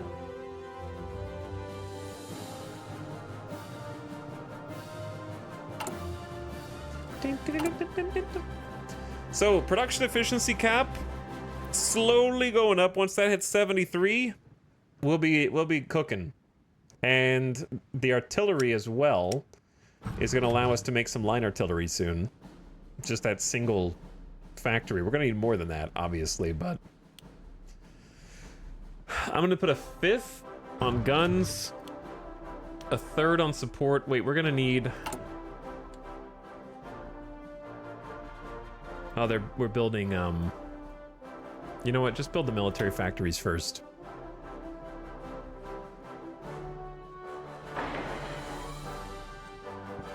In my opinion, 14 out of 15 is going to have to be good enough. We'll have to depend on other economic laws to get some more.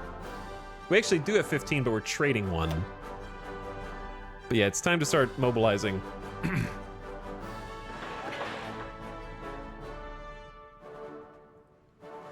Chad, do you think Turkey can do a naval invasion of us?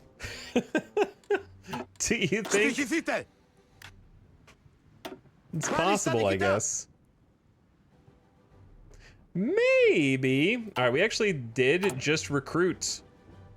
We just finished training a whole division, dude, and we deployed them.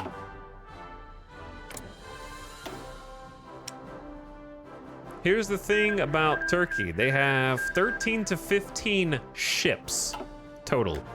The Italian Union took 12 states. The war is over in Italy.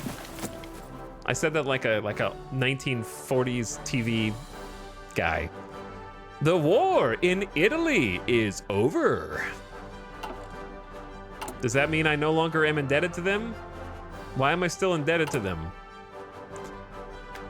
I still have to pay them? The Italian Union remembers their debts. All right, fine, pay them. I had to see. I had to know, you know? It's possible. All right, Chad, it's been over 4 hours. I haven't stood up. I should stand up before I die gamer death, okay? Good luck, Spanish voters. Good luck.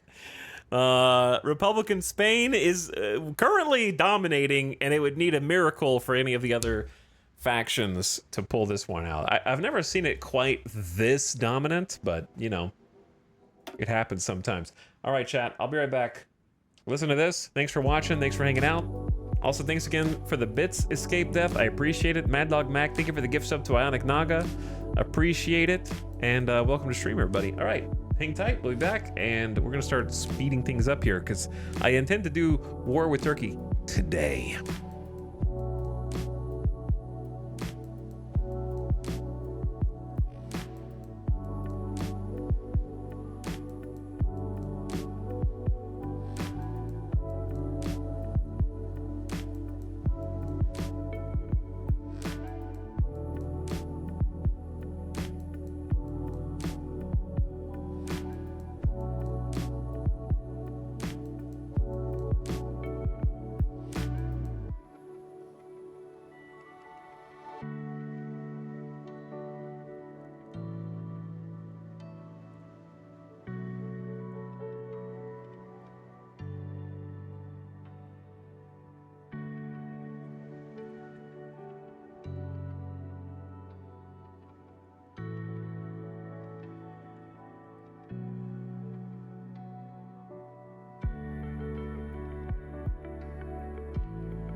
Yo. We back.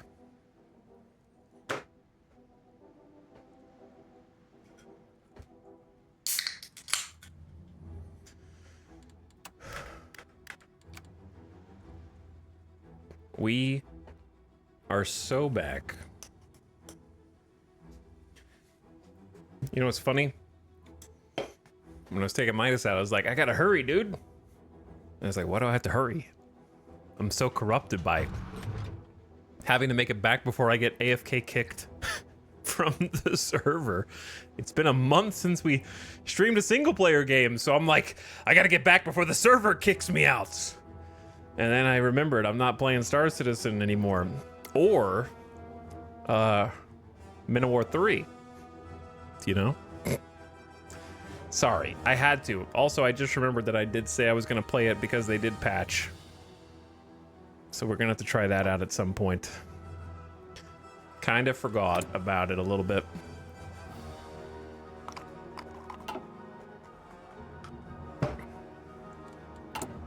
We're unpaused, paying back our Italian debts, connecting our prefectures. Why doesn't the US use prefectures?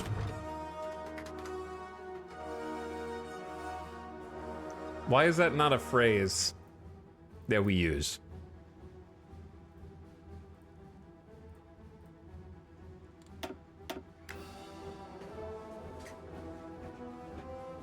Like, I know what it is, but I don't, you know what I mean? Parish is close? Yeah, parish is close, but that's like more southern.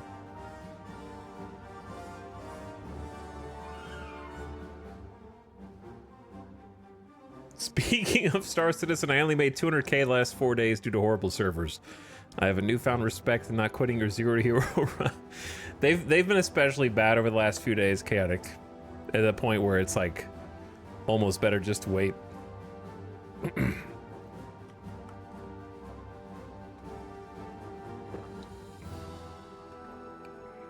I don't know how long the monarchists and the fascists are going to be friendly or loyal. Is kind of the issue with this.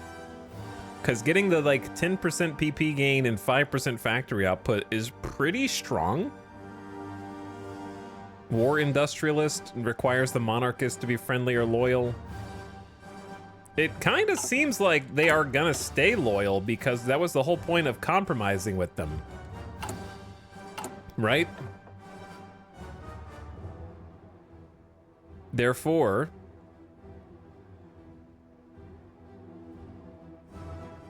I don't think there should be any threat. But yeah, I like the factory output one. I don't know how long Metaxas is gonna live. Let's go ahead and pick one. I want to start getting some political advisors in here, so that's just 10% to flat PP gain and then 5% factory output until he dies. Maybe I'll regret it later. I don't know.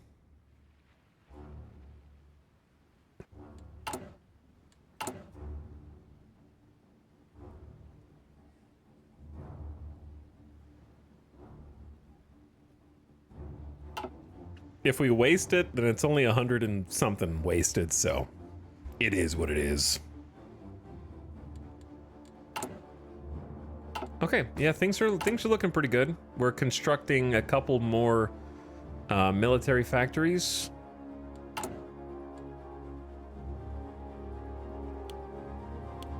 I want the next one to start making trucks.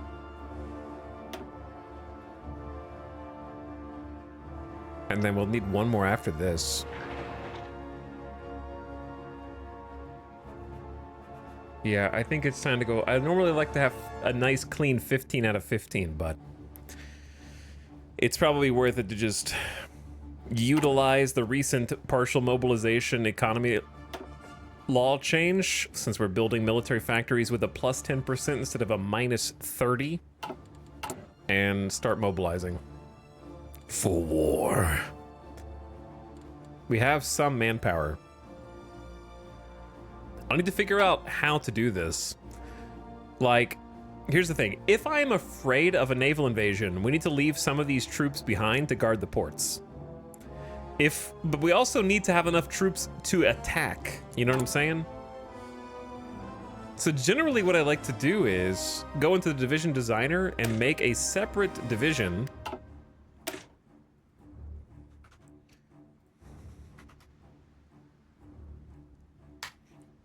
Also, chat, I am aware that we are in need of some names for our divisions. Some Greek names for our infantry. But yeah, it might be time to make a Coast Guard division.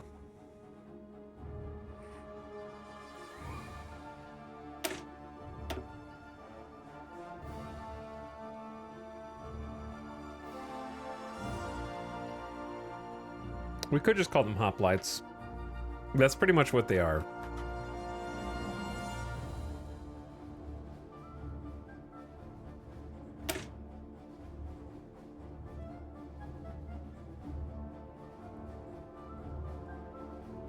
Okay, save or just rename. What about the Mountaineers?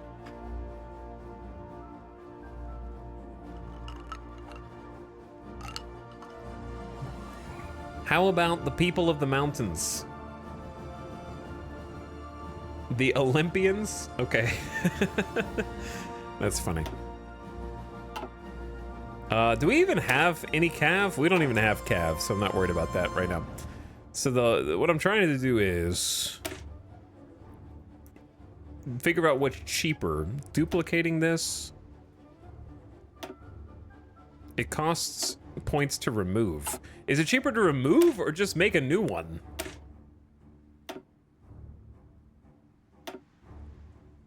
I don't remember. Why can I not remember how? There we go. Create empty. Let's see how much it costs to do this. It's not about copying it as free, Wywalk. It costs points to remove existing divisions just as much as it does to add them. So if I'm adding fewer than I'm removing, then it's cheaper to create one from scratch. Depending on how much this ends up costing. So like all I want is an engineer. And that's it.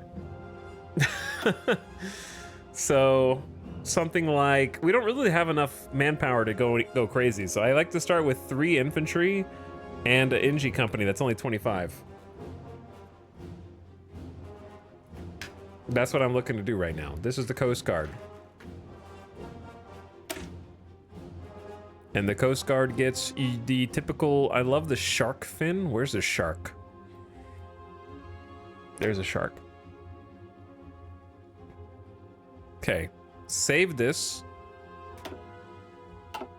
Costs 25 army XP. And so each one of these divisions is only going to be costing us 4K manpower, and we can upgrade them later. It's just somebody to put up a fight in case of naval invasion, right?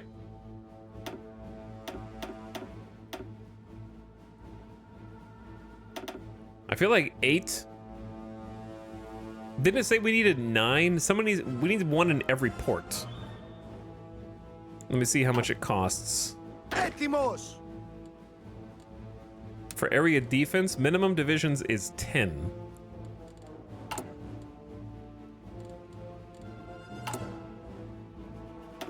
All right, we're gonna train 10 simultaneous divisions here. It's very, very small, just to spread them out. And obviously we're gonna be even more guns in a deficit right now, but we just added a 4th factory for you. We're gonna add a truck factory.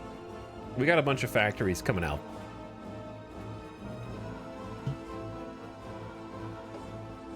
But that's just to make sure that they don't backcap us or backdoor while we can send most of our actual forces to the front lines. Oh no, already? Eleftherios Venizelos passes away. Prime Minister, leader of the Venizelos and a revered titan of Greek politics, has passed away peacefully in his home. Venizelos was a passionate contributor to the Greek multi-party system and a figure who was perhaps unrivaled in how much he influenced the Greek national consciousness. How can words alone do justice to the man who gave so much of himself to his country and countrymen? He's the architect of the nation we have the privilege of serving today, and the enduring legacy he leaves behind will outlast us all. The only black spot on Venizelos' immaculate record is a terrible loss our nation suffered after the devastating Greco-Turkish War of 1919. It is a blemish on an otherwise perfect legacy that we fully intend to avenge ourselves upon. Eleftherios Venizelos was a revolutionary, a statesman, and political pioneer. He was our ethnarch, and we shall remember him as the uncompromising lionheart that he was. Themistocles Souflis has taken over as prime minister and the leader of the Philotheron, and has declared a national day of mourning for the recently deceased father of modern Greece. -5 base stability, but we get a new leader, professional crisis solver, bonus political power, and then gain stability anyways. So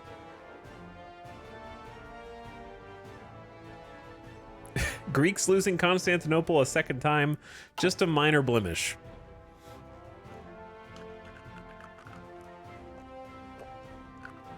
Don't worry, we'll be reminding them soon enough.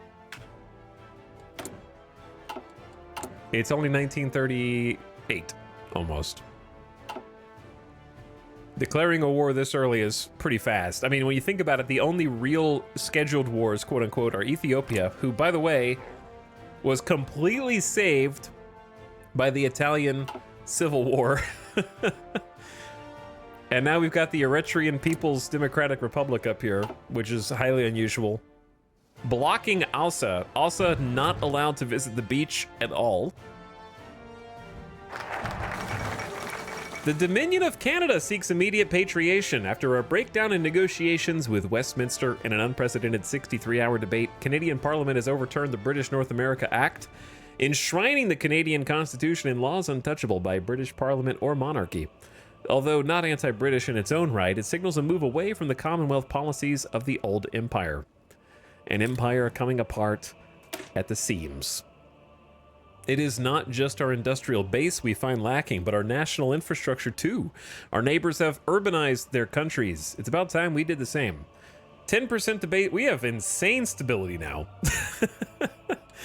+3 infrastructure, 1 infrastructure per area without even having to build it ourselves. I guess we're just going for the research slot at this point, so let's go. I think we're just going for the research slot. While we go for the research slot, we rebuild our gun reserve, train new troops, and continue building military factories, which we're now making trucks. So then we want a 5th in infantry equipment, a 3rd in support equipment, and then we're gonna want 1 in trains. That'll cover most things. So for the hoplites, since they have 18 combat width, where are they primarily gonna be fighting? They're gonna be fighting in the mountains, which has a combat width of 50, which is not very much at all. Very narrow, very hard to get in there and fight. And they're also gonna be fighting here, which is urban. That is a combat width of 80. And then a combat width of 70. Combat width is a difficult concept to explain in Hearts of Iron, but it's effectively how many units can fight effectively in a given area. So, for example, if you had a combat width of 80, or let's take... Okay, should have paused. That's my bad. If you take planes and you have combat width of 70, if you had troops that were in a combat width of 35, it would neatly fit into the plane's combat width, but your units would be super thick. But because they neatly fit in there, they would not have any penalties to fighting in the planes. So if you went above that, let's say you had a combat width of 21. The only way that they could fit in the planes is like 20, 40, 63, and then they might be over. They can go over by a certain amount, and then they take proportional penalties to their combat effectiveness because there's too many cooks in the kitchen. So combat width can be... There used to be a meta where one combat width kind of like worked in almost all circumstances. Now it's quite varied. And it's not really possible to make one answer jack of all trades style that will be like, this is the perfect size. Like Forest is 60. That's easy, right? Just make combat width of 20, and that fits neatly into 20, 40, 60. However, there's also additional room for additional attacks. Those are attacks from the flanks. So like Forests have room for 30 combat width of flank attacks, and so on. So what I generally try to do, and again, it's not that bad to go over because the penalty is, you're sending more troops. The penalty doesn't exceed what it would have cost you just to remove some combat with most of the time, unless you're really egregiously over. But I try to find where I'm expecting combat the most, and then like if I was expecting most of my combat to be with Italy in defending against an Albanian incursion from the north, I'd be like, these are all hills and mountains, so I would try and make something that fit whatever my most common fighting position was. So in this case, it's 50 combat width. I'd probably try to make 25 combat width troops because I know I'm going to be fighting in the mountains the most. And then if I ever break out of the mountains, you can change your units later to fit whatever you want if you have some army XP to mold them. So in my case, we're going to be fighting in mountains because we have a mountain here. But we have the Mountaineers there. Only 3 of them, plus an extra division. And then we've got Plains. This is Plains, that's 70. 25 combat width still isn't that bad because it only goes over Plains by 5, 25, 50, 75, and it's pretty thick units. Thick units are bad if you want to spread out more, which maybe we do. But I say all that to say, if we added an artillery battalion. Artillery is worth 3 combat with the pop. So we're at 18. 1 artillery will put us with the 21. Infantry will put us up to 23. So I could have 25 combat with 2 more infantry and a line artillery, and these are like really thick units. Do I want that? Do I not want that?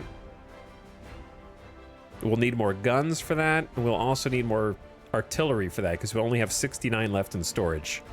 Additionally, I want field hospitals. Now we're going to have negative 300 support equipment, and I need recon. Now we're going to have negative 400 trucks. So, like, our logistics aren't great. But we did just research field hospitals, and it's January 1938, which means let's grab computing machines for the research speed buff, which is going to come in handy once we get that extra research slot. And then I'll think about upgrading them once we have sorted our supplies. I also only want to recruit the Coast Guard once. I don't need them to keep spewing out more and taking our manpower and weapons and whatnot.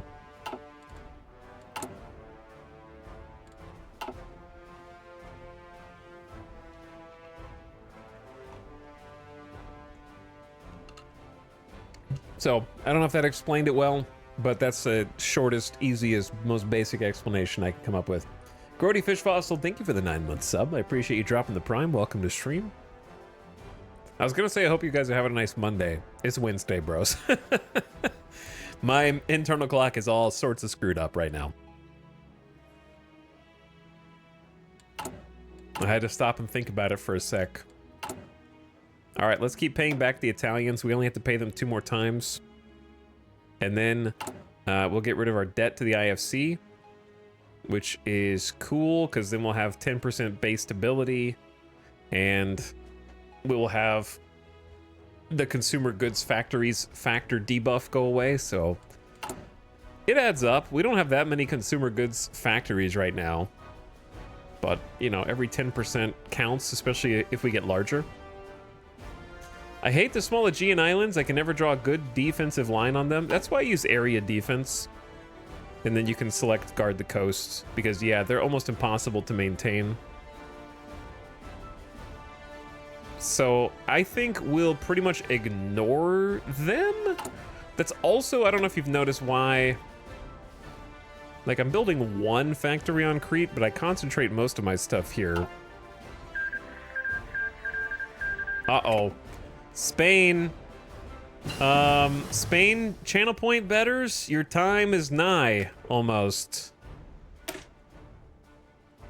Construction 2. We have modernized our industrial abilities. Construction speed is at its current maximum.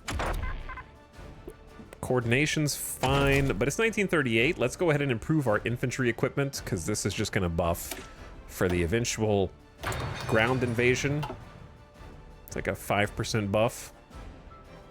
It adds up.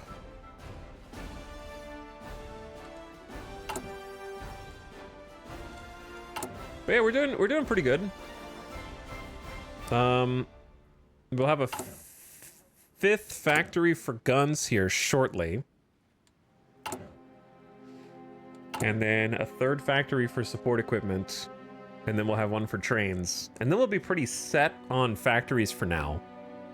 Because we can't recruit more people until we go to war. We can't change our conscription to extensive unless we're at war and their strength is 50% or estimated enemy strength ratio of 50% or more.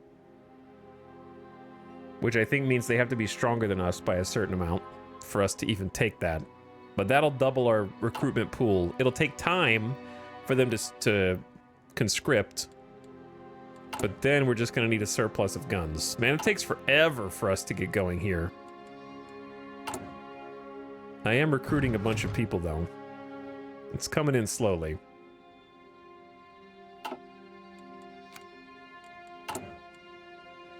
I got the agency. I haven't really been doing anything with them.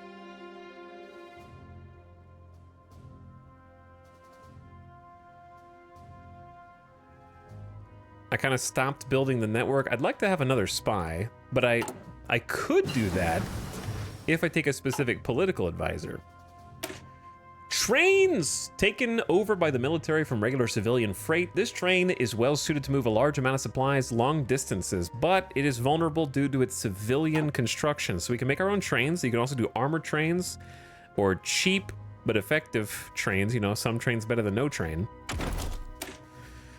Let's do support weapons 2, 5% defense and breakthrough.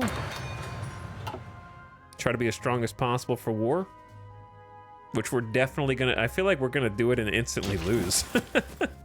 I guess we'll see. I don't know, it depends on a number of things. 73% production efficiency cap will go a long way too. Carl! Carl was annexed! Carl is out of the race. Now just the Spanish directory is left opposing Republican Spain. Specialties of the ancient Greeks. We now more than ever need bright and inquiring minds, ready to transform this country and propel us into the 20th century. Focusing on technological innovation means we will not be stuck playing catch-up with the rest of Europe for the next 50 years. Chad, is this an alternative way to spell inquiring, like the National Enquirer? That'd be ironic if it was misspelled. Add sophistry and science, granting a permanent political power and research speed gain. Nice. Now apparently we're going to cooperate with foreign monopolies. And then we get a new research slot. So this one's only a 35-day.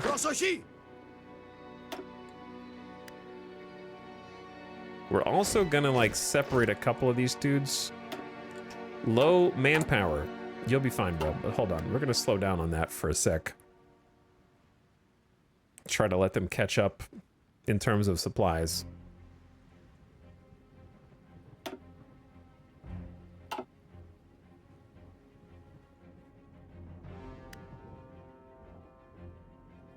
Bulgaria hasn't been doing anything crazy. Like, I don't expect to get declared on by Bulgaria. I mean, they don't like us very much. Let's do this. Honestly, who cares about this one Cav squad? Just disband it. Put them back in the manpower pool. They're just gonna confuse me. Let's split this group in half, assign them to a new general so we can spread out. Because we got Nicholas Plastiras. He is a cav officer and a cav leader with a reconnaissance bonus, but mostly his strengths are just that 4-4. Offense, defense is pretty solid.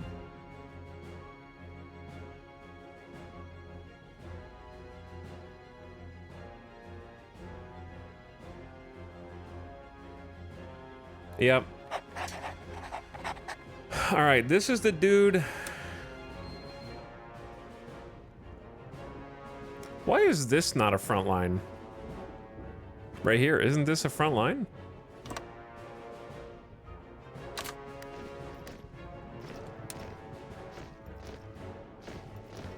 What, does this not have a land connection?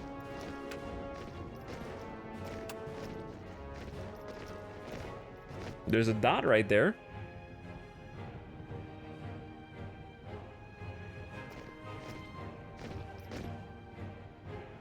So I'm a little confused. Έτοιμος διοικητά.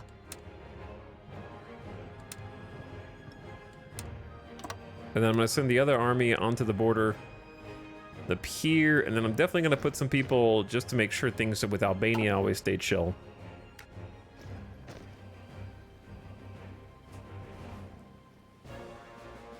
I think it's a little island above. What? Προσοχή. This?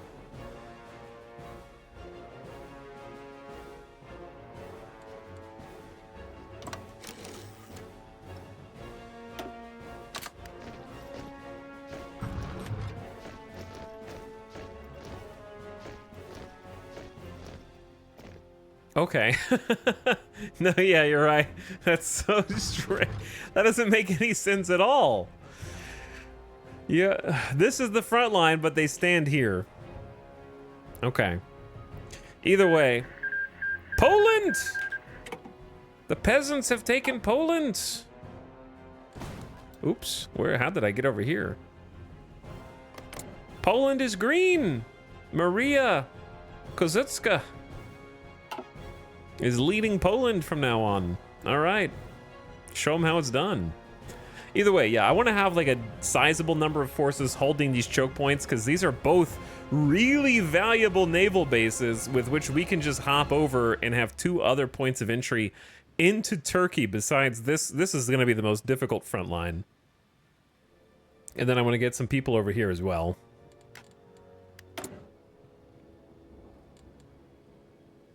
One decision or event timeout. With the threat of war seeming distant, people are no longer willing to accept the hardships of wartime law. We need to review our laws and consider changing them to quiet protesters. Demobilize the economy. With the threat of war distant, people are... Dude, I'll show you distant. If you select this, add civilian economy. No! That kills the run. Demobilize our economy is gonna happen anyways. Or is it? What? I'm very confused with this timeout. Is it gonna happen regardless? Or is this just gonna be... Okay, activates mission, demobilize our economy, which is the same name as this, so that's confusing. Add strikes, which grant resource gain efficiency down, consumer goods factories factor up, factory output down, and dockyard output down.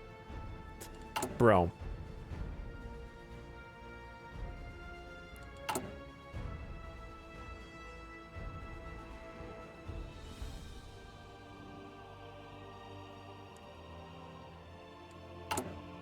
I'm not going off of partial mobilization, dude.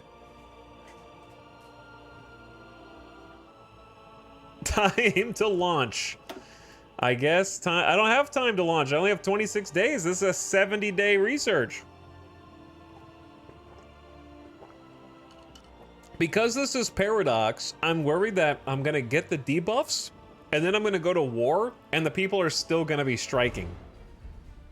You know what I'm saying? Also, we're literally Only 80 days away from having another research slot. I mean, I can't change the economic law. You're just gonna have to deal with it.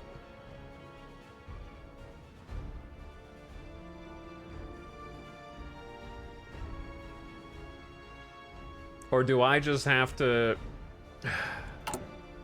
tank the political power necessary to go back? Chat, can I just build war support to get rid of this? We can't. There's no propaganda. Can't do propaganda yet.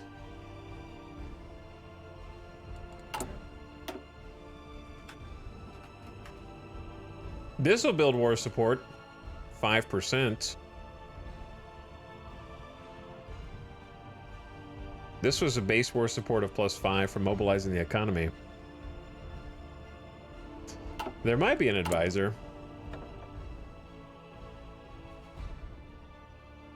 There's a war industrialist.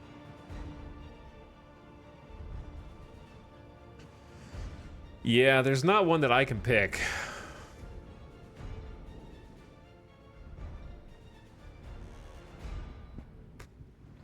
The operative slot is interesting.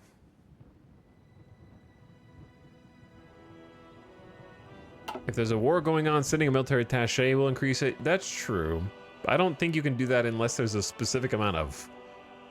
Can you do that regardless of world tension?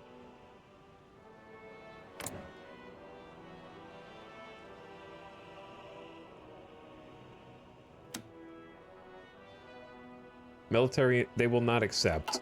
Okay, so they have to accept.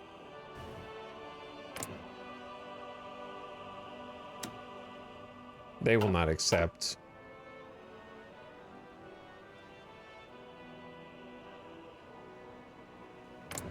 Send it to the fascists. They will not accept either. They need a better relationship. Well, I mean, I don't have time for that. I don't use attachés as much as I should, is the issue. Yugoslavia? I can't help but notice that you look a little different. When did, Drava Banovina come to existence?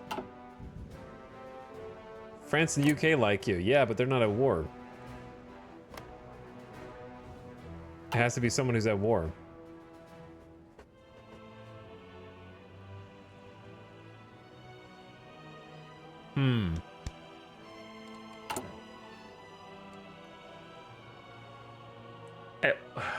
Do we have enough time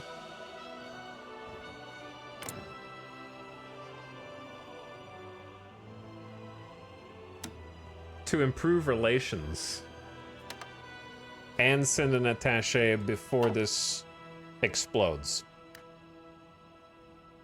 Can you send 2 attachés or just 1 per?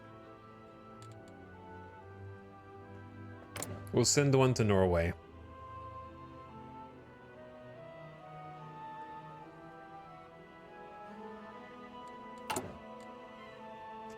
We don't have long. I guess I didn't even notice this because we could have been fixing it already. Okay, yeah, now they'll accept. You're right. It is like a 20. They need to have at least a 20 relation. We do get war support plus 10% and 15% of their army XP gain. Our offer was accepted by Norway. So now we're back up to 21% war support. But it doesn't look like that's enough to make this go away.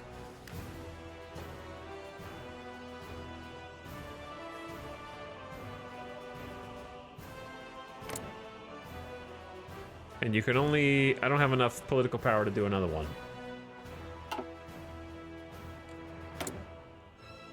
And now I don't even have enough PP to demobilize the economy.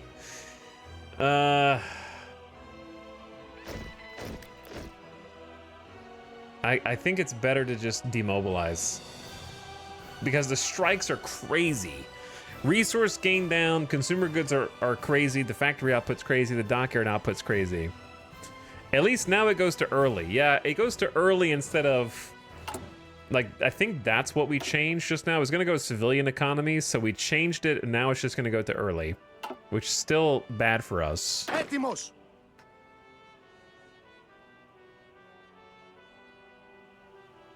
But could be worse. I need a decent defender. You go up there. Do we actually have a surplus of guns for the first time ever? And artillery, some trucks. We got 69 trucks, 88 support equipment. We need trains. I actually need trains in a big way right now.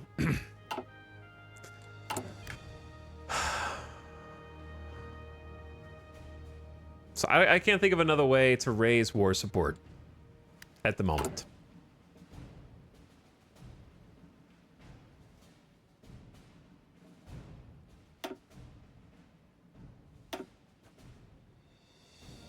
Hearts of Irons are good at throwing sand in the gears. Yeah, but we mitigated it. We mitigated it. It went from disastrous to just like kind of an inconvenience. Replace foreign monopolies with cooperative foreign monopolies. So we have foreign monopolies right now, which is debuffing our consumer goods factories.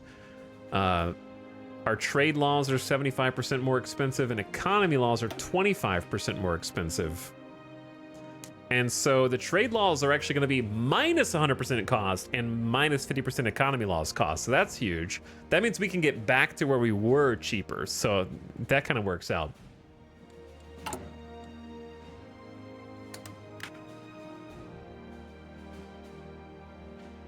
All right, I did it. I did it. Don't strike. We gave in. We'll be back.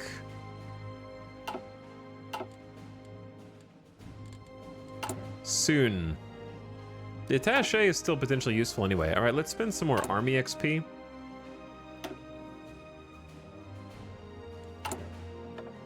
Let's get a spirit of the army. I'm thinking planning speed can be good, but I don't know if it's this is the best long term. Grant medals are cheaper. I'll just take the best long term solution. Can your spy do anything in your territory? I'm not going to move them out of their entrenched position in Istanbul, or they lose their entire intelligence network. But as far as war support, I don't think so.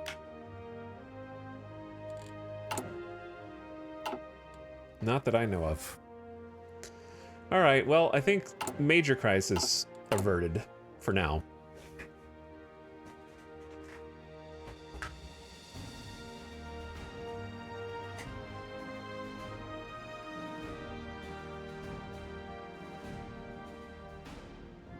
Let me change some lighting. It's kind of bright in here, hurting my eyeballs. There's no point in fighting the powers that be. It is an unwinnable fight that will kill Greece slowly if we wage it. Instead of playing the brash fool, let us bring the monopolies to the negotiating table and work out an amicable deal for all involved. Plus 120 PP. Replace foreign monopolies with cooperative. Huge consumer goods factories factor down. Permanent 5% research speed. And trade and economy laws might actually be affordable now. Wow, they're only 150 instead of 300. And mobilization's down to only 150. Okay, so these are now way more affordable. And then we just go, let's get that research slot, and then it's time for war. By the time that those two are over. I think.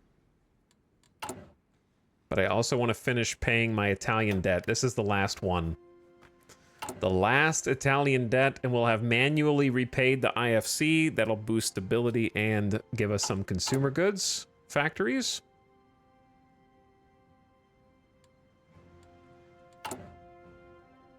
All right, we've got the trains. Now that we got trains, I actually want to build the forts.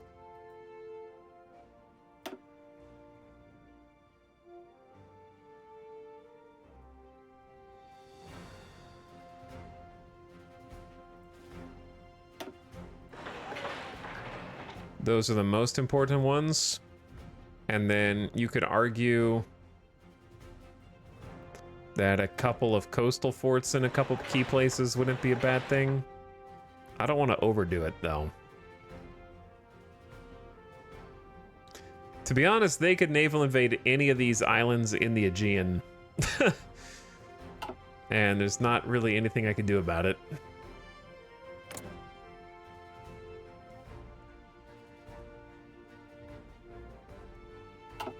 But holding on to Crete would be nice. So maybe like level 2. We're gonna need a civilian factory here too. Infrastructure here is looking nice.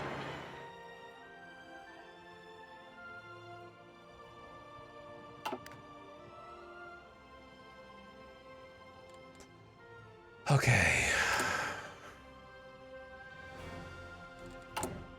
How are we looking?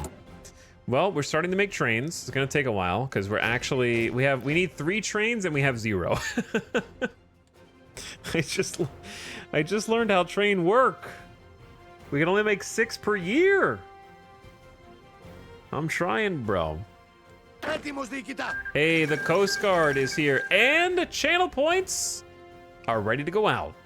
After a long, grueling civil war, the Second Republic has defeated their anarchist and nationalist enemies and secured full control over Spain. Though isolated pockets of nationalist troops continue to wage guerrilla war that may well hamper the exertion of local Republican control in previously nationalist areas, it's unlikely further coordinated resistance of any significance will materialize. Against all the odds and relying on minimal Soviet aid, the Spanish Republic was able to maintain its democratic integrity while beleaguered both by internal and external enemies. As the nation focuses on rebuilding its war-torn cities and industry, it remains to be seen what democratic Spain will do with the current world crisis. Spain is here. Channel points rolling out.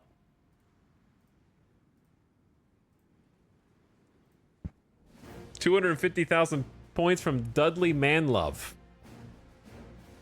Turning doubled, almost doubled. Is there a point of diminishing return with consumer goods factories? I never know what's enough. You kind of just play long enough where you know what you want, is the easiest way to describe it. For me, it really depends on when you expect to be going to war. The sooner you expect to go to war, like I'm expecting to go to war before the historical start date of World War II. So I kind of pivoted into military factories faster than I normally do. And only in as much as I could support them with resources, because right now we have no resources, and it might be wise to trade for some more steel, since we're -5 on steel, and just give up another factory for that soon. I think I'm just going to go ahead and do that. So the longer I think I'm going to be safe, the longer I focus on industrializing civilian factories, because having, you know, 15, 30, 45, even 60 civilian factories lets you, when you do pivot, do everything way faster and react to things way faster. Only being able to build one thing at a time right now is hurting me, and when I want to trade, I'm losing those civilian factories. But I am Greek, and we need to be going to war before Turkey does more mobilizing, which they will do, but they've actually lowered their deployed manpower, and we've been increasing. So we're on the up, and they're on the way down at the moment. But yeah, it's kind of like a vibes thing. There isn't really a hard and fast rule for how many is enough civilian factories. You just kind of have to feel it out.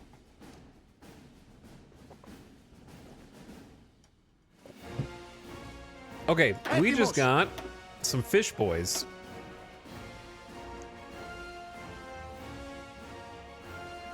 I'm probably going to assign... I don't know if this dude needs... I think I have too many generals right now, to be honest.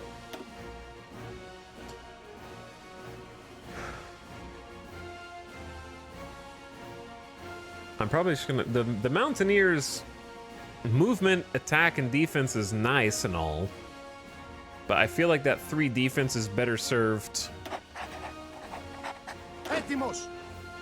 with what I'm currently doing. And also make sure you drag your generals under the field marshals so they're getting the field marshals buffs as well. Now the whole thing here is we're going to set an area defense for the islands. We want naval bases and forts to be number 1.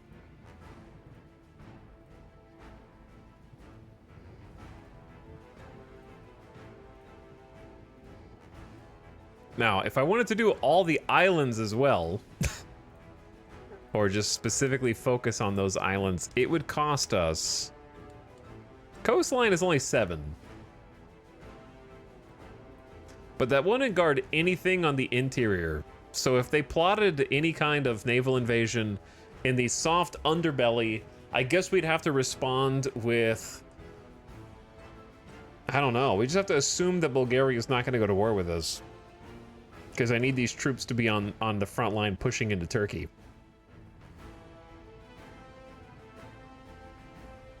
Now, do we even have a navy? Technically, yes. Avarov class. This is our biggest ship. Coastal defense ship is our largest ship. 23.5 centimeter main guns, 1 anti-air and 1 secondary. I mean, they have a small navy also, and then we have, what, 6 submarines? Some of them are tier 2 submarines. So these are a little better, but not by a lot. So we might have to use them, and we could potentially launch our own naval invasion. So we just have to assume Bulgaria isn't going to try anything crazy up here. And then, what's the biggest naval invasion that we can do right now? Probably not much, but we don't want to do too much. So, like, here's our best case. Our best case is just going across the shortest distance, starting in Athens, and since you know that we already have troops here trying to push into Izmir, giving those Izmir troops some support. So if we right-click, you do a naval invasion by ocean tile. So see how the tiles are divided with these lines? So if you pick a tile inside of one, you can't do the other ones, but you can spread out as far as tiles that touch, land tiles that touch the sea tile that you selected in. So like, this tile touches 1, 2, 3, 4, 5. So you could spread your invasion out over 5 tiles. So if I invaded over here, this one has the most, right? Because this sea tile touches 1, 2, 3, 4, 5, 6, 7, 8, right? So if you wanted to evenly spread 8 out, that's how you kind of do that. However, the further you go, the more sea you need to be in control of navally. So like, if we really wanted to rapid fire try and take Istanbul, we could actually go, or excuse me, Constantinople. We could go boom, boom, boom, boom. In fact, this tile's so big it can go on both sides if you had enough troops. Like a dual channel invasion, which is crazy. So we can either choose to support up here or support down here. I think they'll have a bunch of troops in and around Istanbul. So I'm not 100% set. Now, this could be a nice sneak attack where you go boom, boom, boom, boom, boom, take the other side and kind of pinhole these troops where they are completely pocketed. They wouldn't be able to escape. The only trick is you'd have to be able to hold this, because we are also likewise pocketed. We are ideally trying to get a naval port as soon as possible. We're trying to get a port that we can use to resupply. Without a port, we're just gonna suffer attrition and die. So I don't think we're gonna be able to take Istanbul, and that's a nice port. So the next best thing is if we thought we could take Izmir, we could just go 1, 2, 3, 4. Naval invade Izmir while pushing into Izmir, and if we take this, we scooch down the coast to Antalya, and then we try and circle around and kind of take this and use this as our real front line while just holding down the fort over here. I feel like that is our best option because it does have the port Izmir that we want anyways. And then we have a port a few tiles away over here. So then enter, and they will start moving over to Athens and plotting an invasion. And since it's a short distance, we're just gonna need our navy, who we don't even have a commander, Alexandros. He's fast, good screening efficiency, 3 offense, 2 defense. You're in charge. And because we're getting ready to go to war soon, we want them to probably just do some naval exercises. Because they have no training probably whatsoever. Let me see. Yeah, they're all green. They'll die fast. But we don't have much fuel. But we'll have enough.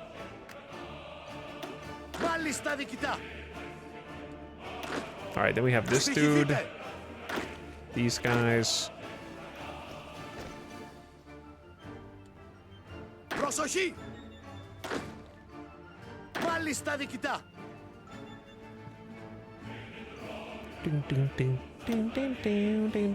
Alright, this 4 attack, 2 defense guy, you're gonna have to be good enough. Let's start upgrading some of our peeps. Because it doesn't seem like they're going anywhere right now. So let's start with the Field Marshal, since the Field Marshal bonuses affect everybody. Unyielding Defender. Attack +1 minus org loss when moving. Max entrench. I love max entrenchment if we're expecting to lose, but we want to win. So I say let's go org loss while moving down and attack +1. Let's try and go offensive. He can actually take both because he's a gamer god. Division recovery rate is low-key very nice. Recovery is like, or their recovery rate is their soft HP. Their overshield, if you will. 10% defense is interesting.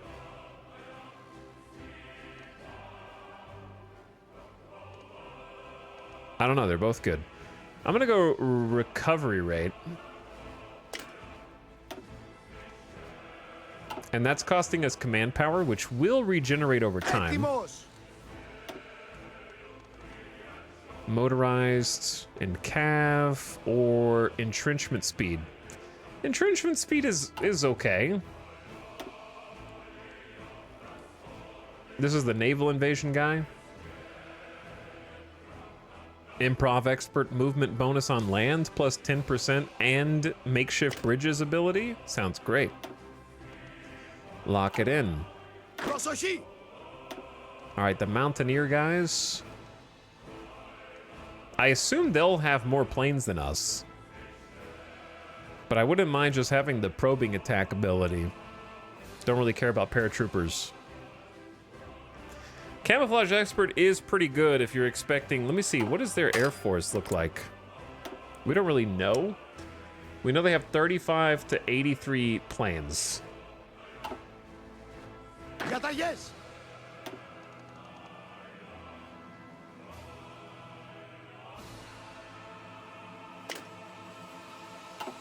I wish I could see what probing attack divisions do not lose their entrenchment bonus when attacking, but do not fully commit to the battle.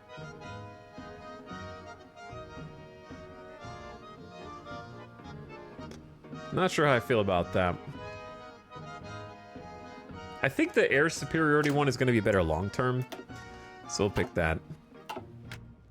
All right, we're getting ready, chat. We're gearing up, dude. I'm gonna start training 2 more hoplites.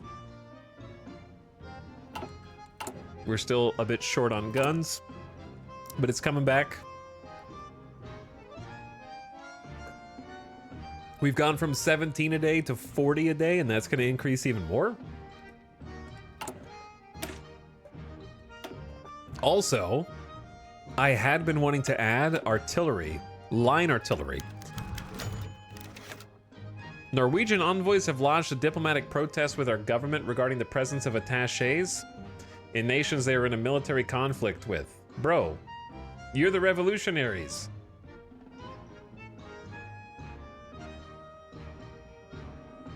Our attachés will be sent where they please. -10 political power. Yeah, I don't care what you think. It's evil Norway. Yeah, evil Norway's asking. So, we have support artillery already, which is cool, but support artillery represents 12 units of artillery, whereas a line of artillery is 36. So a line artillery is way stronger than the support arty. So at this point, I generally pull the support arty off. And we definitely need some kind of recon, but we don't have enough trucks. So we'll do cavalry recon just to have... We need some intelligence. And then we really need the field hospitals. But we're going to have negative 370 support equipment if we do this.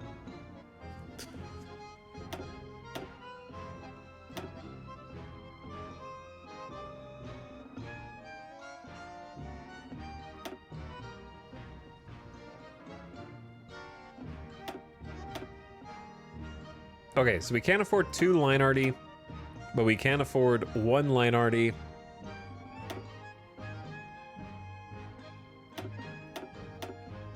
And then if I do this, it's going to be negative 3,000 guns in storage. Okay, so I don't care about combat width right now. I just need artillery in there, and then we'll have 273 leftover artillery, but that will change once the war starts, because we'll have to replenish the losses that we take. Is that bad? Yeah. We're already going to have negative 10 in storage just from the cavalry recon. Which means we're not making enough. I need another factory on that.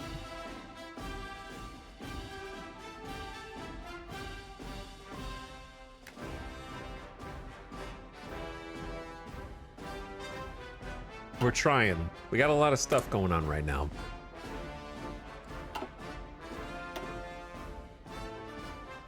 Path to the Son of May. Have we? I don't remember these songs, really?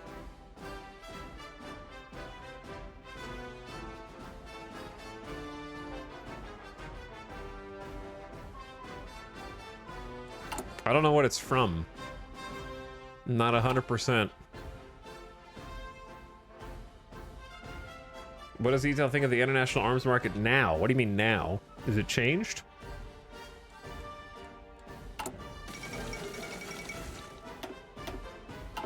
Bulgaria approaches the German Reich. Uh-oh. The Bulgarian government has signed a commercial agreement with several German companies to strengthen ties with the German Reich while stimulating the injection of foreign capital in the country. Under this agreement, German investors will receive significant legal benefits and tax reductions in Bulgaria. Okay. They seek Hitler's protection. Yeah, we're gonna have to do this quickly.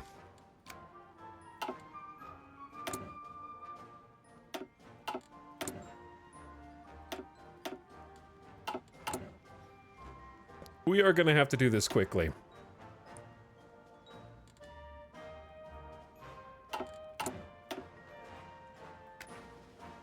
We need to get on this. It's literally the next thing we're doing. Regardless of if we win or lose, we have no choice. Έτοιμος διοικητά.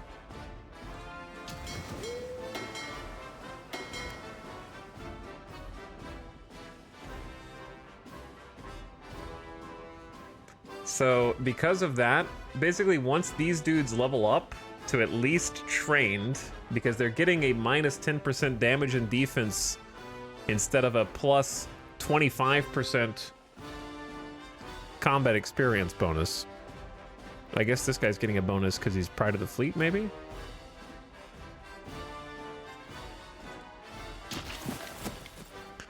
So the problem is, I have all of my troops committed to this fight with Turkey, and I don't have anybody left to defend against Bulgaria.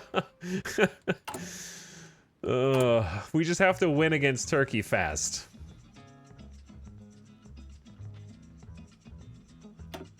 I do have a level 4 land fort protecting this, but yeah. Just win, dude. Not like fighting Turkey is historically difficult or anything for Greece. We could do it quick. Especially with improved infantry equipment, and we got support weapons too about to finish as well. 5% bonus soft attack for our infantry boys, and it's June 1938.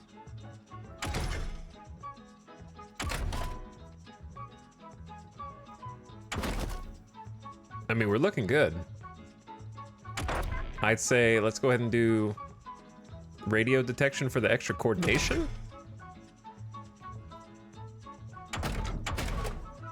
It's either that or we can't do a logistics company and field hospital. We don't have enough staff, unfortunately. So radio technically helps us a teensy bit now. You can research stuff ahead of time, but there's a big ahead of time penalty. I'd say let's just 1% is better than 0%. Go. Send it. We're gonna have another research slot here in just a second also anyway.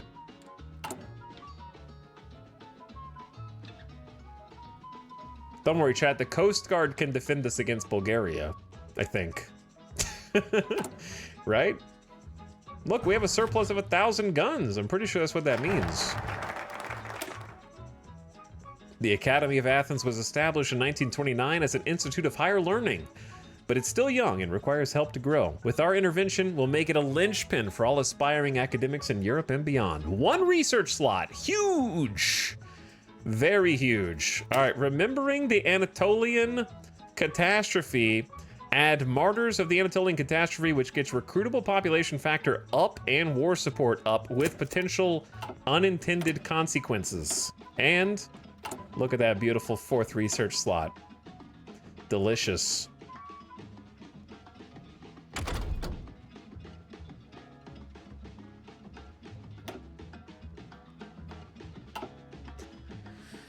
Now what? We're not going to be able to do planes or boats anytime soon. Let's just get... We are gonna need military police. Let's just research that. If we want to occupy Turkey, we're gonna need military police to do that. It's kind of often overlooked, but really useful. Well, they're starting to remember. We have less than 66 days. 66 days.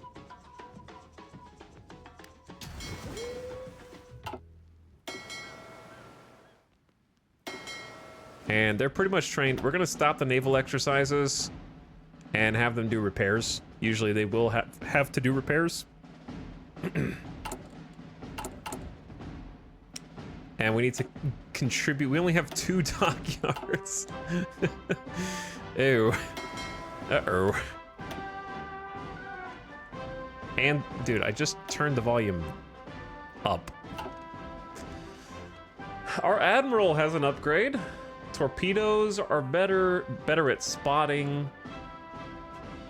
Leader of destroyers, leader of capital ships. I mean, you've got 8 destroyers, 1 light cruiser, 1 heavy cruiser. Chat, what do you like here? Do you like torpedo screen pin? Spotting speed? Lower visibility for destroyers, higher damage and chance? Or cruisers? That'd be kind of a long-term pick. I don't think that one's the one. It's either one of the first 3. Why wouldn't you do that one? Because torpedoes are on destroyers. So 25% screen penetration means that your torpedoes get through the enemy screen and hit their big ships. And then search pattern increases spotting because, like King Sableye says, our ships are small and don't see the enemy very well. So see the enemy, kill their big ships, or generic destroyer.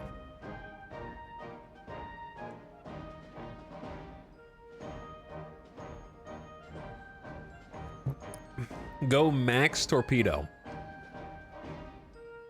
It's kind of fun to do that too.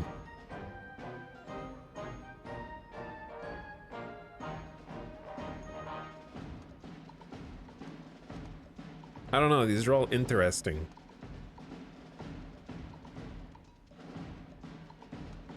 I think Destroyer Leader is cool, but screw you guys, I'm doing Torpedo Pin.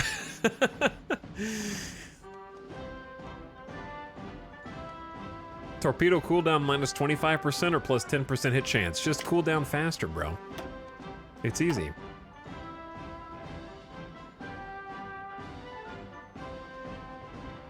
Okay. Anyway, I assume that the repair... How long are the repair queues? Oh, well, we're good. We're good. 2 days. Easy peasy. I just need to make sure they were all fixed up. A new president in Uruguay. Gabriel Terra, the president of Uruguay, announced last week that he was holding elections and stepping down from power, a rule which he extended through a coup d'etat in 1933. The power will hereby be handed down to Terra's brother-in-law, the pro-Allied politician Alfredo Baldemir Ferrari. Dude, Alfredo Ferrari? Sick. Good for them.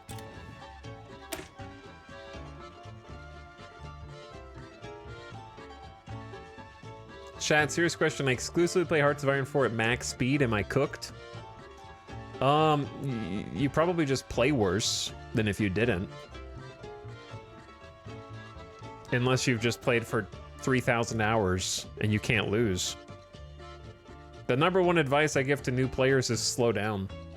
Most of your mistakes come from because you're unpaused at 4 or 5 times speed and you don't realize that you already have 400 political power. You've got a max command power, max army XP.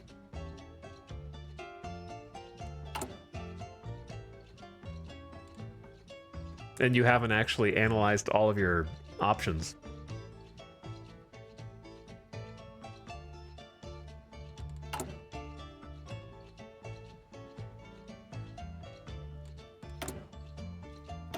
What did we just research?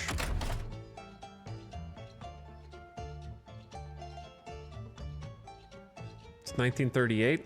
I don't remember this song either. What do we... Let's just do Logistics Company as well. We're not going to be able to use it, but it'd be nice to have when we do need it.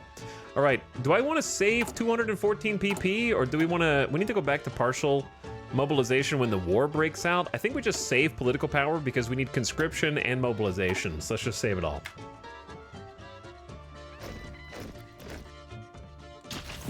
Έτοιμος! Έτοιμος, διοικητά!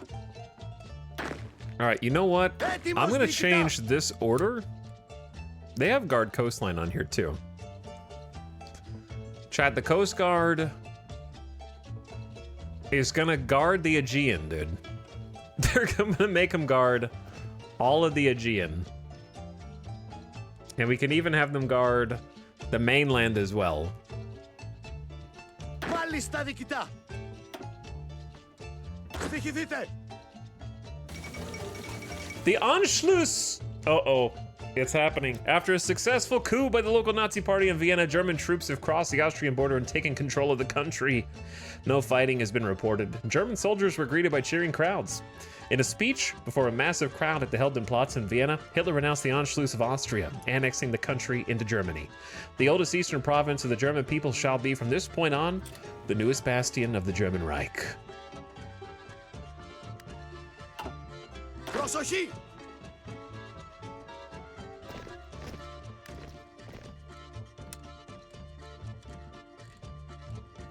So we already have enough divisions. Should we just guard over here as well? Then we need 13, and we have 10. Διατάξτε! Or is that spreading ourselves too thin?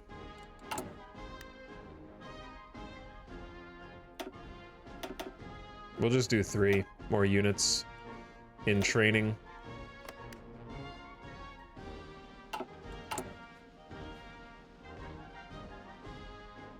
I'll guard them as best I can. I don't think that they're gonna, they can't naval invade me when I'm naval invading them. You know what I'm saying? I got a small 5-division naval invasion planned. We need to upgrade the Mountaineers. Give them maybe some proper line artillery.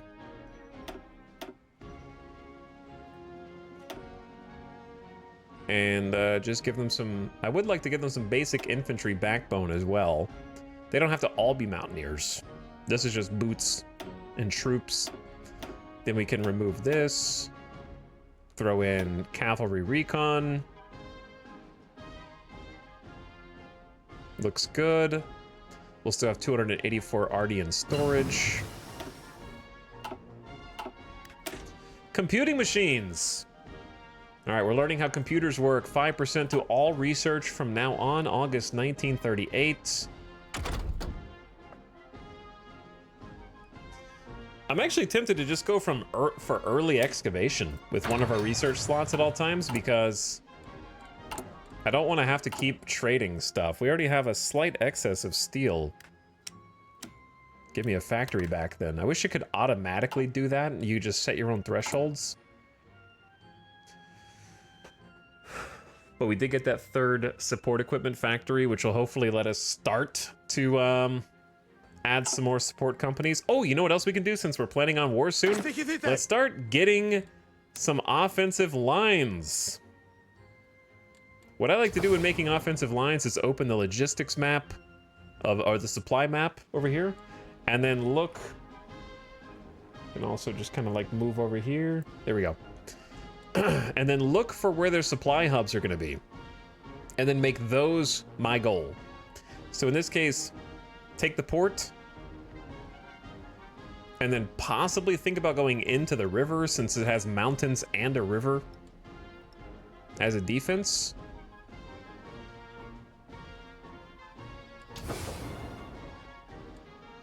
And now we're just going to drag right mouse button. Okay. Not front line. Offensive line. Excuse me. This is attackable from many different sides. Is the only reason why I'm not going to do that yet. I'd rather just go up here, take the rail, go across. And when I'm drawing lines, I don't like tiles where if like this tile right here is attackable from 3 different sides simultaneously. Sometimes it's unavoidable, but sometimes it's totally avoidable. Like in this case, we go around here, then down here, then here.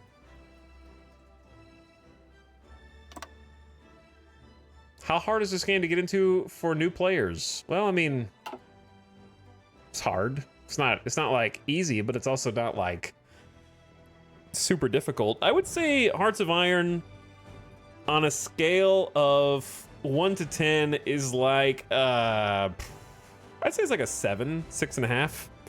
If my 10 in question is Terra Invicta. If 10 is Terra Invicta, then Hearts of Iron 4 is like a 6, 6.5.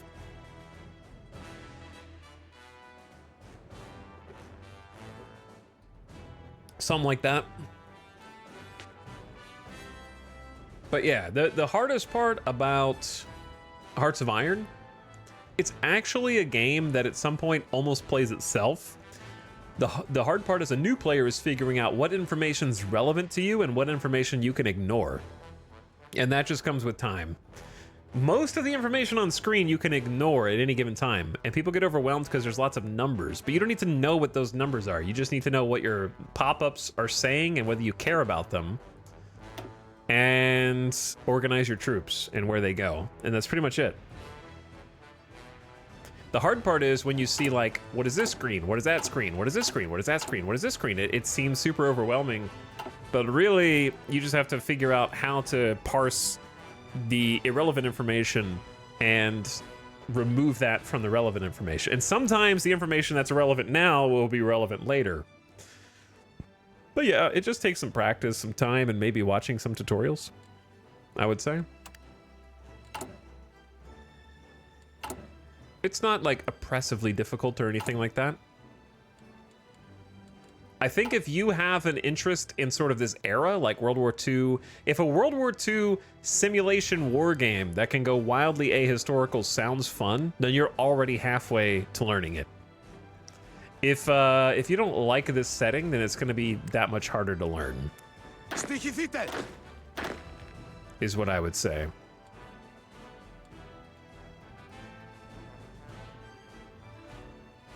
Στοιχηθείτε.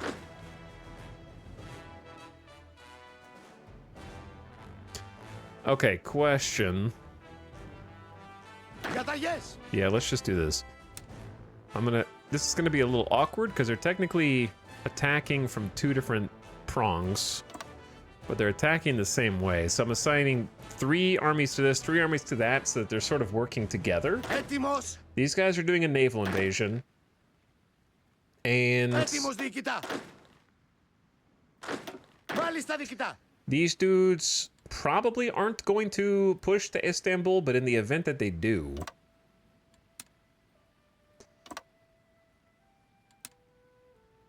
I need them to at least be prepared. A number of communist delegates from around the world met in Paris today for a founding conference, laying the groundwork for what's been known as the Fourth International. Calls for its formation have existed for years, with supporters of Trotsky's theories taking the lead. Stalin has responded to the growing support of Trotskyism abroad by ordering additional assassinations and increasing propaganda against his old rival. With the past purges of suspected Trotskyists in the high ranks of the Soviet military and leadership in recent memory, this is unlikely to be met with any resistance. Automatic 5% to communist support here. Oh, Chad, it's almost time. 4 days. But yeah, the other thing about Hearts of Iron is the campaigns are quite short, so you're supposed to play a bunch, and you'll want to start over a bunch because you'll learn something new every single time you play, and you'll be able to sort of hone in on playing one country and one country's path especially well and figuring out how you want to optimize that path. Though, of course, the AI doing crazy things will throw wrenches into that and give you some things to respond and react to that didn't go quite the way you planned. But since it's sort of meant to be played in these like short, rapid campaigns, it really lends itself to learning quite well because you'll be starting over and over again anyways, even if you knew how to play. It's not like Stellaris or Crusader Kings. Hungary has joined the Axis. Oh god, it's happening. The Asia Minor campaign was nothing short of a disaster. Our people were slaughtered, our prestige ruined, and our political movement crushed, all in the course of 3 years. We cannot let this be our legacy. We must spin it in a way that our people will blame the Turks and not us. And maybe then, perhaps, we may finally fulfill our dreams of a greater Greece after all these years. Martyrs of Anatolian Catastrophe, which grants a recruitable population factor and some war support, and stirring emotions over Anatolia could have unintended consequences. So we get a choice now. We should just stick on this path. Either restoring our home, remove the shocked plan from Germany, which gives consumer goods factories factor bonus actually, but gives us more resources from market, trade laws. Sorry, let me start over. Shocked plan currently gives us more consumer goods factories, forces us to trade more goods, makes trade laws and economy laws more expensive, but gives us a civilian factory construction buff. UK gets democratic leanings, so the UK and France like us more. Germany doesn't like us more. But removing the shocked plan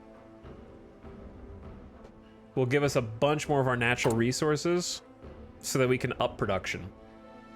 So that could be good. That's a 70-day. The birthplace of democracy. Gain base stability up 10%. Democracy gets more popular and war support goes way up. Or venerate the ancient Hellenes. Stability and political power. And that leads to research speed bonus. Division defense on core territory. Okay, we're basically going all the way down here. Negotiations with the EEE.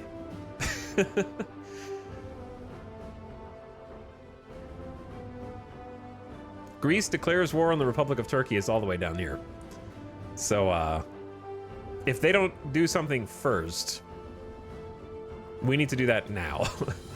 I feel like we should just go straight for it. But I want to remove the shocked plan because I want my natural resources.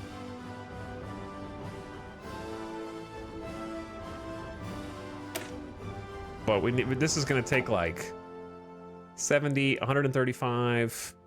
Wait, no, sorry. 70, 105, 175, 140 days.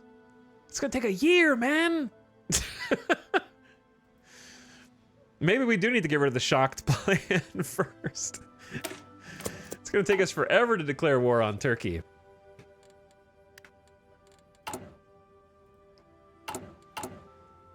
How can I get conscription up? I have to be fascist or communist.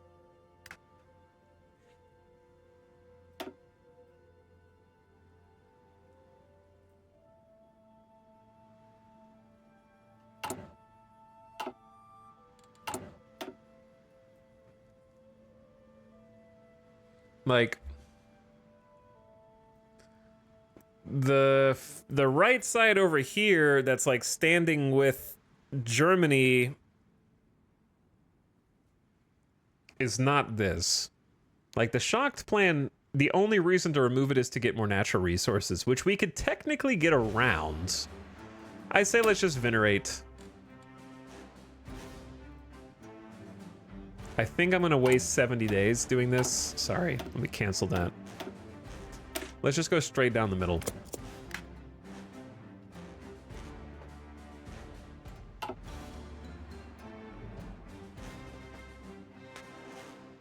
We're gonna try reviving the Byzantine Empire because that's what Chad voted for. With tensions rising around the globe, the U.S. Congress has been the scene of intense discussions on the role the U.S. should play on the world stage. Many are concerned that President Alf Landon might secretly be planning to intervene in a European or Asian war. Some still remember the role the country played in the Great War and are anxious to keep the U.S. out of foreign entanglements. Eager to shore up support for his proposed programs of economic reform, President Alf Landon has signed the Neutrality Act into law, which places heavy restrictions on trade with nations at war and specifically prohibits the president from offering any support to other nations. Ask the Balkans how well neutrality fared for them. Wait, did they say the Balkans or the Belgians? Ask the Belgians. You can ask the Balkans too. Μάλιστα διοικητά. Okay. So here's the thing. We need to start shoring up defenses on the home front. The Anatolian fascists mobilize. Here it is. The self-proclaimed fascist movement of Greece has reorientated accordingly to our new political reality. Bitter and disgruntled Greek refugees exiled from Turkey are starting to flock to the new radical political movement of Georgios Kosmides, another Greek exiled from his homeland. Kosmides is a vocal proponent of the Megali idea and the reclamation of historical territories lost to the Republic of Turkey, although his views are far more radical than any in the Venizelos administration. Some reports suggest Kosmides aspires for Greece's borders to extend beyond the Aegean, and that he may have designs on the entirety of Anatolia. However, such reports should be taken with a grain of salt. What sort of madman could make designs over the entirety of Turkey? The fascists emerge and start off hostile and minus 5% base stability. Well, here's the thing, buddy. I don't know what to do with all this political power. All right, let's get an extra operative slot.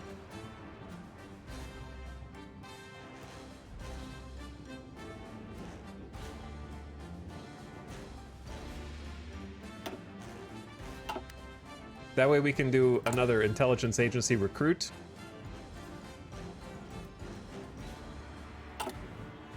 Ding, ding, ding, ding. And we've got somebody in Turkey. We should get somebody in Bulgaria, potentially. I think we'll have problems with Bulgaria before Yugoslavia, for sure.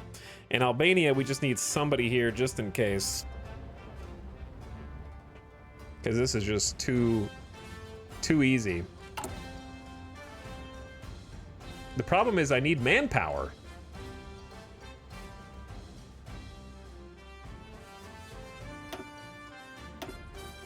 But our deployed manpower might be too much for when we do go to war. I don't know. We'll see.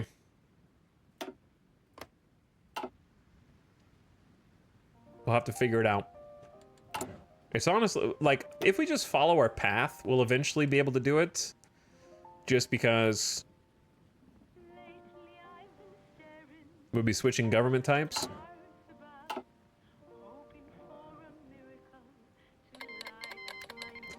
Uh-oh. Germany in September 1938 just declared war on Czechoslovakia, who ostensibly denied the Sudetenland. That's an early war.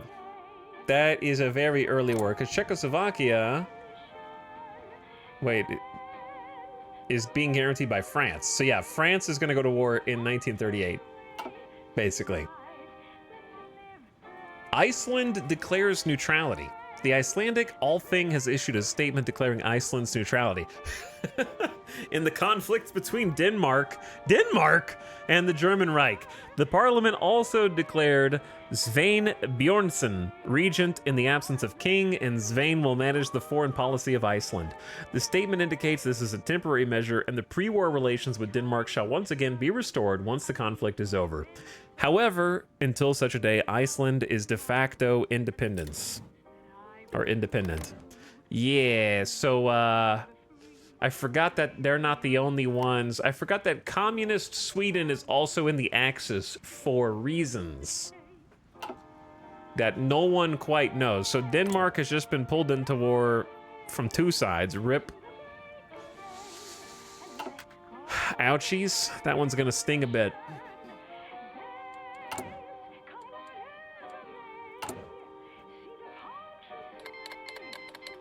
Czechoslovakia has joined the Nordic Cooperation Alliance with France and Denmark and Iceland, who just declared neutrality moments ago. Never mind. No, that's Greenland. Wait, no, it's not. This is Iceland. That's Greenland. I know that. I got confused. Yeah, I was right. They just declared neutrality.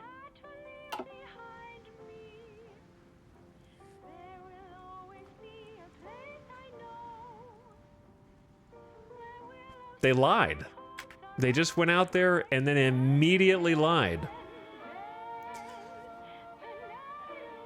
Έτοιμος διοικητά. Έτοιμος. So here's the issue. I'm not sure about this naval invasion. Like, I don't know. Because of the alliance, I just feel like we need to have some troops on the border with Bulgaria. You know what I mean? Like, they've got people on the border with us. I feel like we need to have at least some regular dudes entrenched there and dug in a little bit. You know what I mean? Give us a little backup. Military police, we're not going to use this now, but if we end up occupying some territory, we absolutely will. And since it's October 1938, we're getting close to the next level of industrial. We could just research anti-air just to keep up. But yeah, I don't trust you, Bulgaria. We're gonna get organized here, and we're gonna dig in. They're gonna start entrenching now. We'll come back with the naval invasion once we have a little bit better picture of what's going on. But I don't want to be caught by surprise. All right, chat, give me 1 sec.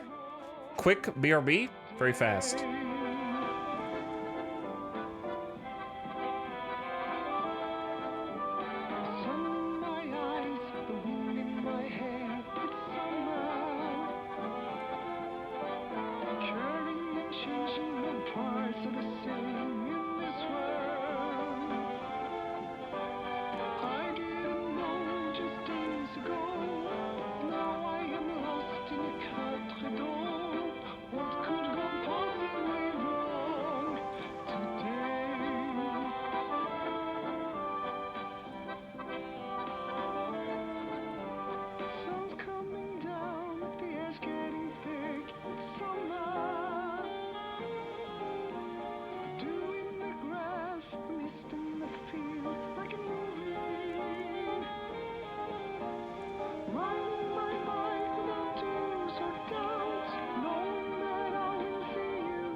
All right, so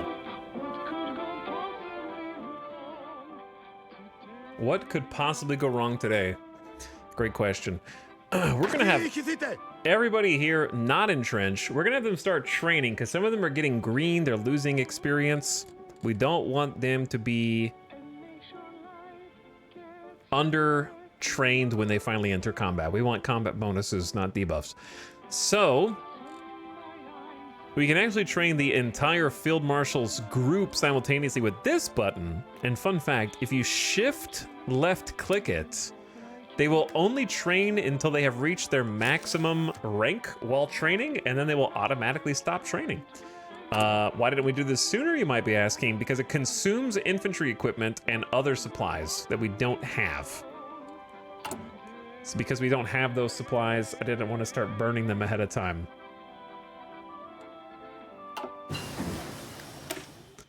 Logistics companies, things I would like to take into Turkey, but currently don't have the capacity for. Let's try and get ahead on 1939 industrial. Dispersed Industry 3 buffing the factory output is kind of a big one. And then we're gonna do the production efficiency right after. So we'll have to do, it'll go a little slower because we're not in 1939, but it's pretty close. New operative to recruit. Capture cipher effectiveness or steal blueprint. Let's go. This torturer's fist will break before this operative does. I don't know if tough's even good, but we're not really, I don't really steal blueprints. I'll pick you, and we're gonna start building an intel network.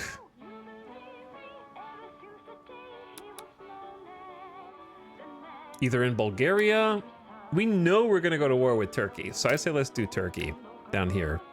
Izmir, and then we have a quiet network up here that's already at 87%.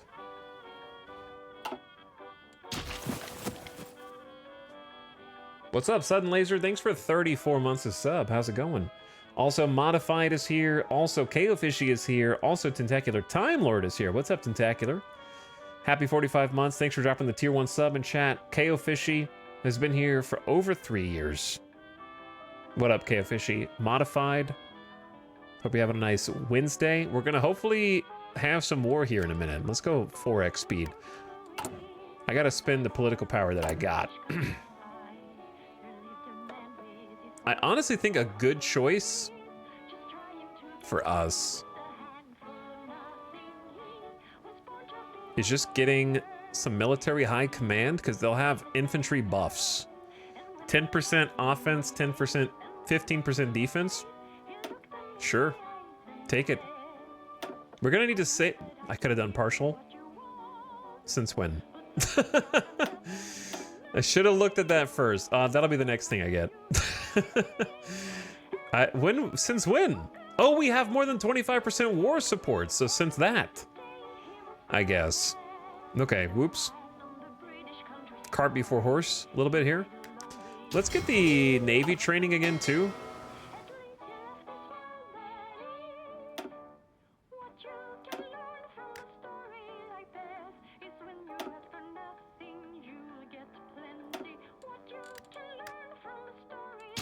Yeah, I forget about the war support threshold. I make that mistake often when playing democracies because you spend a mind-numbing amount of time without the ability to up the laws. Yeah, you do. It's true. All right, radio detection has been upped, which doesn't help too much immediately. And then we're gonna do machine tools for another 10% to the production efficiency cap. And just try and maximize what factories we do have. We're building what's hopefully a 15th civilian factory now, a couple of forts, and then I don't really need dockyards yet, but maybe some more just infrastructure. It's actually a good time for infrastructure soon. Australia seeks distance from the Commonwealth. In a speech this morning, Prime Minister John Curtin announced the Australian government's dedication to growth and stability as an oceanic state. This means looking to new shores other than those of Britain's Europe, as the Australian people can no longer bear the weight of foreign conflict on their shoulders. In a direct reference to the King's speech at the last Parliament, John Curtin hit the point home by singing. He sung it. Just kidding. Never another Gallipoli. The rapturous cheers from the crowd indicate a new era of Australian politics has begun. Large ramifications in the Pacific. We, meanwhile, are venerating the ancient Hellenes. Are we not the descendants of the venerable Greeks of old? Do we not share blood with those masters of polemics, philosophy, and war? We shall instill a strong sense of pride into our people, so that we may take our place as the guiding star of Europe again. Stability plus 5% and 120 PP. So then we have to do any one of these three. Division defense up, research speed up, or daily command power gain multiplier. I think you got to take the research speed here. It's only a 30, they're all 35 days. And they're not mutually exclusive, so you can take all of them actually. And now we can go back to partial mobilization, where we used to be before people got pissed because they're like, I don't support this war. And I was like, fine, I'll go back. And now I'm gonna go back again because now you do support the war.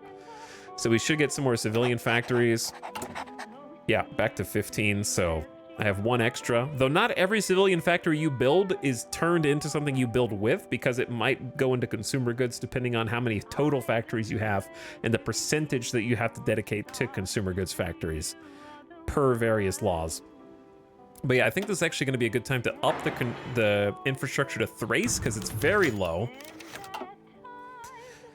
The EEE opened a relief center for Anatolian refugees. In a cynical bid to attract more followers to his cause, Georgios Kosmides has used his movement's funds to open a relief center for fellow refugees from the Republic of Turkey, such as himself. It would be laudable if he were not using these relief centers as recruitment centers for his psychotic movement.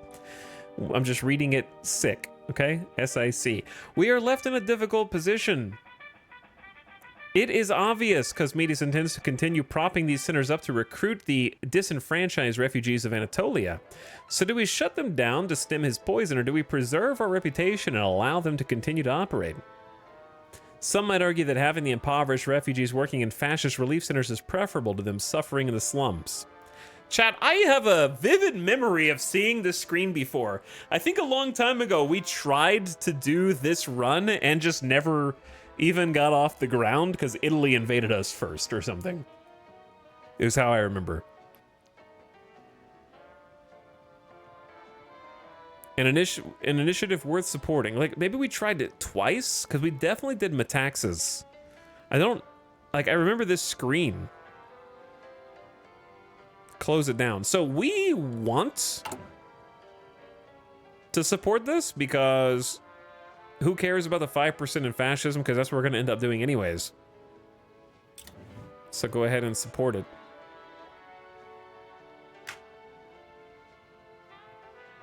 So it goes up to 9%.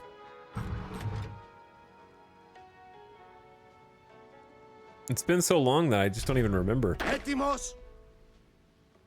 It's been a while, dude. But yeah, the highest rank they can get with just training is level 3. That'll be a 25% bonus in combat, which is huge.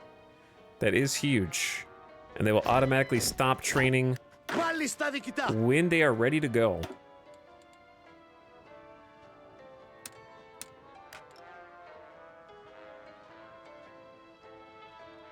Okay, we might have too many Coast Guards down here. I'm defending these aren't very big units. They're very small. 3 infantry and an NG company, just to try and like throw people back into the sea. It's basically to undo tiny naval invasions, to stop losing these little islands so that we don't have to go reclaim them if they take them over when we go to war here. Okay, so we definitely can't do conscription. And we've already got a nice infantry buff. Maybe the military factory dockyard builder is okay, or we can just... Did we ever finish paying off Italy? We did, didn't we? It didn't even give us a pop-up. So we're no longer being indebted to the IFC, so that's awesome. But yeah, I forgot about that.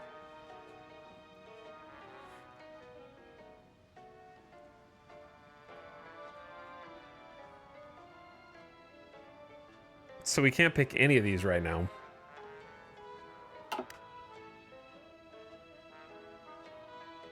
I thought you never made a single bill payment. I made 4, in fact. Yeah, I made 4 of them. Military industrial organizations, my least favorite part of the last group of new features. They need to redo this whole system. I think it'd be better if military industrial organizations were just replaced with what they used to be, which is a simple choice here that buffs or debuffs things. This screen sucks.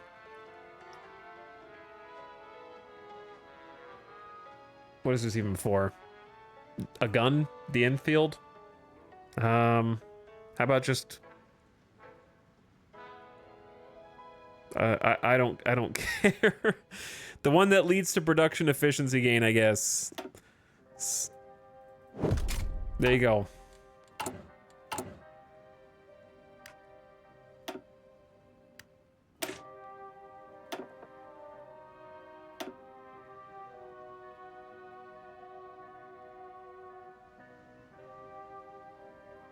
Is it already being made with these traits or no? No. Okay. It's hard to explain what I just did, but basically you have to keep upgrading the industrial organizations if you have this DLC, and they have a tree that's kind of a static tree that's doesn't lead to very interesting decisions. Well, Turkey is in civil war. My plans are all coming together. A civil war has broken out in Turkey between the ruling conservative government and the formerly reigning Kemalists. The Kemalists, who fought and secured the Republic of Turkey's independence after the collapse of the Ottoman Empire, have named the current government's numerous flagrant violations of the Constitution as reason enough to topple their regime. Celebrity general and avowed Kemalist Kazim Orbey has been elected to lead a military junta that intends to unseat the current Islamist government of Adnan Menderes. Menderes has condemned the move of the Kemalists as ill-fitting of a truly functional democratic country and vowed to restore rule of law. Well,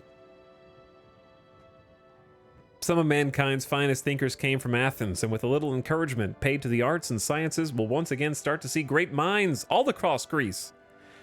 Research speed 5%, and we go straight to Anatolian refugees. And then resurrecting the Magali. I'm going as fast as I can there to try to get to war. Well, this kind of made my lines a little weird. Provisionary state of Anatolia. And Turkey, led by Kazim Orbey. Very confused on the naming of all of these. I can't wait until this somehow ruins my rights to declare war via the focus trees somehow.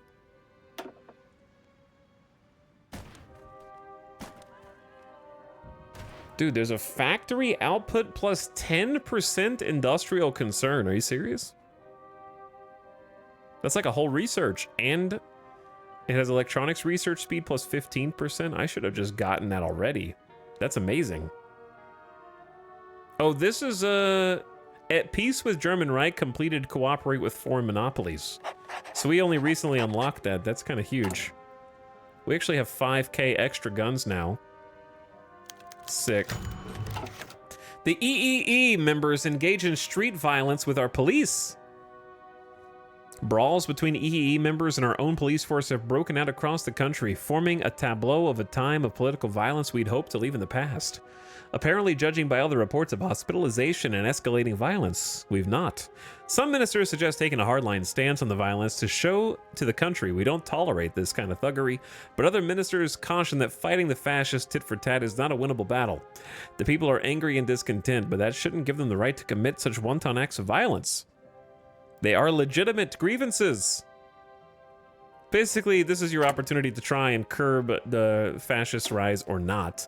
But since we're planning on doing Byzantine requires the die is cast. So basically we have to choose between Any signatories that are not Italy will declare war on Turkey alongside Greece.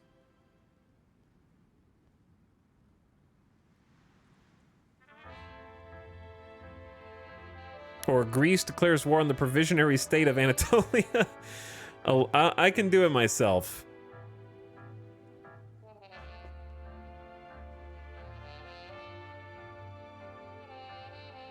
This doesn't really say anything political here. This just lets me create a faction. Do I get to choose what It's weird that you can do... Can you do this as a democratic?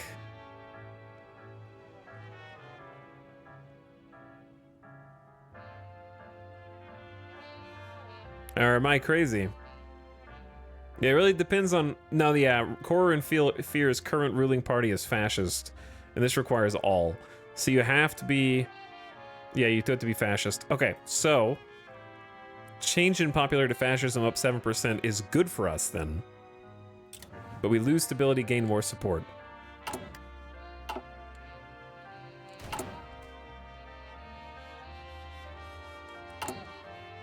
So here's the question now. How do I get more manpower? Without being at war. That's the neat part. You just have to sit on some gun stockpiles, I guess. Aristotle Onassis returns to Greece. Wealthy magnate and internationally beloved socialite Aristotle Onassis has returned to Greece for the first time in many years. He didn't take questions from the media and has been hard for observers to track down, but reports indicate he's ingratiating himself with the Anatolian refugee population and might be organizing a bid to take office. What's he planning? Yeah, our stability is just taking hits. Having a supply of guns is good, though. So, can't complain about that. 4 research slots is fantastic.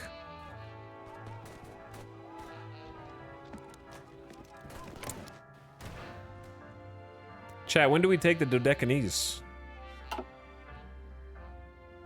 By the way, what's going on with Czechoslovakia and France and Denmark? Denmark, no!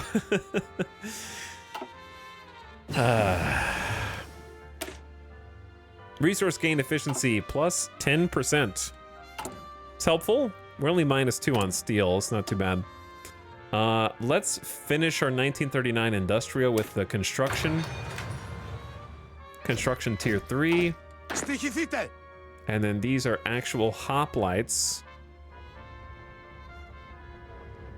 I need one of you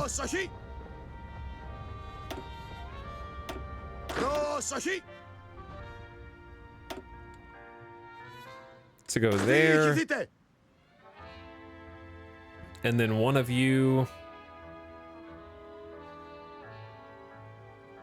Okay, we have a... Like, I'm not... What is this? Macedonia? Vardar Banavina. Who? Bro, who are you?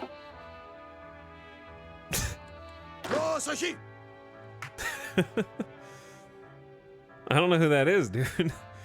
Look at all the Yugoslav states. We have Bosnia, Croatia.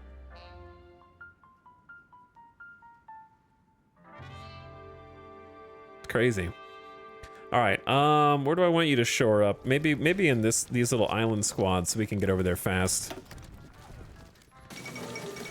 The Bolivarian Alliance. President Lázaro Cárdenas of Mexico's Partido de Revolución Mexicana has announced the formation of a new bloc of nations in the West. The Bolivarian Alliance takes a name from Simón Bolívar, an independence fighter who helped win freedom for many Latin American nations now joining together in alliance.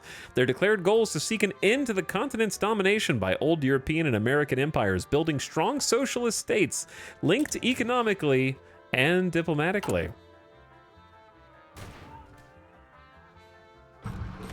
Good for you guys. Good for you guys. Aftermath of the Chilean earthquake.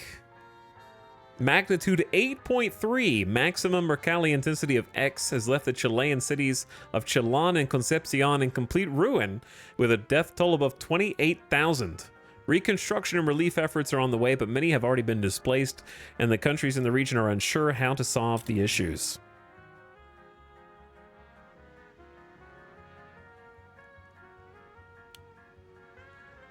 We need more support equipment. Do we have enough trucks to replace Cav Recon with motorized? We do. That's good. Because Cav Recon, you know, horsies are cool. But it's literally an extra 50% reconnaissance over what we can currently muster, and it's more defense. They just do recon more better. And then if I wanted to add a second line arty, we wouldn't be able to. Okay, just checking. If I wanted to add field hospitals, I would barely not be able to. Logistics companies, I'd barely be able to. Maybe, do we want the logistics companies first? I think we need to save up some more. I will use the truck, so I'll upgrade at least all the basic dudes with truck infantry, or truck reconnaissance, rather. Anti-air tier 1. It's not really doing anything for us. We can get improved artillery. We are relying on line artillery right now, so let's maybe start making tier 2 arty. That'd be good. All right, moving in the right direction. I don't want to make anti-air right now. Ooh, the factories are done. What do I want the factories to do? We just did one tier of infrastructure. Let's do a second, because more actual infrastructure here does a number of things. One, as you can see, if we're getting resources, better infrastructure allows us to tap more natural resources. So that's aluminum, steel, and chromium right there.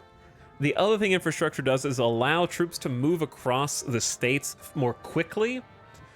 Not as quickly as if there's trains, but still more quickly is good. It also increases our base supply power to support more troops in a given state, and it allows us to build factories and other things on those tiles faster. So it's just really good. It is really good. But I definitely want to get up to at least probably a 3 out of 5 everywhere, in my opinion. Let's just build some infrastructure real quick. And then think about... Oh, God. Supplies. How do they work? We're going to need a supply hub. Like here. I don't even know. Dude, we're not going to have time to build that. The supplies here are terrible.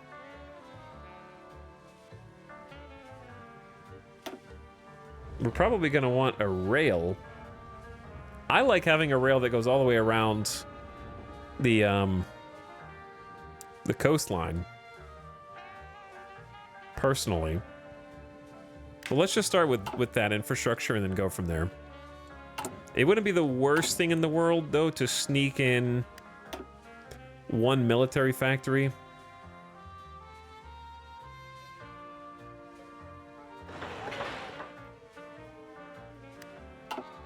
Yeah, that'd be good.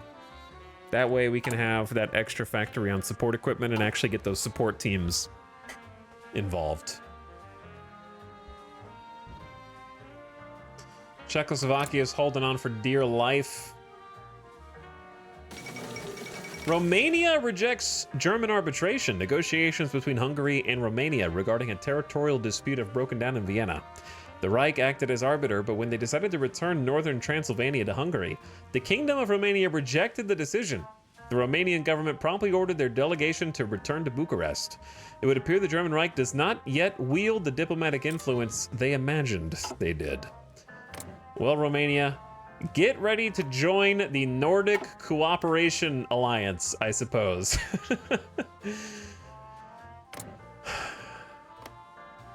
Because that is what's coming down the barrel.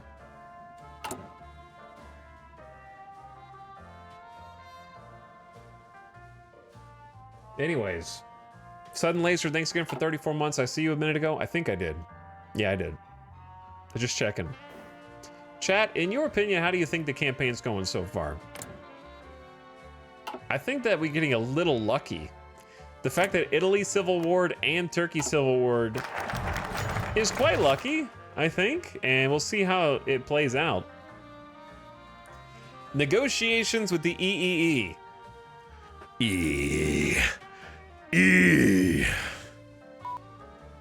Oop, wrong button.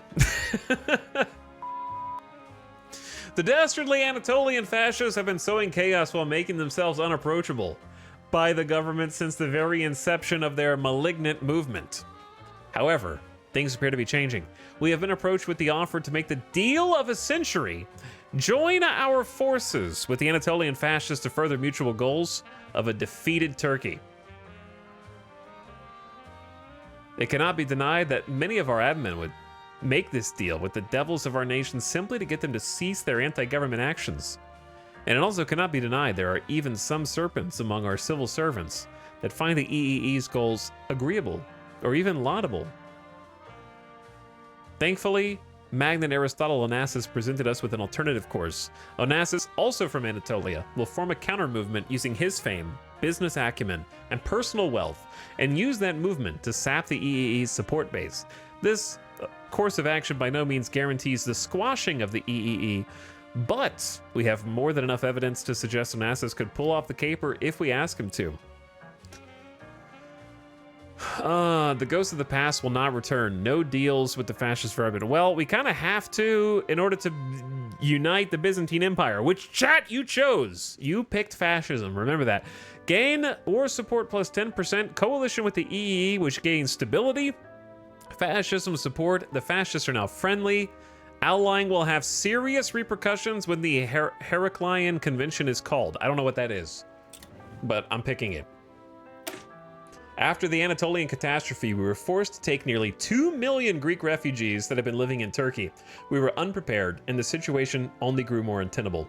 The refugees are now being politically organized under Georgios Kosmides, another exile. The movement's too large to ignore. And in the end, are our aims really so different? Now time to resurrect the Magali idea. The next step, and then we're one step away. It's this, and then war. That, then war.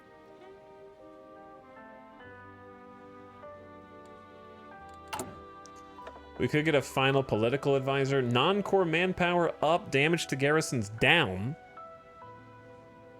Don't really want daily democracy support. We could get a theorist for different battle plans. If we wanted to stick with Grand Battle Plan, that's the best dude. Or we could get the artillery guy. I mean, the artillery guy is kind of awesome. Attack plus 15, defense plus 10.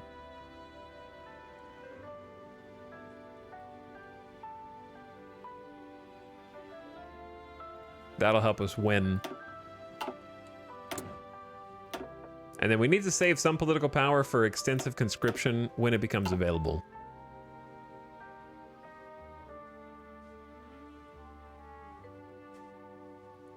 And that'll be the plan.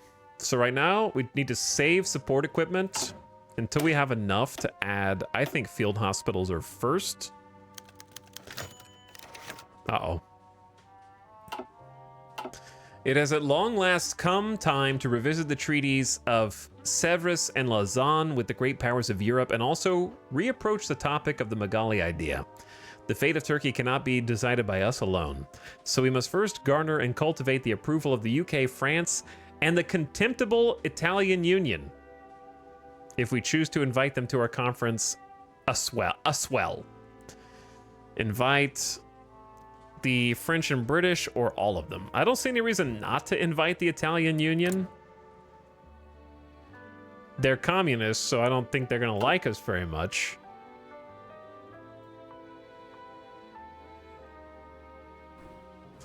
The UK is going fascist. They should be chill.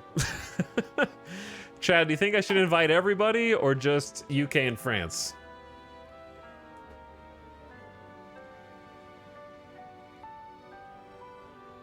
I was gonna do everybody. So let's see what happens.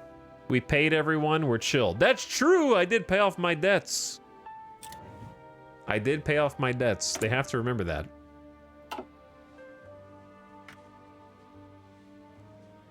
What's up, Spoons for Self-Defense? Is that a golden kappa I see? Thanks for the tier 3 sub, dude. How's it going? Welcome to the Greek stream. We're greasing it up right now.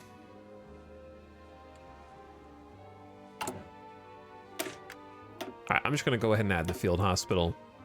We need trucks as well for the field hospitals? Oh dear. Oh yeah, of course, I knew that. Obviously, I knew that. No, it's not a problem. I'll just simply build more military factories. It's easy, dude.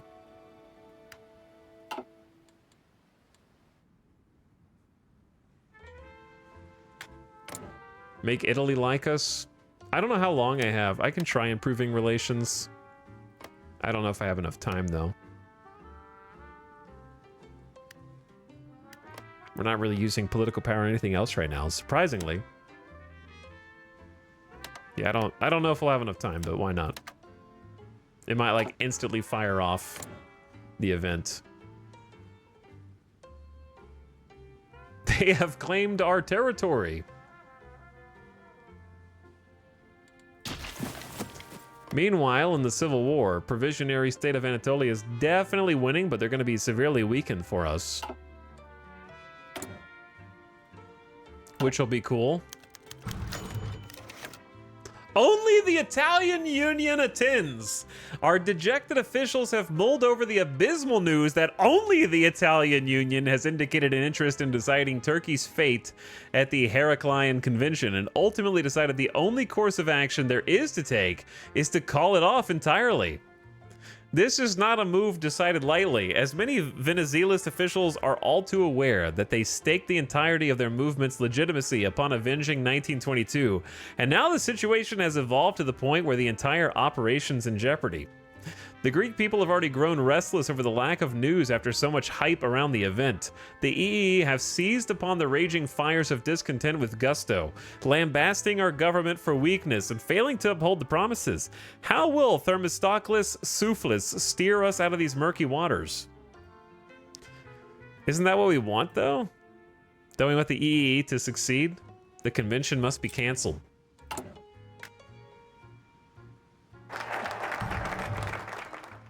Focus bypassed. Well, horror and fear it is, I guess. That just saved us like 120 days. Horror and fear it is. That was the one we wanted. It was 140 day, which you never see that long of a national focus, and it bypassed after like 20-something days because it failed. That's so funny. So now we just go straight into horror and fear, and we actually have 10 days. So we're 60 days away from war! But how do we go to war with the provisionary state of Anatolia when fake Turkey is in between? Eh? I can't declare war on both of them. Do I need to wait until after their civil war is over for this? Maybe. It's going to be a lot easier that way, that's for sure. Because I think that they're winning. So while we wait, we either take one of these, or we go back and do the military ones.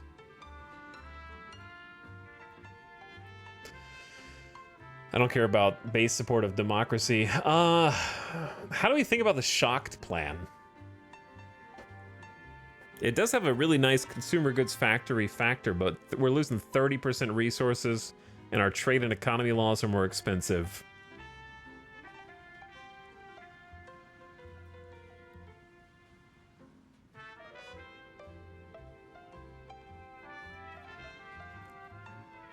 Open up the country is also viable, because then we can do investment schemes. That's how we can spend political power.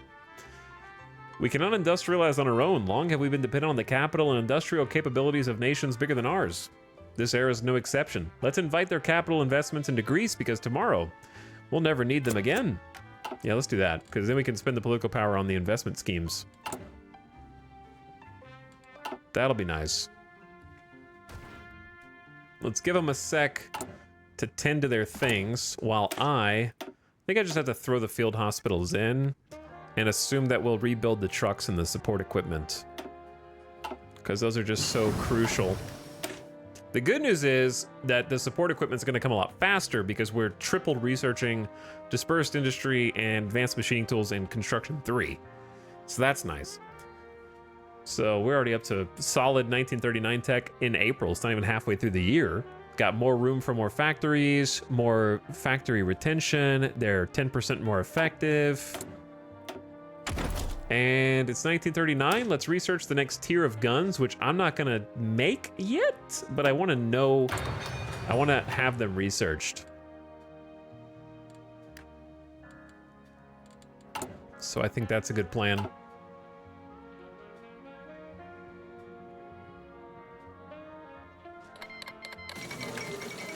The Mexican Socialist Republic has declared war on the Netherlands. With the declaration of war on the Netherlands by the Mexican Socialist Republic, the League of Nations has failed in its attempts to preserve peace. Yes, Mexico declaring war on the Netherlands is the death knell of the League of Nations, and totally not Germany going to war with Czechoslovakia over the Sudetenland with Hungary against also Denmark, while having a communist Sweden inside the Axis. Definitely not those things that threw off the League of Nations. It was this thing.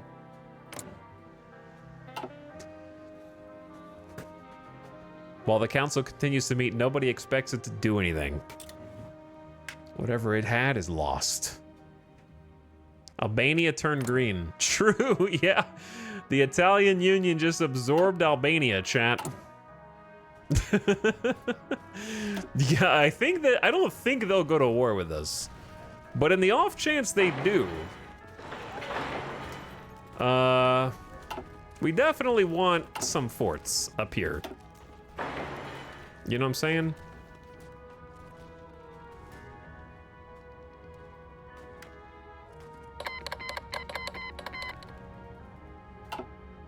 The Mexican Socialist Republic declared war on the US. Well, why the heck not?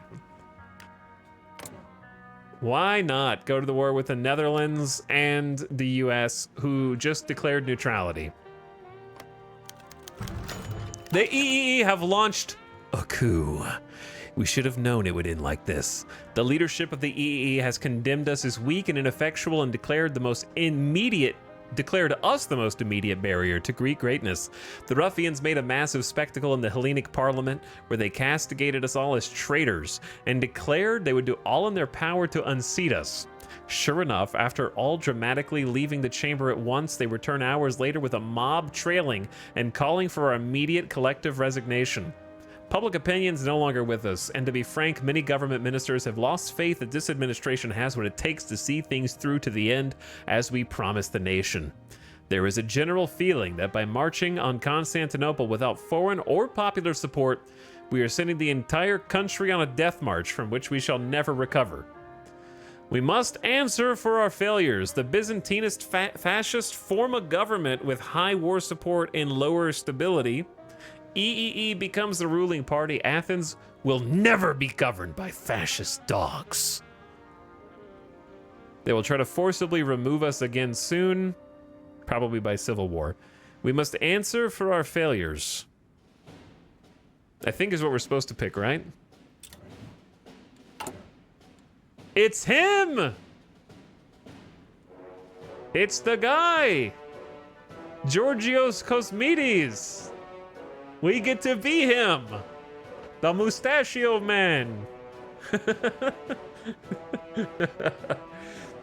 And we've become fascist despite being mostly democratic. Classic.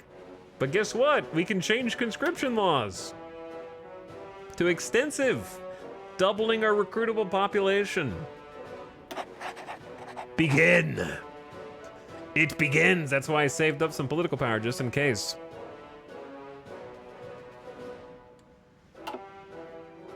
Good timing on that one.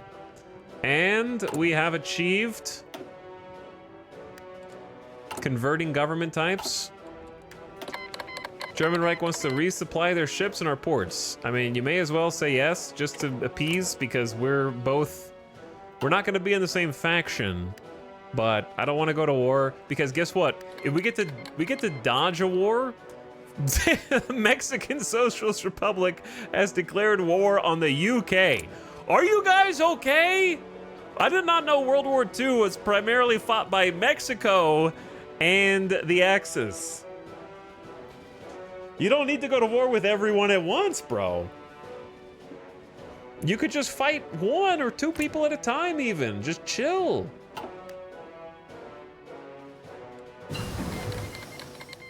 The US has joined the United Kingdom. Oh, look what you did, Mexico. You made the US join fascist UK and a permanent allies from which the UK will never probably leave. Maybe that's a good thing, because now they won't join the Axis. But the way that factions work in Hearts of Iron is the #1 thing I want to see changed in Hearts of Iron 5. Okay? You can't get stuck in an alliance that doesn't make sense forever. There needs to be some way for communist Sweden to not be in the Axis anymore. That's the #1 thing that needs to be different. It's so insane in this game. Up production efficiency plus 10%. Okay, cool. So more guns, more support equipment. Everything's gonna spool up to 80. Nice. We're gonna get another factory on this soon. We're gonna need more weapons here. We don't have nearly enough support equipment. But it's funny. But it's funny.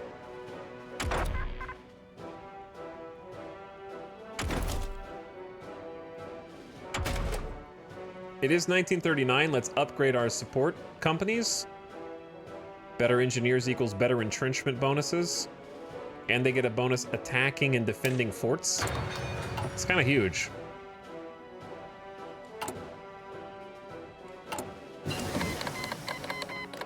All right, improved arty. I don't know if we want to start doing improved arty. It's the same price, but we have to retool all the lines. Wow, it's 50% better defense. It's huge. Extra breakthrough, 5 soft. Same piercing, same reliability. So it's mostly just like 50% more defense. Okay, fine. I'll do it. Simultaneously, let's get more reconnaissance from our recon. Now, this is where dispersed industry comes in handy, right? Because then when I switch to improved, we're at 70% efficiency. We go back down to 35. It would be a lot lower if not for dispersed industry. So at least it like only cuts in half instead of goes like all the way to 5 or 10%. Now it's got to start upgrading. So this is how many it's trying to upgrade.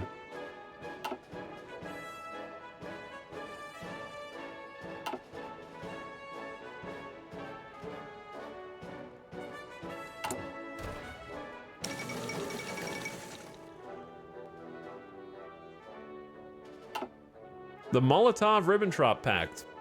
Soviet Union has been oddly quiet in this campaign. We've seen a lot of civil wars in ahistorical games, and they haven't done anything.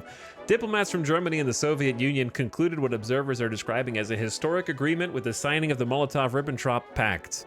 Named after German Foreign Minister Joachim von Ribbentrop and his Soviet counterpart, Vyacheslav Molotov, this non-aggression pact stipulates that neither side will ally to nor aid an enemy of the other. Foreign diplomats warned this treaty effectively gives Germany a free hand to wage war in Europe without fearing Soviet intervention. This can't be good.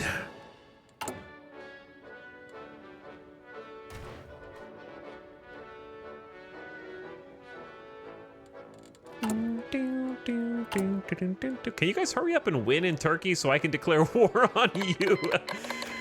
The UK has declared war on the British Empire. I can't believe you joined the Allies less than a month before declaring your own fascist uprising led by Oswald Mosley.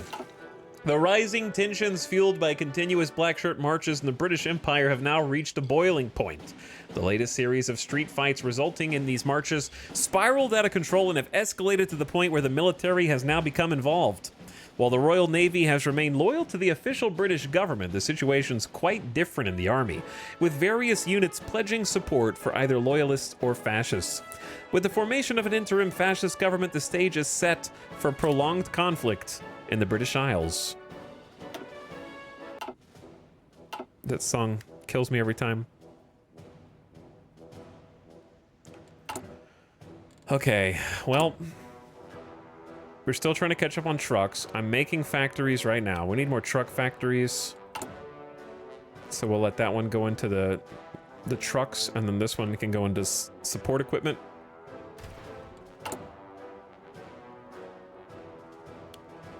And we started recruiting manpower, and we have a surplus of guns. Therefore, we can either train more hoplites, or we can just add to their forces. I was thinking about trying 25 combat with, which we might have tried in the past, which is going to take mostly guns and manpower, which is fine. 1 line artillery, mostly infantry. We've got field hospitals for the boys, motorized recon, and NGs. The only thing we don't have is logistics, because I don't have the infrastructure for it. But yeah, let's just start there. And 76k, I didn't look at how much manpower that was going to be. But they'll start to reinforce.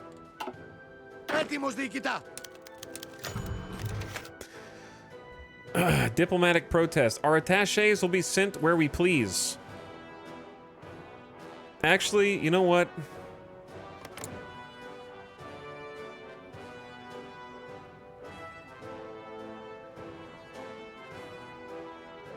Sure. Just because we just got taken over by a different government. We got this dude now. I think that dude would probably say yes.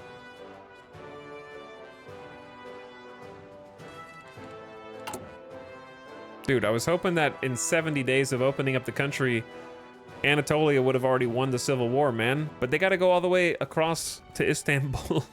I don't know how to go.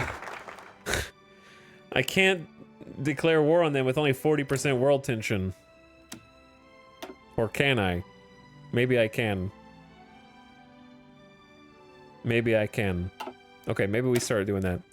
It is sad to admit, but we cannot industrialize on our own. Yep, we have some new schemes.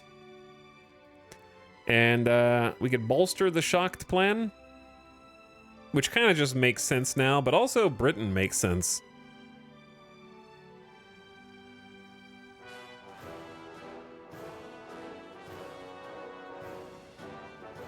Or we could just get those land doctrine buffs, and that's only a 35-day. That's pretty good. 50% reductions for only 35 days, because we have 107 army XP. So here's the investment schemes. Decades of economic mismanagement by past admins and rampant abuse from foreign powers left our country destitute of a strong industrial foundation. Invite them to talk, rebuke, invite, rebuke, go to Paris, rebuke. Probably want to invite German politicians. In this case, we need 75 political power. Speaking of political power,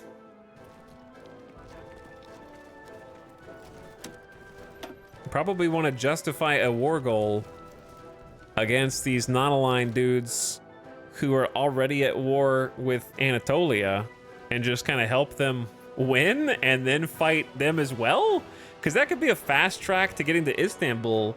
You know what I mean? They're not defending this, and they're probably not defending this, so we just go in. But then we're gonna have to settle in the peace talks. You know what I mean? Like, it's gonna take 145 days. May as well just start. May as well, because who knows how long it's gonna take the provisionary state of Anatolia to turn this around. It might take more, it might take less. The UK was annexed. That was so fast. The British Empire exists. Oswald Mosley in power in the ally, not in a faction. They actually left the faction. Interesting. Okay, so they got forced out. With the fall of the British Democratic government, the situation has stabilized on the British Isles. As the government declined to flee to the Dominions in the face of the fascist advance, the Royal Navy has pledged its support for the sole remaining government. It's uncertain whether this loyalty will be taken at face value or whether disloyal elements will be purged. This is going to be one of those campaigns where the ill-fated, fabled Nazi Germany plus fascist Britain equals world superpower.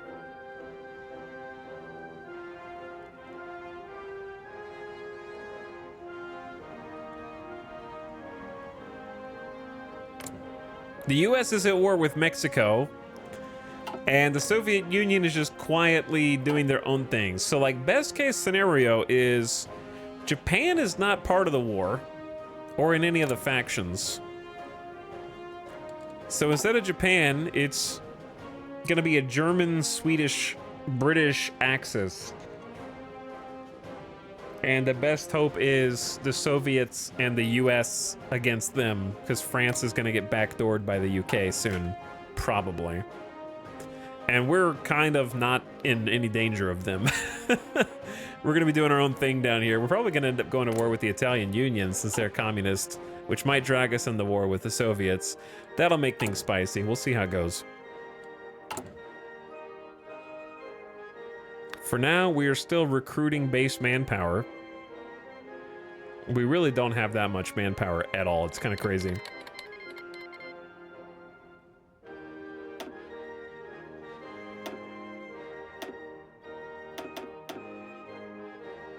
I'm gonna train 7 more Coast Guard, which I don't know if that's a good or bad use of our manpower.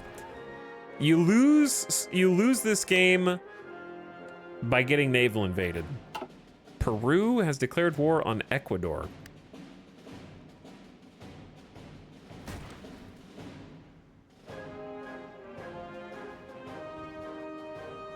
What are you doing, guys? Cosmides speaks against Turkey. Does Turkey belong to the Turkish? Let's ask a better question. Does the future belong to the Turkish, or does it belong to the National Union of Greece?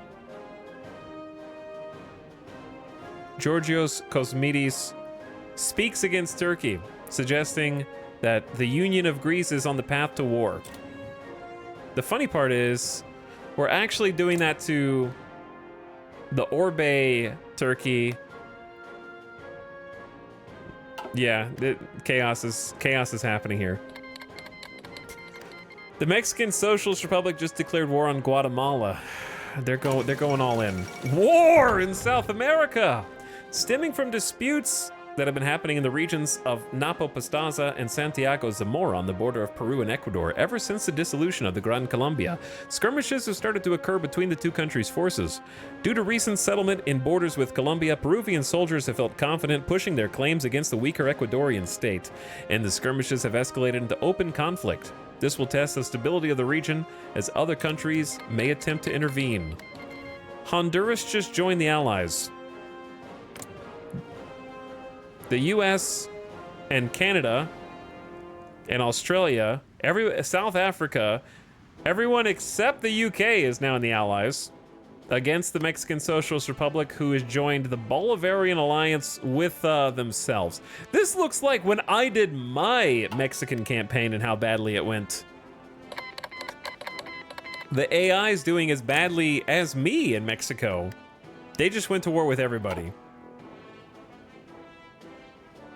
It's gonna be over real fast.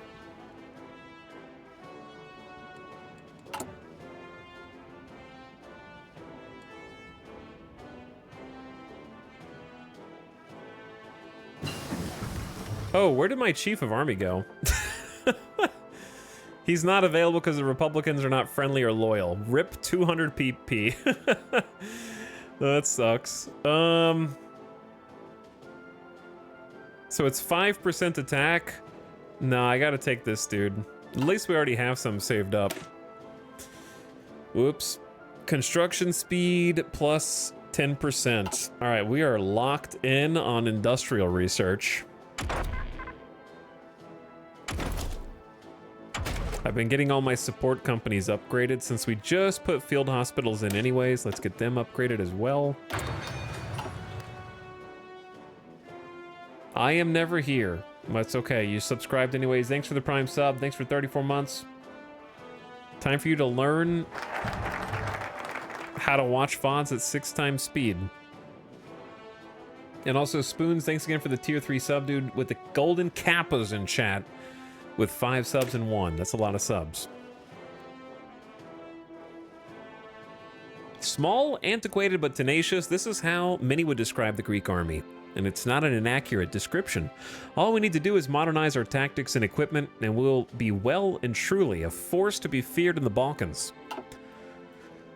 Okay, land doctrine, division recovery rate bonuses, land doctrine, research, infantry weapons, tank models, recon companies. There's some decent stuff over there, but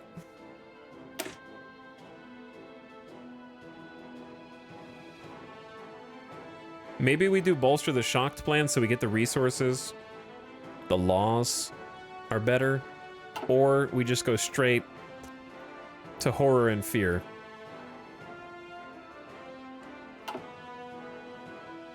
I just feel like it's going to be better if we get rid of this and we don't have 2 different fronts. We're going to go to war with the revolutionaries first. So I'd say shocked plan because we get more resources. That way we can support more military factories.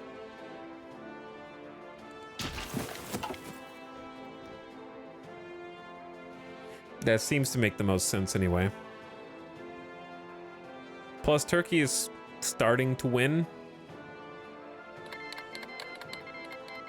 Malaysia has joined the Allies. What's going on out there, boys?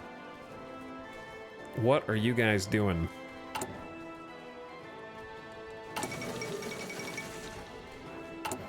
The German Reich claims Mamel.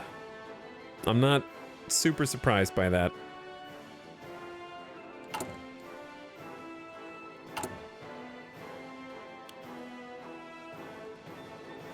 Also, the second truck factory has been helping a ton. How many extra guns do we have? 9K?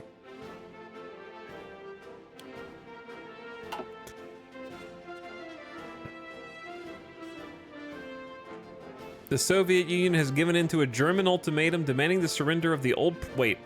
The Soviet Union? Oh. Yeah, Soviet-wania. Soviet-wania, I think is what this area of the world is called, historically.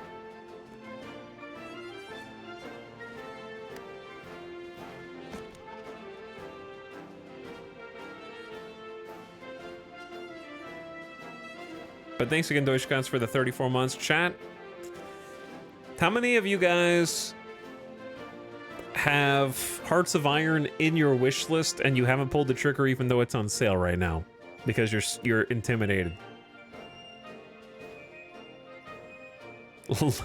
Linenwania.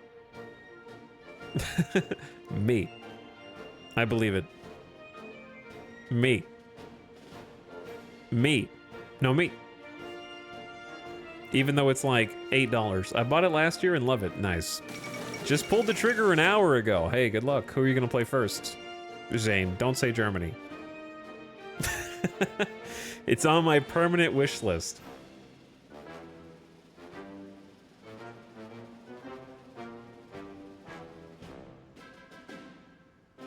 I'm not sure if I like playing it or just enjoy watching it. That's fair.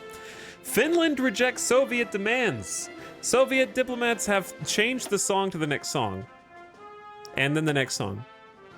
Soviet diplomats have presented an ultimatum to the government of the Republic of Finland, demanding a border adjustment in the region of Karelia. Despite significant buildup of Soviet forces, Helsinki has rejected demands stating that not a single foot of Finnish soil will be given willingly to the Russian aggressors. They fear Soviet invasion may be imminent. Cosmides questions Turkish sovereignty. So this is for the invasion that might not even happen. It's just, they just posture before you actually get a war goal. You have to kind of say like, yeah, War sounds good, but then again, does it? Because it looks like they're about to lose, and we may as well wait until Anatolia wins their little civil war here. Probably. But building up a stockpile before the war is not a bad idea either. We have enough trains. We have more trucks, some support equipment, some guns. Those will go fast. And we just got another one on support equipment, so we can get hopefully a logistics. I really like the support companies, so having like a full set of support companies is sometimes good, sometimes bad. It can be bad if your organization gets too low. But our organization is quite high because we've been adding a bunch of boots and infantry, and we only have 3 support companies right now. I don't like to go below 40 org, and these are already like nice 45 organization, even with a logistics company. So we will have barely enough trucks and barely enough support equipment in storage, which is not good if you start hemorrhaging them during the war. But you could argue a logistics company will also stop you from hemorrhaging them during the war. So, you know.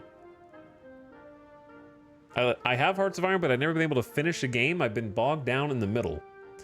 Define finish a game. You finish when you think you're finished, you know? There isn't really like a game over screen. You played in 1945 to unless you're like not even playing to like the mid 1940s, in which case, yeah, you should get on that. CK3 was fun for a while, but it's tough to enjoy when the game balance is so wacky. Yeah, it was fun for a while.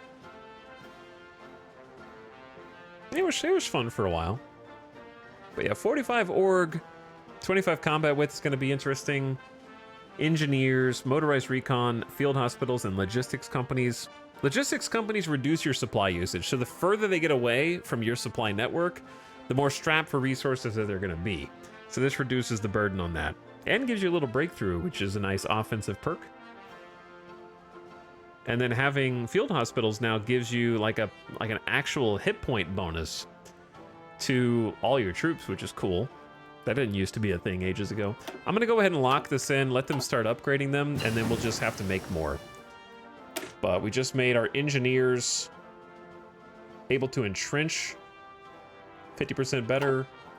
We have plus 200% recon. Whoever has the most recon kind of wins, as it were.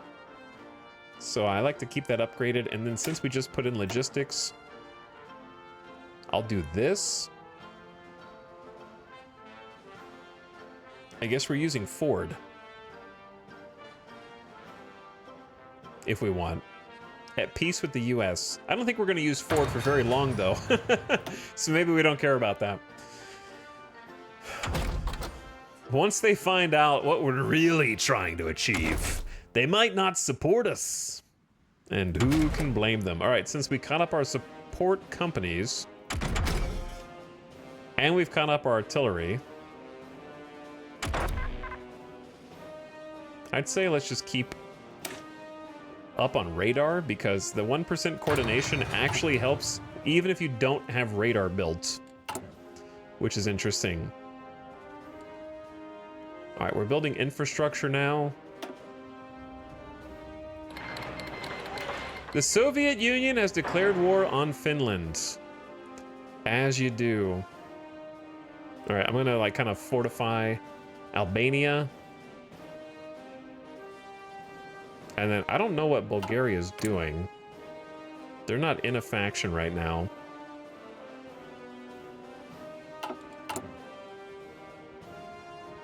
At some point, we're going to want to work on Navy. And coastal forts. I like having at least level 2 coastal forts on every port. I don't know if it's that important right now, but it's better to have it before you need it.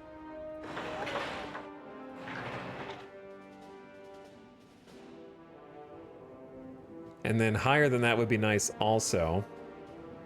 But that'll be a good start. I think that's all of our ports. For now, you can always build more ports if you want. That'll keep them busy for a little bit. Finland joined the Nordic Cooperation Alliance. Oh. Oh, Finland. You have screwed up. Because if you join the Nordic Cooperation Alliance and the Axis is at war with the Nordic Cooperation Alliance, then you just became the target of both the Soviets in the Comintern and the Axis simultaneously, who are going to backdoor you from Sweden, and dragged your newfound allies into war against the Soviet Union immediately, which might make things a little spicy in the world, because now the Soviet Union and the Comintern is at war with France and Finland also. Fuel's getting low? Yeah, the fuel's getting low.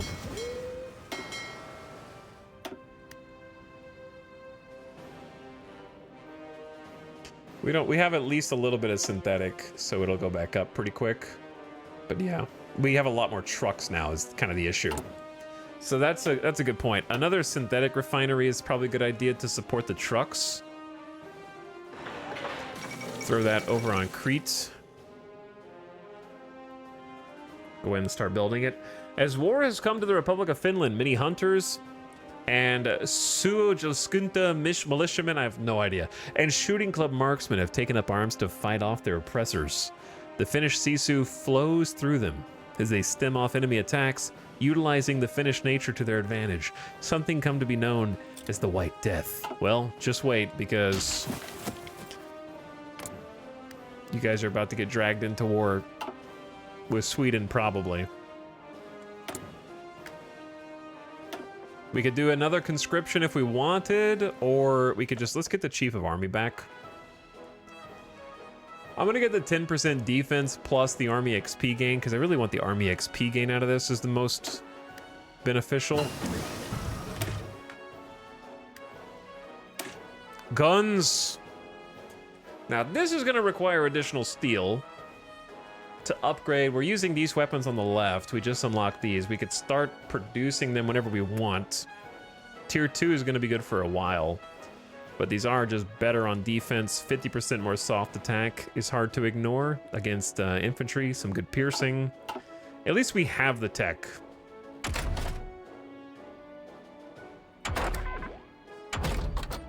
I'd say let's start thinking about oil. Fuel gain from synthetic refineries? Sure. Now, I don't really care about outdated equipment, because we're -4 on steel already. Mexico just had so many outstanding wars that the Mexican junta was like, this is enough, guys. Stop. The forces of church and revolution have once again come to conflict in Mexico. With the government renewing its attacks on the church, the embattled Catholic parties and social movements are launching an armed rebellion to seize control of Mexico. Cristero militias are reforming after a decade of inactivity, supplemented by defectors from the federal military. They've taken over several rural states and are using these as a base to operate. The first Cristiada ended with the settlement negotiated between senior revolutionary and church officials thanks to an intermediation by the American government. But it looks likely this violence will end only with the complete destruction of one of the belligerents. Well, now there's Catholic Mexico against the Mexican Socialist Republic, who's at war with everyone, even themselves. The Shocked Plan has for some time been a cornerstone of Greek central planning, but it's clear it's been blatantly written in Germany's favor.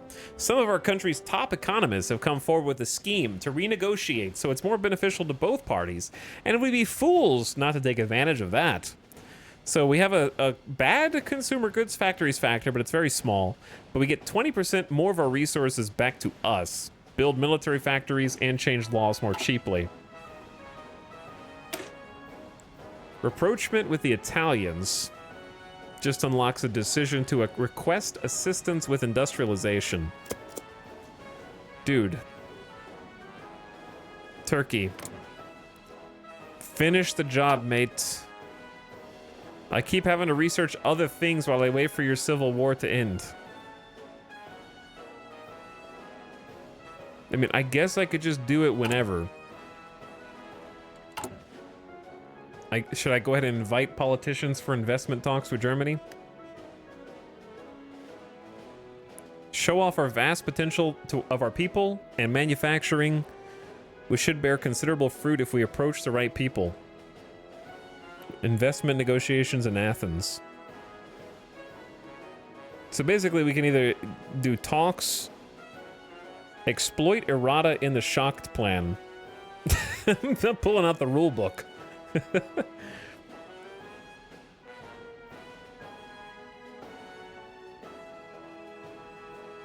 I say let's just start at the basics.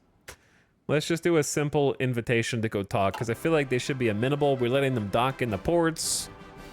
We have the same political ideology. They'll probably be amenable, but we'll see.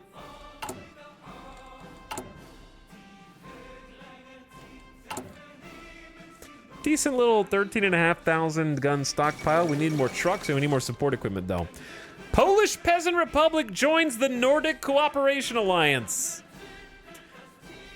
Denmark and the Polish Peasant Republic issued a joint statement. They've been granted member status. Oh boy. Are you aware of what you've done, Poland? No one was going to declare war on you. It's September 1939, and Poland was like, I'll do it myself. You could have just not gotten involved. You're communists. You could have just joined the Comintern. Oh, now you guys are at war. Oh my god, Poland just went to war with everybody. You didn't have to join a faction. They weren't even invading you yet, bro, and you just decided...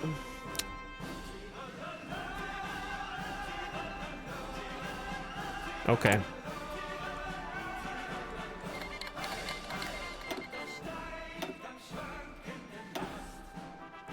We should train at least a couple more units continuously.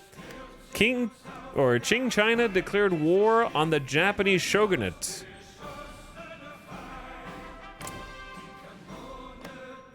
Oh. Look who it is. Eisenhower. Interesting. The Manchurian War of Independence. Following a period of internal power struggles between the Japanese administrators and the government of Eisenhower, the fight for supremacy in Manchuria has reached a boiling point. Reportedly, the confrontation was set off by an incident in the imperial household in which a general of Japan insulted the Emperor of Manchukuo, demanding that he bow. Outraged, Puyi responded, "The Son of Heaven does not bow," and struck the general with his cane before ordering his military to remove all Japanese soldiers from Chinese soil. The dragon strikes the sun? Well, Japan's getting dragged into war whether they want to be or not. So, at least everybody's active right now, but Poland, guys, you had an opportunity there to not give up all your land. But you've chosen death.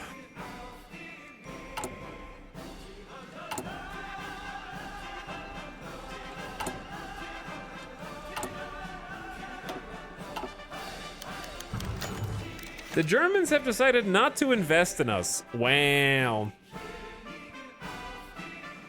It's disappointing. Though the German delegate has not ruled out future investments. I get 75 political power refunded and I lose 5% base stability.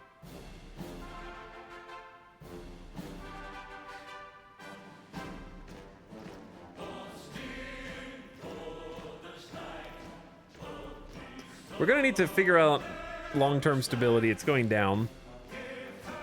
Maybe it's time to just improve worker conditions for a bit. It's gonna lower factory output for a little while, but since we're about to go to war anyways, we may as well do it now.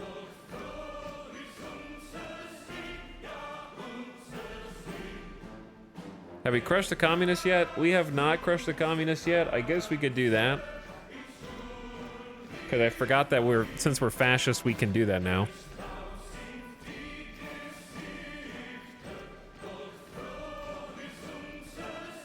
Still gonna have a stability debuff for 120 days. But then we get better stability afterward. Alright, chat, since you love these songs anyways, why don't I take a BRB now? Alright, I'll be right back. I'm gonna take the dog outside. And then consider my options, because I think we're just gonna take the war approach and get ready to invade provisionary state of Anatolia while they're focused on everything going on up here. I'll be right back.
Yo.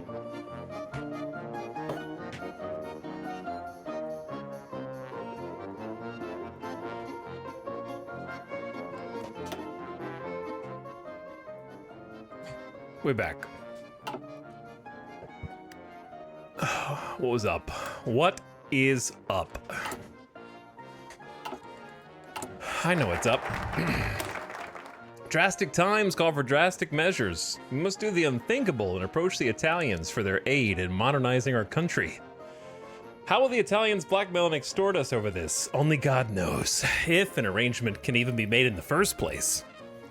We'll see about that. But we've waited long enough. Horror and fear. Deimos kai Phobos, the twin sons of Ares, god of war. Spartans spilled blood in honor of the sons of Ares on the battlefield, isolated and alone. We too shall spill blood in honor of our glorious past. It's time. Okay, we have 70 days to get ready. Έτοιμος διοικητά. Which means Προσοχή.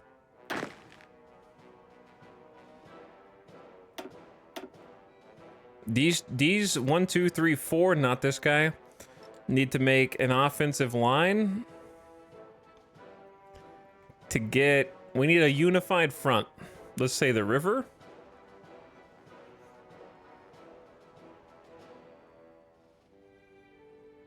And then, honestly, I think up one more.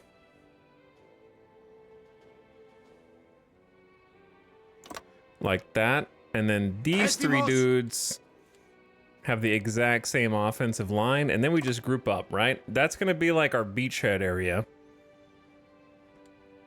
Καταγιές.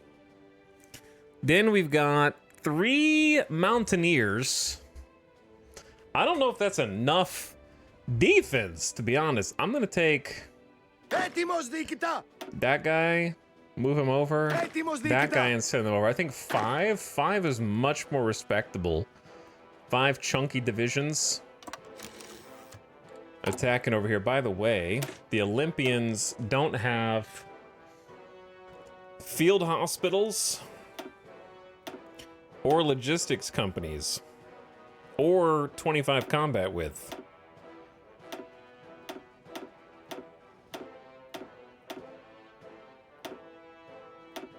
Okay, there we go. Now they got 50 organization, which is crazy. Mostly mountaineers, some basic infantry to help them. We're not going to have enough support equipment or trucks for this. We'll have enough guns. We need to make more trucks, man. Dude, we're gonna be negative support equipment the second the war begins. Which might be an issue. Maybe we just don't give them the hospital. I don't think that they're gonna take that much damage anyway. Just give them the logistics. Actually, you know what? Screw both of those. They'll be fine. Okay, save the Olympians.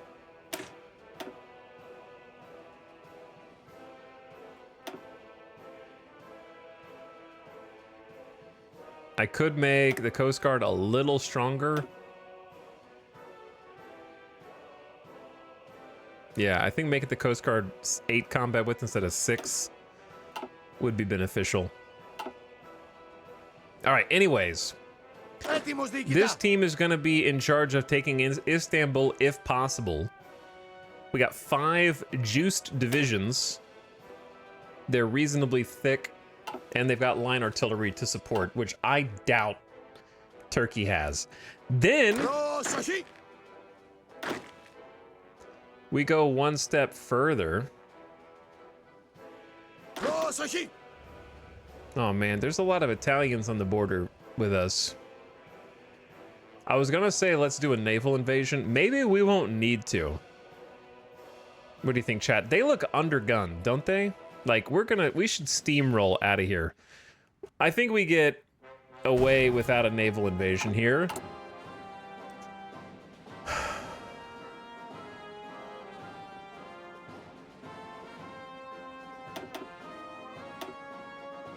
And then throw in, dude, we have no support equipment if we do that. 2 at a time is probably the most I can muster. This is going to be the emergency defense. All right. The plans are cooking. Hopefully this is enough troops to invade with. If not, we're going to have to pull some people off of our other distant defensive borders.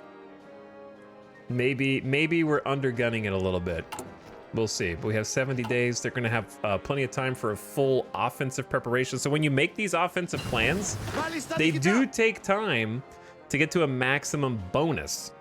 In this case, we could actually up the max bonus if we wanted by improving the land doctrine. They started me with Grand Battle Plan. There's nothing wrong with Grand Battle Plan. But since we have such a focus on artillery, I wouldn't say no to just going superior firepower as well. But upping the max planning a lot can definitely help. Plus, you just get a flat 10 organization down here. Like, Grand Battle Plan is basic but good. And then superior firepower is basically all in on your artillery for the most part. So you get plus 10% soft attack for all frontline battalions. They get a flat 10 organization. You get plus 10% defense with elastic defense. Then you either get defense and soft attack for artillery, or you get support companies. If you always have 5 support companies, these are pretty crazy. And then there's only one tank and armor variant thingy here before you go back to army hard attack, or I'd rather probably do the right side. Infantry soft attack, reconnaissance up, all infantry recovery rate, and another 10% plus 10 org. And then finally, all frontline battalions get bonus soft and hard attack.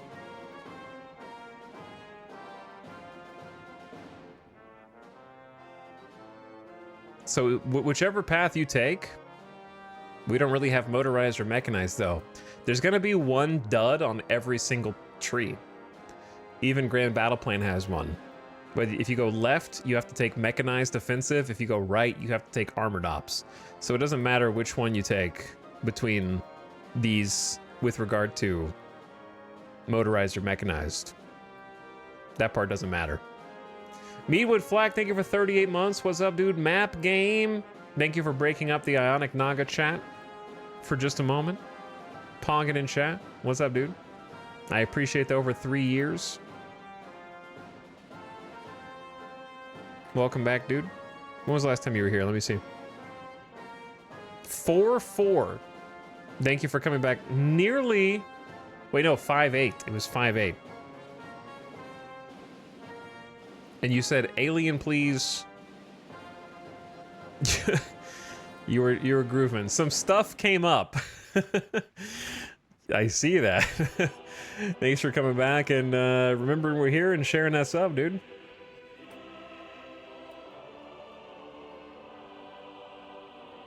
I think max planning bonus is neat,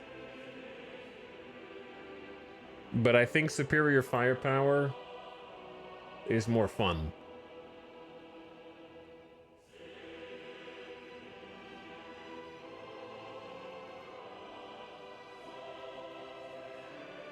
I don't really like land night attack. The ones at the bottom are kind of meh to me. Let's go superior firepower. I'm just going to swap over. Plus 10% soft attack instead of entrenchment. And then plus 10% to org for leg infantry.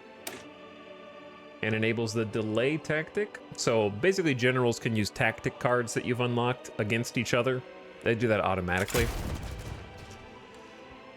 And we'll start to build up some more army XP, especially once we actually go to war. But that plus 10 to all organization is insane because it just gave us a huge buff right now. So orgs are, or rather doctrines are crazy strong. I'm gonna start researching military police for the eventual victory because of course we're gonna win. Duh. Okay, justification for conquering Istanbul is finished. So what's funny is we could do this now. The problem is if we win, we're gonna have a peace conference where me and the provisionary state of Anatolia have to, I don't know actually how that's gonna work. I guess I'll have a claim on their territory, but there's no way I'm gonna have enough points to keep anything.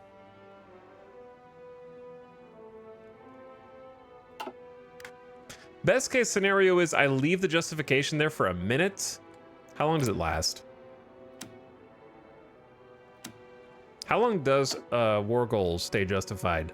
Because I was gonna say, it'd be best if I just go to war with both of them at the same time. That way I don't have to share any of the land. Because these guys are already at war on the right side, so if I declare war from the left, we probably will just be able to walk into Istanbul because they don't even have a troop here. And their troop here is like probably not as much as we have.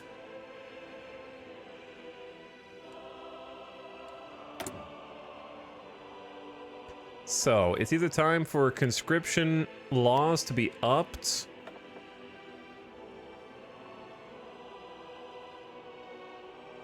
Could take the daily fascism support here and training time down. It's probably good to just like if we're gonna stay this, to just go ahead and take that and have it start building up instead of democratic being the most powerful. Oh yeah, I was gonna crush. I don't think it's a good time to crush the communists yet. They are lowering stability, so we're gonna have low stability for the war. But we'll see.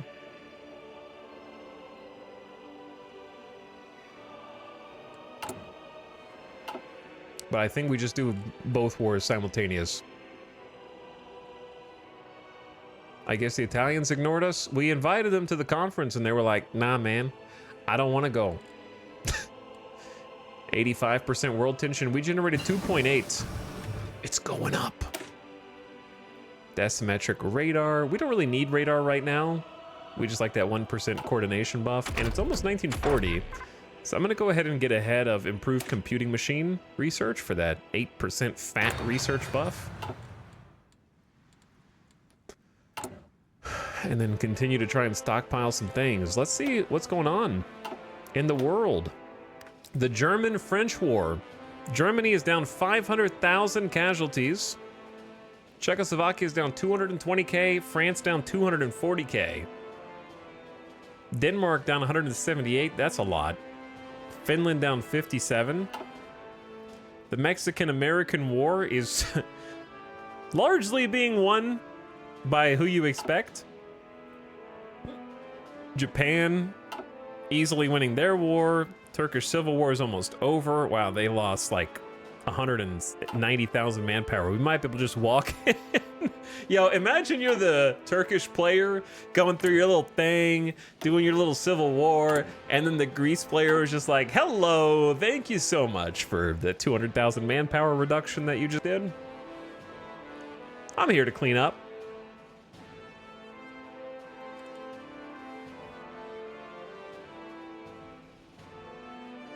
The trade or something? We haven't picked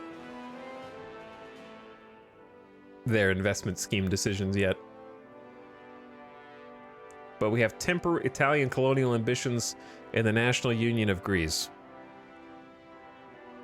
I think is the one you're thinking of. But yeah, we're gonna do a little war with Turkey first. See how that goes.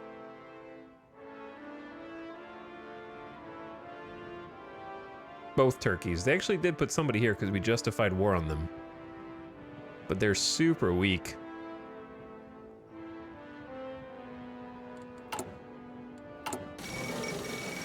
RIP Poland. Who could have seen this coming? The fall of Warsaw. To German forces who didn't even declare war on them, Poland joined the wrong faction and got embroiled in war. The capital's gone. 88% world tension. We're about to contribute to that a little bit. Some more Coast Guard boys coming out. We got 100,000 manpower in the pool.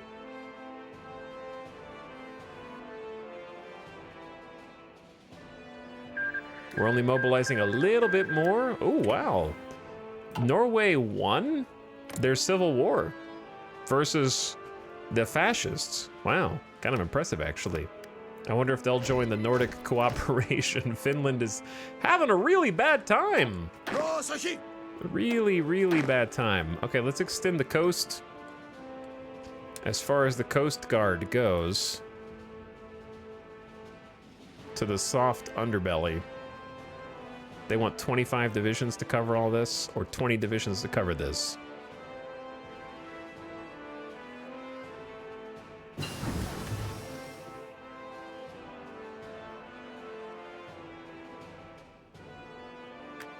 Okay, logistics company's been upgraded to 2. Better supply usage and fuel reduction. Speaking of fuel, I need to check on our constructions. And it's 1940. Let's get the 1940 artillery since we're kind of going all in artillery. Bonus soft attack. All right, we're making the synthetic refinery, then another infrastructure, and then some forts. So we definitely need the synthetic for all of the trucks that we got now. Panama, join the Allies. Are we fighting Turkey 1 or 2? Yes. When this procs, we're gonna fight Big Turkey, or the Provisionary State of Anatolia, but we're also simultaneously going to declare war, since we justified it already, on the other Turkey, and kind of do it simultaneously. Finland is dead! Soviet Union is now in control of their home area. RIP Finland. I want to like this game, but it feels like it'd be overwhelming to get into. Have you played a Paradox game before? Or would this be the first one? But it's not that bad. It's hard, but it's not like... I would say that it's about as... It's easier than Victoria 3, in my opinion, because I could learn how to play this and I couldn't learn how to play Victoria 3. That would be my measurement. CK3 and Stellaris? I mean, this is only slightly more complicated than... If you know how to play Stellaris with all the DLC, then I don't think they're that much different. CK3 is still arguably the easiest. Just because of all the tooltips and what you actually have to micromanage. Harder than EU4? I never played EU4. That's the only one I haven't played besides it and Victoria 2. I like RTS, and this is RTS Battle Elements. Kinda. You're about to see a war. We're literally about to declare. Like, we're just waiting on... Yeah, it's like four. This is 95% full. So you're about to see. I'll take... No, I don't really like weapon manufacturer systems. I guess I'll just take the boring defense and then upgrade that after a while once I've forgotten about it. Anyway, we're Greece and we're gonna go to war with what is now the Provisionary State of Anatolia, aka Turkey. They had a civil war, so we have Civil War Turkey and then the rest of Turkey. So what I've done to get ready for the war is I've set up my troops on some front lines. We have a few divisions here and a few divisions posted in the Aegean Islands, which have a land bridge between the island and these this naval base and this kind of like Izmir front.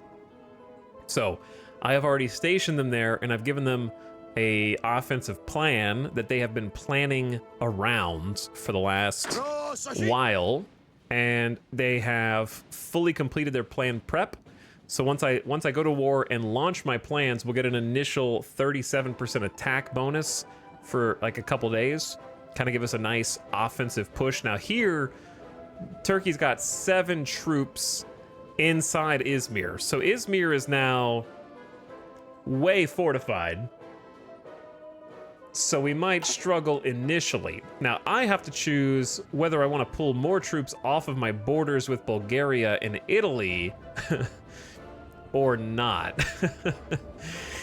In order to, like, maybe do a naval invasion, which I should have been planning already, but I didn't realize they were going to stack 7 divisions right there.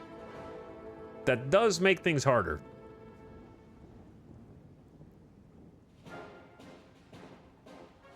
I tried 3 years ago and couldn't figure out how to do a naval invasion and gave up. Naval invasion is not even the hard part. I can show you how to do a naval invasion. Is it worth doing a naval invasion with just 2 units? Maybe. I don't think Bulgaria is going to do anything. They're not even in a faction. Έτοιμος. So I'm going to delete their front line, and in case we get stalemated, I'm going to plan a 3-unit naval invasion. So watch this, all right? Έτοιμος διοικητά. I got my divisions. So all I want to do a naval invasion, left-click the naval invasion order, choose a port, decide where I want to naval invade. I think that we can sneak in here, here, and here. We only have 3 units, so that's 3 tiles.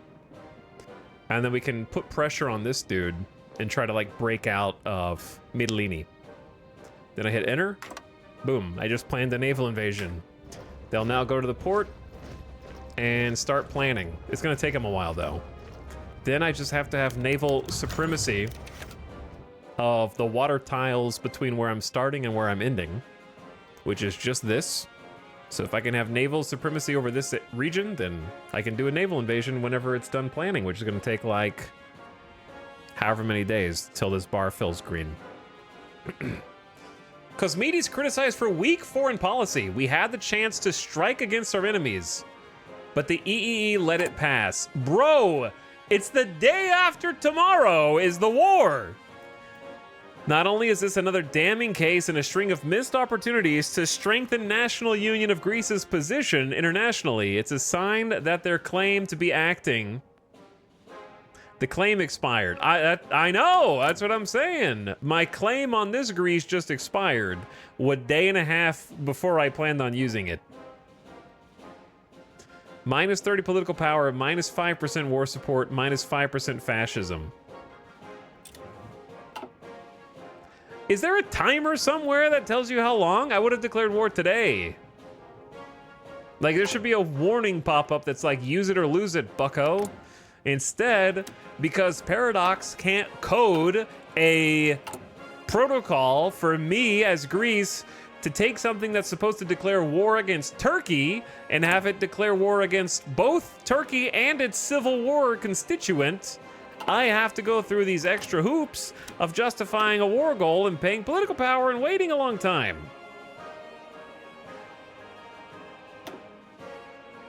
Because it should just declare war on everybody automatically.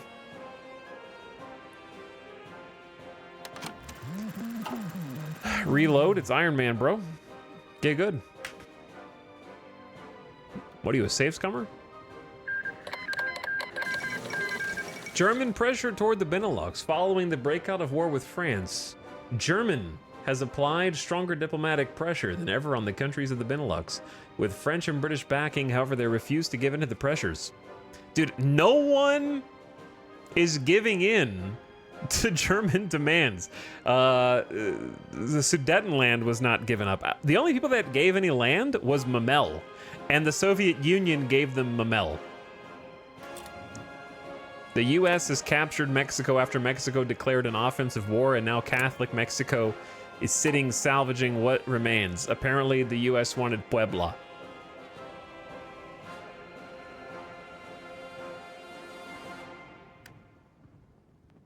Give me my damn war. We've declared war on the provisionary state of Anatolia.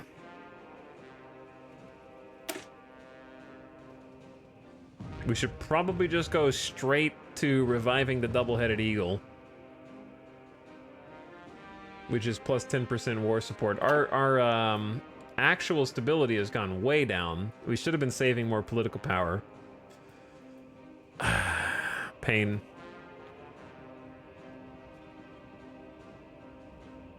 let's do...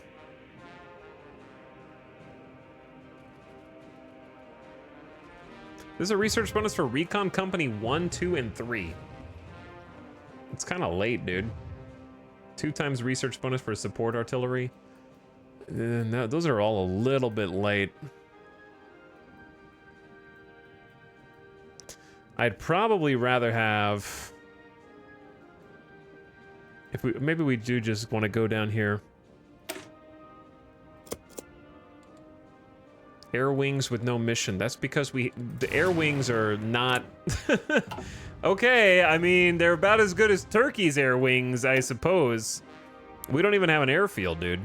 Let's just run air superiority with the fighter wing. These are all gonna die, but do what you need to do, man. Do what you need to do. Those are all stinky old planes. Okay, anyway, yeah, we're not at war here, so this has become an issue.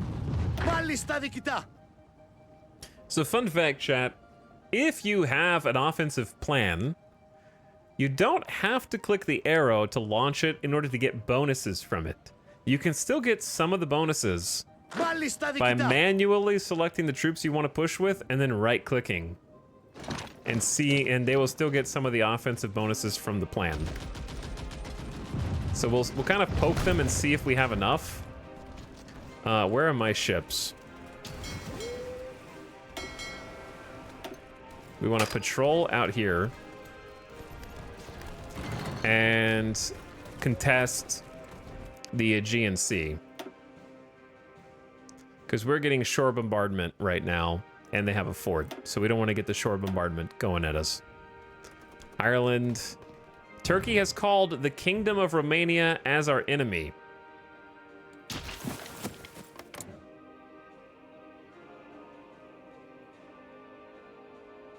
Was Romania guaranteeing Turkey?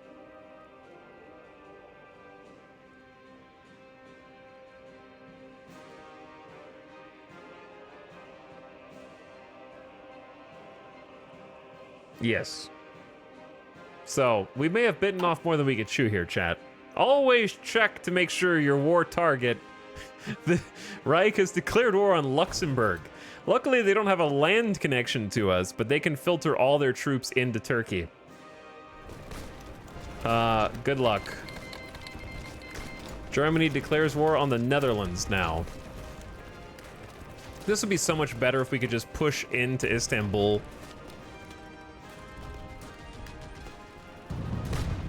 Also, they're throwing themselves at Izmir.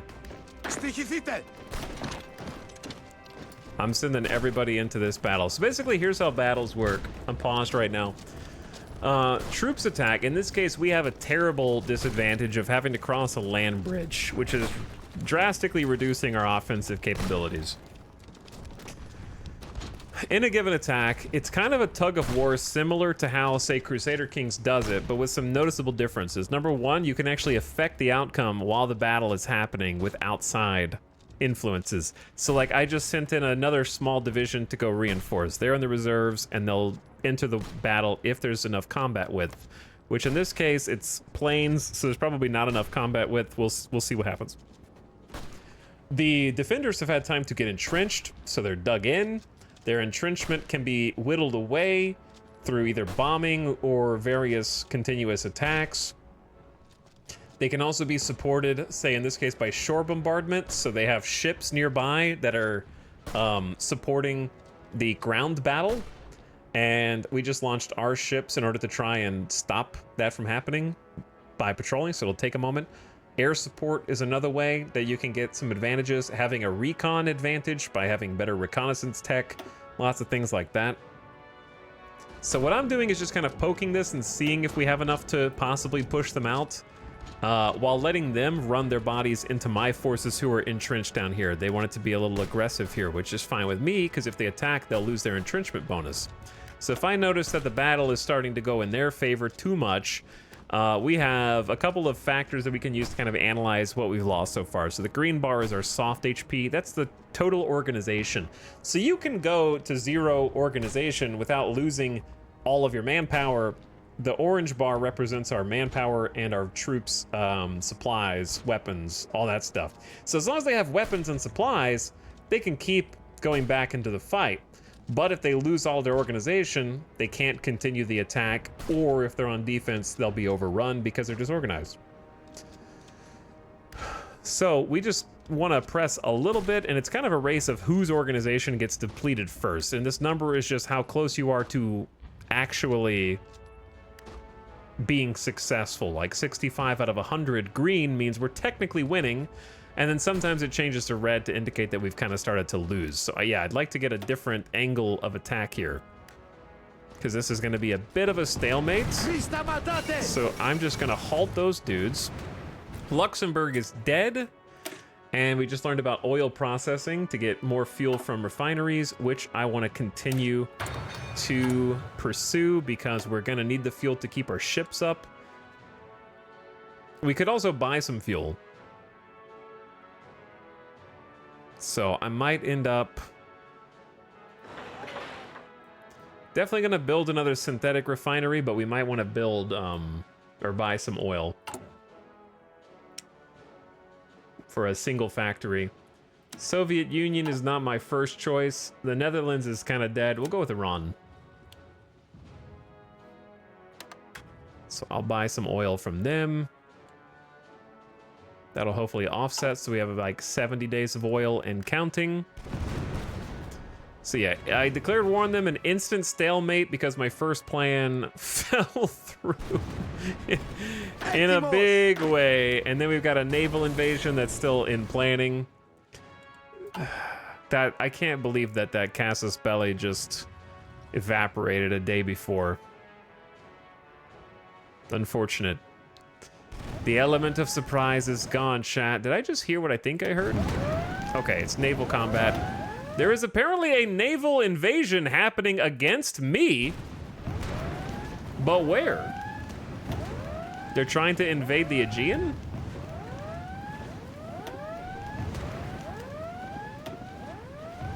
And our patrols caught them? Why do we have double whoop? Double whoop?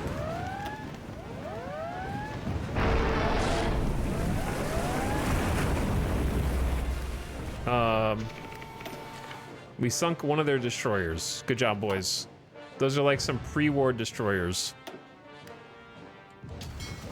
They can't do a naval invasion if we have control of the Aegean. They'd have to go around from the south. Belgium joined the Allies. The Reich declared war on Belgium. Well, well, well. Guess who's at war with the United States? Unitary Canada. Alf.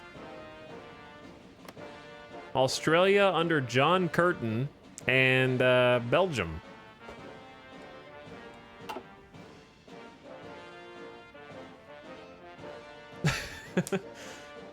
Historically accurate Greek war organization.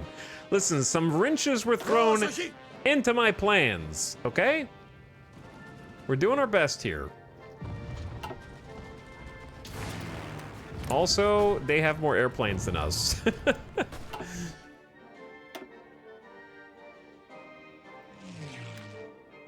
They do have more airplanes. Let's see if we can fix that. A little bit. Our airplanes aren't good. They're pre-war airplanes.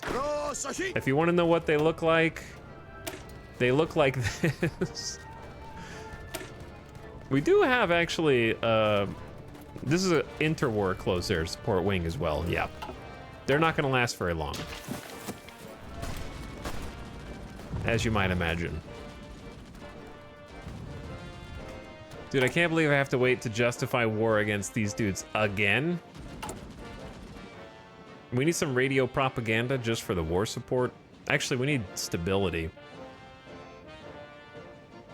Rebuild the salamis.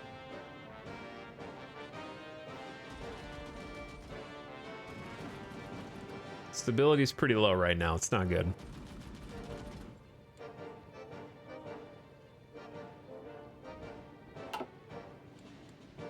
Non-aggression pact from Turkey. Bro, shut up, other Turkey. Nobody asked you. He's like, well, you didn't declare war on me the first time you had the opportunity.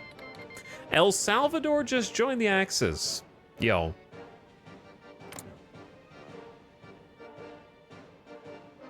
Careful, bro. You're about to, you know.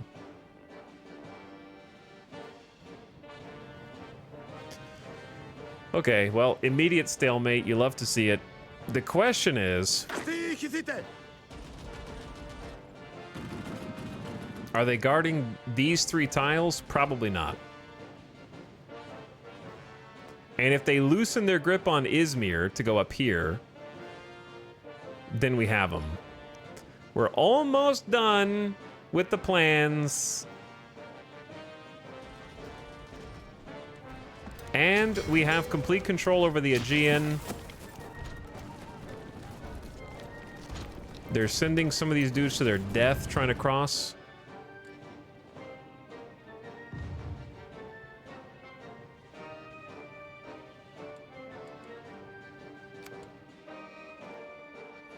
And we got the whole Aegean has got Coast Guard City. All right, are we ready? Oh, 3-unit naval invasion sneak attack is on, chat. Here we go. Will it work? 3-division sneaky cheeky. India is embroiled in civil war, and we, have done a little sneaky backcap.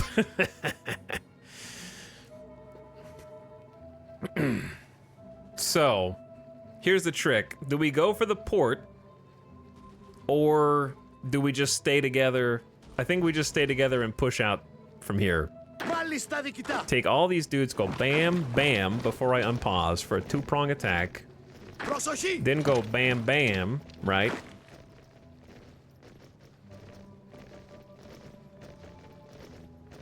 Where's their, I was wondering if they had like a easily accessible supply depot, but they don't. But if we just take this, then we connect our Aegean port up to the front. So I say let's just put pressure while we have the ability to. This is where speed is gonna come in key. This is, where are you guys going? Where are these dudes going? No. No. I don't think so. You can't just go reinforce your weak position over here from Izmir. No, I don't think so. Uh-oh, chat. We're in danger.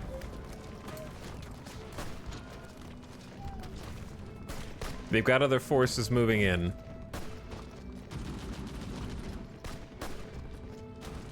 Monkas. Hurry! Get there before these dudes do! Oh my god. He's got no org. So we just have to Hulk.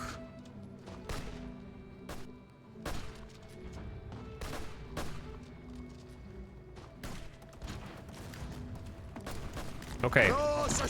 Reinforce this position with another flank. The Netherlands is dead. Germany got him. Okay, we just need to stay together here. Did those dudes just instantly leave? Now there's only 2 divisions there? Well, they are spreading out, so that's good, but this is a tough nut to crack up here.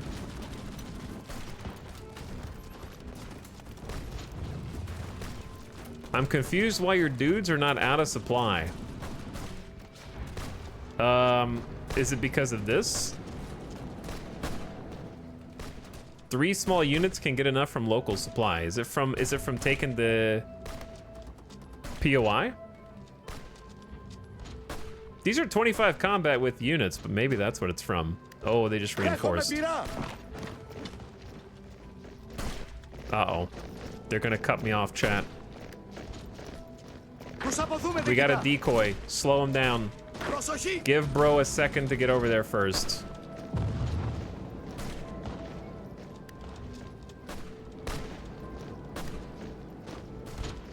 Έτοιμος! Κουνηθείτε! Surely we're faster than them, but we're crossing like mountains and a Δώστε river. τους να καταλάβουν! I gotta micro this a little. Come on, boys. I need you over here to win. Έτοιμος διοικητά! But yeah, if they cut off this unit and encircle them, he is super dead, so it's worth sacrificing this dude just to get this Έτοιμος dude διοικητά! to reinforce on the mountains. I just saw a helmet pop! That means we just succeeded in getting one of these dudes dead. We're starting to overcome. If you see a helmet pop, it means they were overrun and that unit has been removed from the game, not just retreated, which is a far cry from how combat works in Crusader Kings or Stellaris, where units can become overwhelmed and then they retreat automatically, where you cannot continue to attack them. That's not a thing in Hearts of Iron. In Hearts of Iron, if you can see a unit, once they have retreated from one tile to an adjacent tile, they are fair game to attack again. In fact, if you get to the tile that they're retreating to before them, they will become overrun and you capture or kill them. Basically, they become a casualty automatically. So speed is really huge in Hearts of Iron.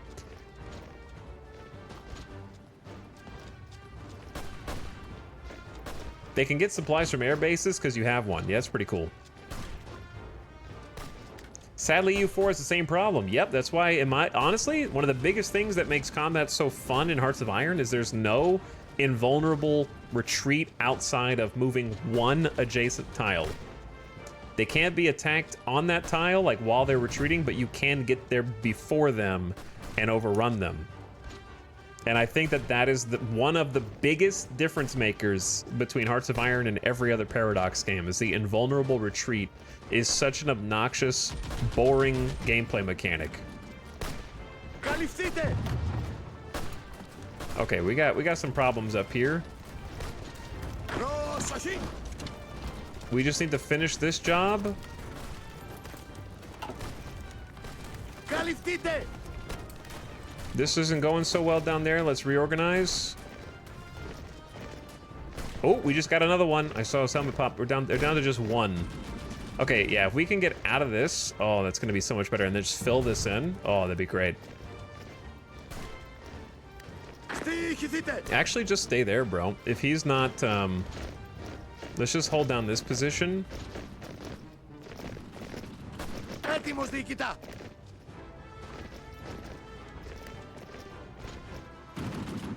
Προσοχή! 95, 96, 97. Come on, it's over. I don't want to move this guy because I want him to start entrenching. Maybe. Easy. Yeah! Nice! We've broken out of one of the land bridges. So, new plan. We do this. And then these dudes join up here. And then you guys get a new front line like that.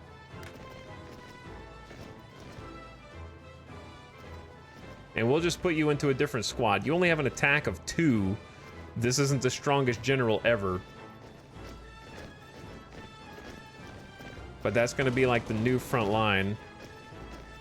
We're not going to get to the airfield before them necessarily, but we should be able to retake it back. And I'm going to go ahead and create an offensive line.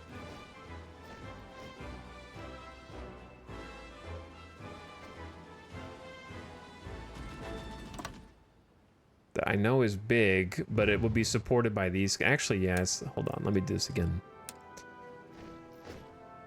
Let's do the offensive line like that.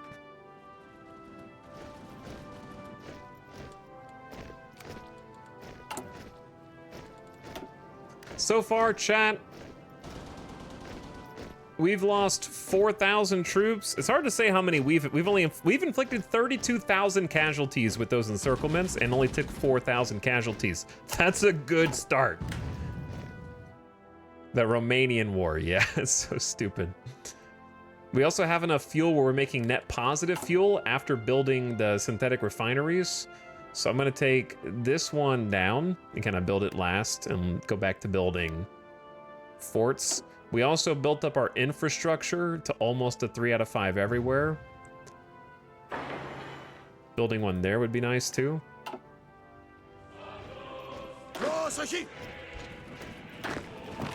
Let's try and retake this airfield. Oh wait, you're not supposed to be here.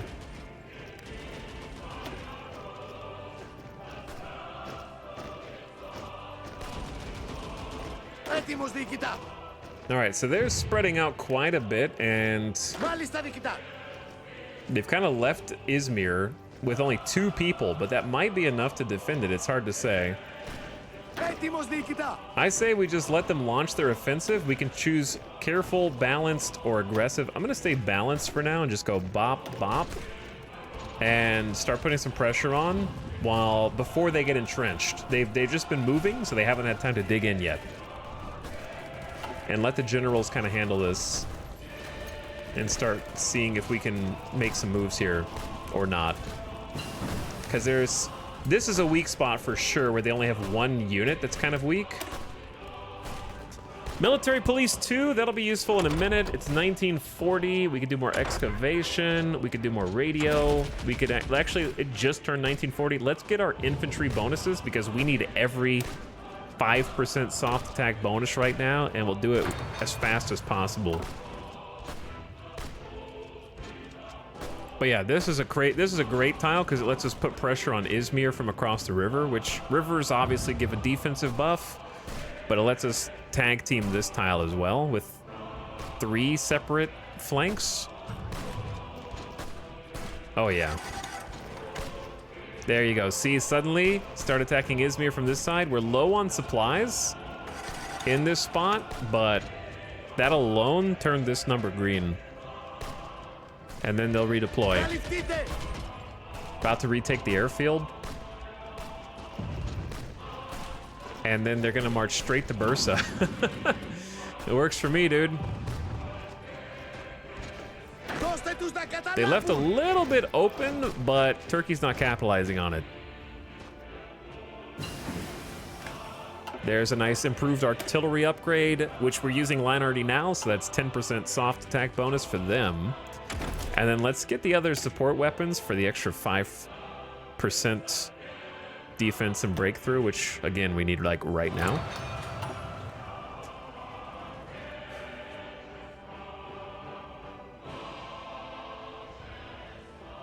Is there a faction you'd recommend starting with to learn everything?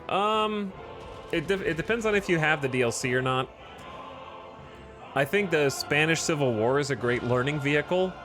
The last time we played Hearts of Iron, I did a full kind of tutorial with Spain. Spain's not easy, but if you're talking about learning for a new player, it's got all of the things you would need to learn right at the beginning of the game, basically. You get to play the Spanish Civil War, which is a war in slow motion, which is perfect for new players. Basically, there's a bunch of debuffs in Spain that make battles happen slowly. So it gives you a lot of time to kind of see what's affecting them positively, what's affecting them negatively, how does that interact with the focus tree. What you'll see if you search online is most people recommend Germany to start with, but that's because those people only want to win and they don't care about anything else. They just want to feel good when their army beats the other army. If you actually want to learn the mechanics of Hearts of Iron, I think Spain from the La Resistance DLC is the best way to learn it. And then once you're done with the Civil War, then you get to play the rest of the game out offensively, however you want. You can go anarchist and try to paint the map. You can join one faction of your choice because you can pretty much go any direction with Spain. It depends on which initial start you picked. But it is difficult from like the focus tree is big and confusing.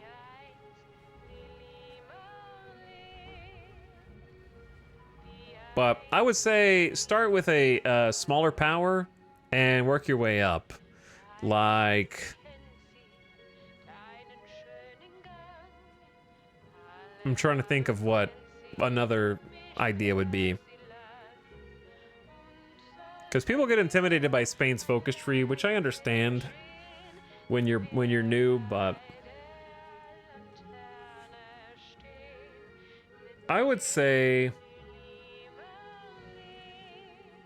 to be honest, if you got like the Norway, Sweden, Denmark, Finland DLC as well,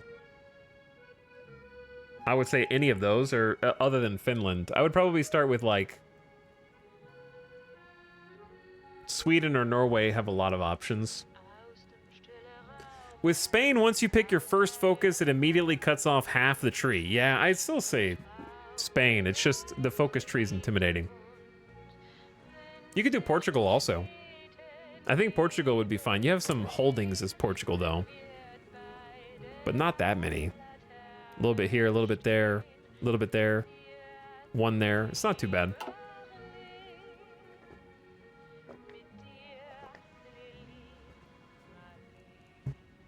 How many Hearts of Iron Shadows have never played a major power? I've only played like 2. All right, let's get back to it.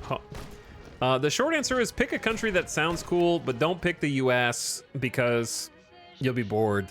Don't pick Japan because islands are confusing. The reason why you pick small powers is because you have less to focus on and worry about. Yeah, I mean, you could just play Brazil with no unique focus tree, look at the default focus tree, learn some of the mechanics that way, then pick a country that has a focus tree that's larger. Because you can pick a generic nation that won't have, like, a specific tree, right? Brazil got a focus tree. Yeah, we're talking about without DLC. You don't actually... I don't think you see the focus tree unless you have the DLC, do you? Can you still pick generic? I assume you can. It wouldn't... Imagine they add a focus tree and you're banned from playing as that nation now unless you own the DLC. All right, Turkey. Stop reinforcing these positions. I gotta stop these dudes from abandoning these different tiles that they're abandoning. Cosmedes angered by Turkish posturing. Yep, I'm trying to give them a war declaration a second time. It might be too late, but... Okay, Team Red seems like they're having fun and doing their job. Team Purple is straight up not having a good time right now, so we're gonna put them on pause for a sec. Regain some org.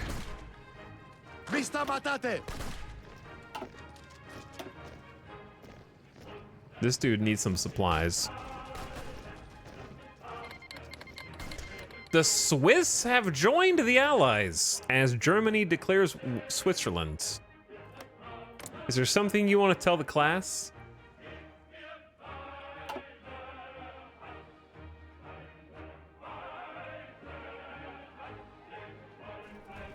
This isn't how they taught it in my textbooks. All right, let's get, we'll have another land doctrine available soon, I think. I know we're producing outdated guns because we need extra guns, so just stick with it. Air wings, don't care. We got 2 extra divisions. You know what? Just put those on the red team here. Send them to the front. That'll give us a little bit more depth. The Venizelos were cowards who refused to let Greece restore its truly lost glory. The glory of Byzantium. Why stop with Turkey's coast when we can reclaim all the lost territories of the empire? A new age of glory for Greece has begun. Add reviving the spirit of the double-headed eagle. Political power gain up 15%, war support up 10%, and you can now revive Byzantium via a decision. All you need to do is control all Turkish and Greek states. What's the next one down? Foideratoi? I don't know how to pronounce that. Our forefathers had the sense to cooperate with barbarians as the need arose, and most certainly we have that need today. We must allow all former subjects of the Empire who sympathize with our struggle against the modern world the right to fight in our ranks. Together as one, we march to victory. Non-core manpower up plus 10%, plus 5% war support. And this unlocks restore the Byzantine Empire decisions. So maybe we do a different one first and go back to buffing the military. I like division recovery rate plus 10%. Recruitable population 0.2. That's not that much, right? More than 0. Recovery rate plus 10 is pretty good. And we get a land doctrine reduction. I think that's useful. All right, here comes some fresh recruits. We should have enough. Yeah, we're training 2 more. We could probably add a 3rd.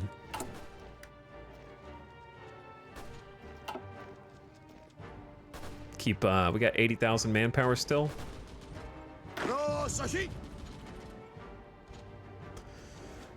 All right, reinforcements have arrived.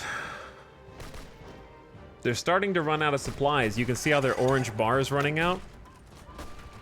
And we're gonna try and help in Izmir. I don't know why this dude's just going ham.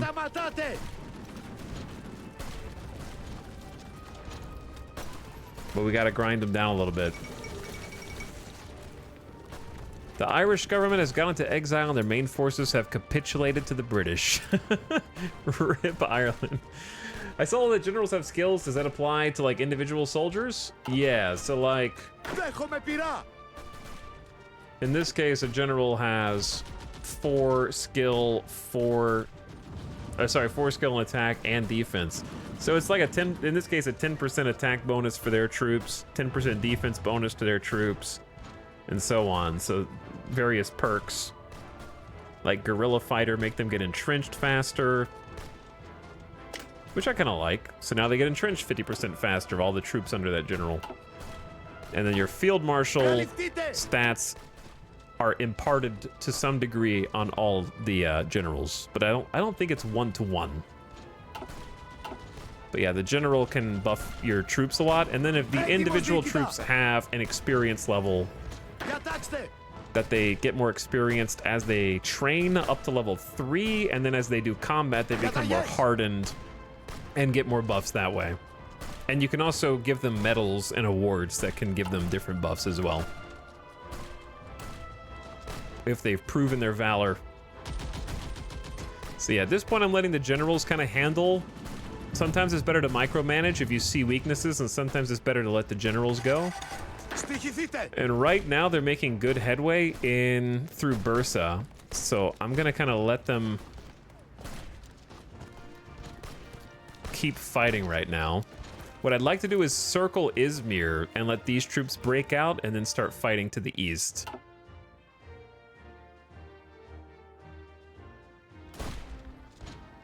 But yeah, occasionally it is much better to micromanage. El Salvador wants docking rights. You're not gonna send a boat over here, El Salvador, but that's okay. But yeah, each of these little circles represents a separate battle. And you can see what unit card the general's using, how close you are, your offensive power versus their defense and their entrenchment level, and your combat width is a good indicator of how many troops. So we're just like outnumbering them more than 2-to-1, almost 3-to-1 in this battle. And then over here we outnumber them 7. We're using all 75 combat width. We are especially efficient at fighting in the mountains because it has a 70 combat width. They have some mountaineers on the tile, which is gonna be good for them, but there's a very small division. What was that? What was that red, chat? Did somebody just get deleted?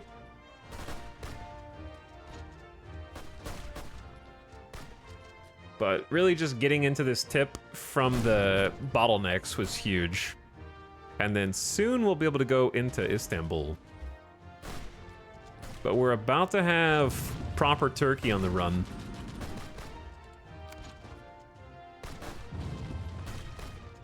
I don't see the need to micro too much. I think the AI is doing an okay job right now because we're pushing into this mountain tile. Filling it in. We're circling around Izmir now. We got another flank that we didn't have a second ago. See, like this, I want to micromanage because I want to keep the pressure up here and make them retreat a little bit more.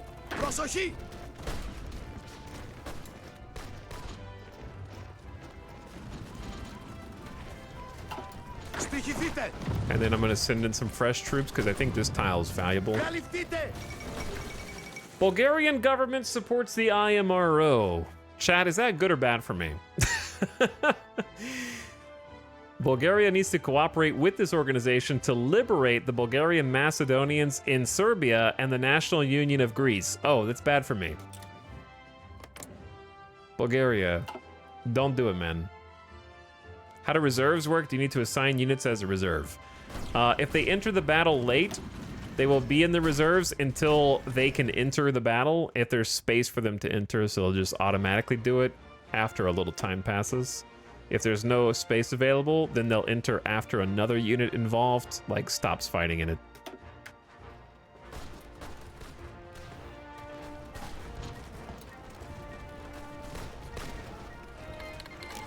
So that's why if I'm gonna launch a multi-pronged attack, like let's say I was gonna attack Izmir from the west, the north, and the northeast, and I wanted this, and this to all attack simultaneously, I would pause, hit H to stop their current orders, then right-click to make sure they all try and enter the combat at the same time. If you do it while unpaused, then the first group you right-click will jump, then the next group, then the next group. You know what I mean? Like, they'll take time to enter the battle. So to make them all enter at the same time, you want to select them and right-click at the same time if that's what you want, like a simultaneous assault. All right, justification on these stupid nerds is ready again. I don't have any allies, but... All right, the revolutionary faction who instigated a civil war in Turkey, we are finally actually at war with them also. And this squad up here, which is 5 divisions strong, say they think it's a pretty good plan, 90%, and it's to our advantage. And I say, send it in. And they just wanted to go all in here. Now, the thing about this spot is really bad for us because it's one single tile and they have 3 tiles that neighbor it. So they actually have the flank advantage. We have a river and we have forts on it. So if we can break out of this tile and get a little bit more flank on them, it's going to make it a lot easier. So they're starting down there and it looks like it's going well because we have air support, apparently. I guess our 71 close air support wings from the interwar era are giving them some fantastic air support. And we have air superiorities, so they're getting they're getting wiped, and they're pulling troops back from Istanbul to reinforce. But it's too late. I didn't want see, this is the problem with not microing. Sometimes the AI's like, why yes, I do want to completely abandon the tile that I was just on a second ago. But then you just have to counterattack faster than they can.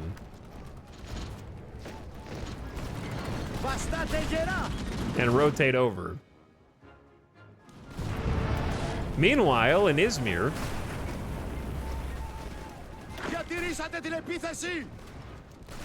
all right, let's just get our stuff together here real quick. Let's just gather ourselves.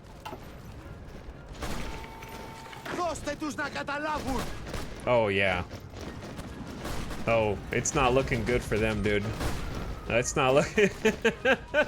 It's not looking good for the revolutionaries up here.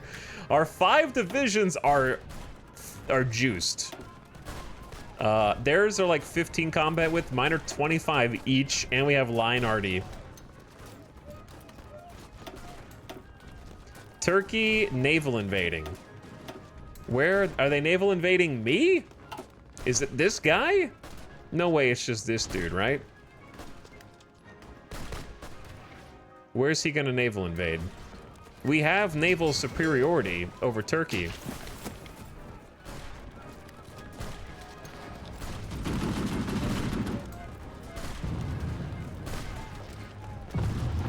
Okay.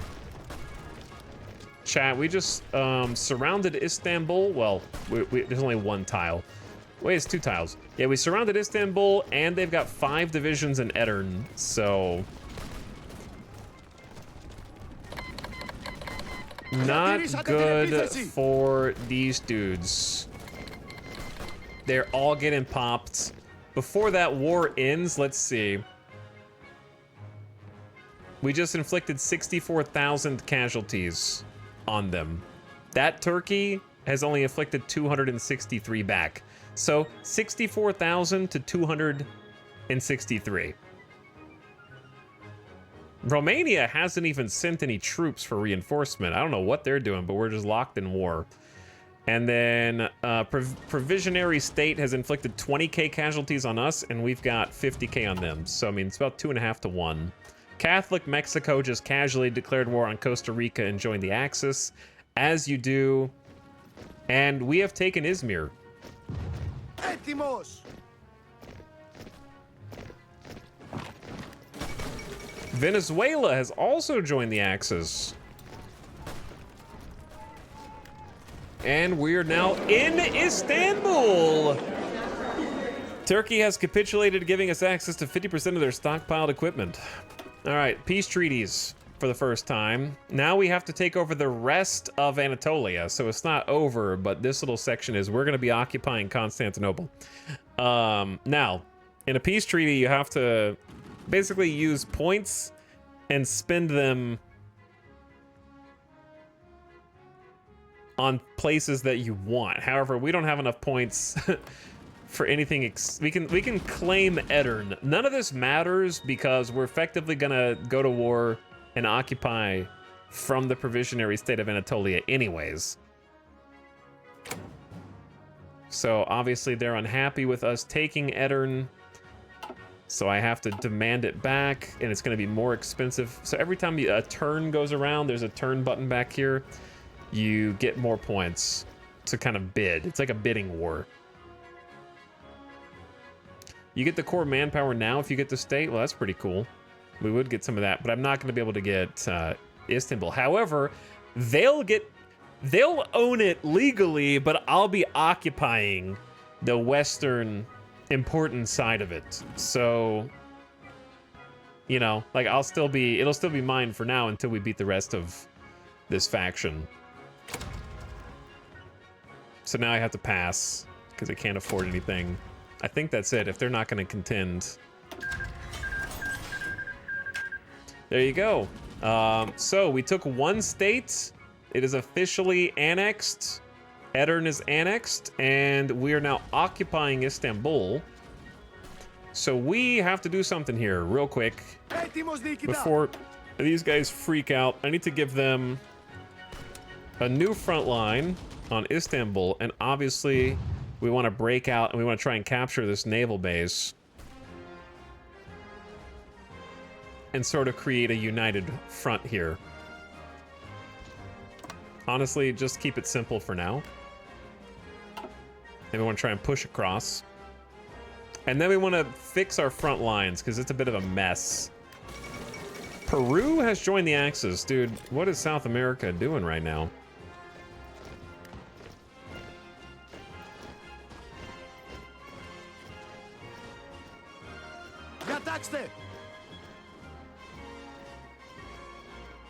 Okay, let's just go ahead and push across now. That was the wrong group of people, but I'm gonna accept it. That was the wrong group.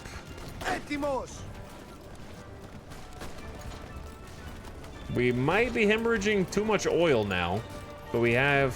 It's going down. Why is it going down so fast?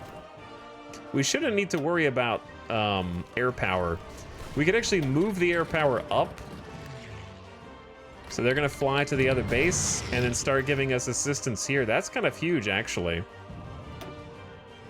Costa Rica joined the Nordic Cooperation. The Dominican Republic joined the Axis. Dude, what is... I don't even have time for the rest of the world. I gotta figure out what's happening here.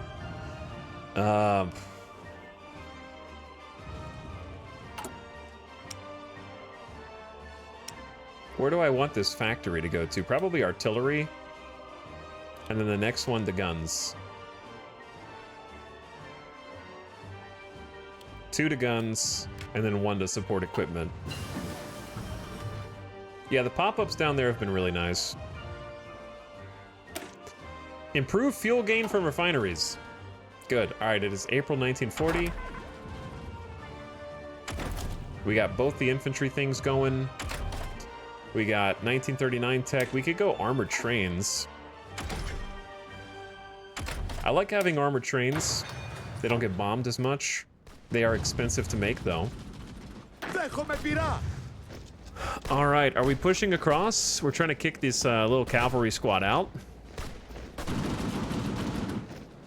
Seems like it's working.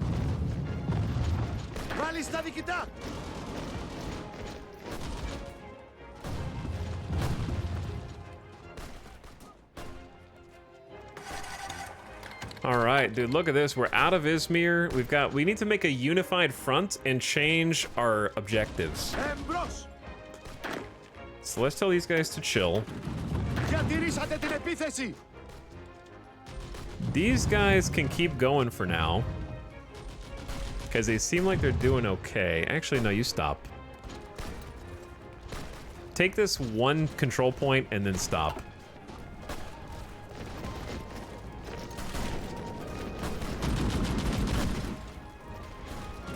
And we are across the strait. Bulgaria just joined the Axis. But we're not going to be going to war with the Axis, right? Right, guys? Yeah, so it's not great timing, I gotta say. Imagine we just get backdoored.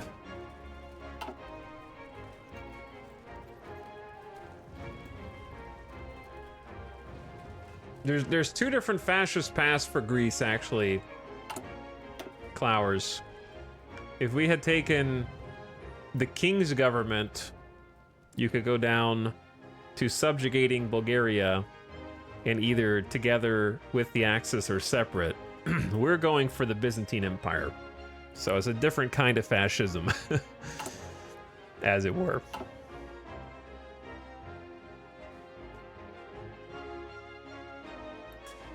But yeah, I'm a little hesitant about leaving this entire border exposed.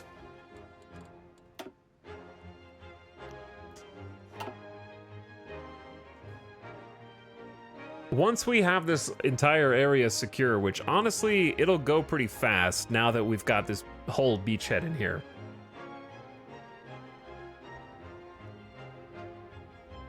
Then we can turn our attention. I just assumed Bulgaria's... They look like they're redeploying to the front that the Axis is already in. So we'll see how that goes. Anyway, it's time for a bit of chaos.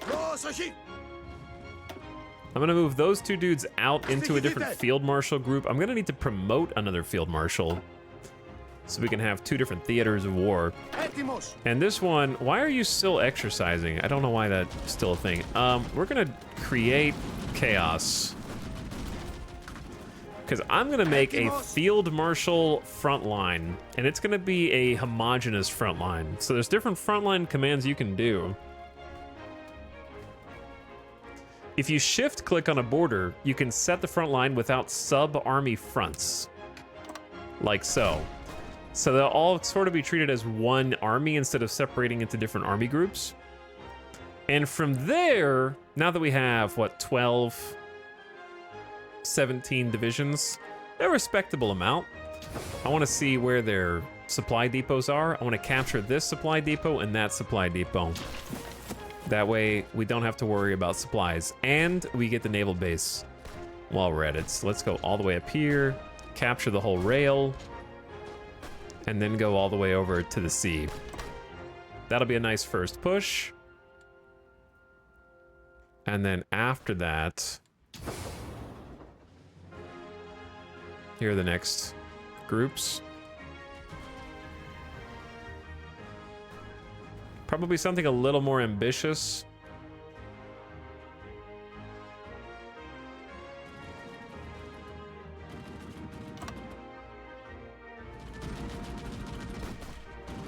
So you can do like multiple offensive lines.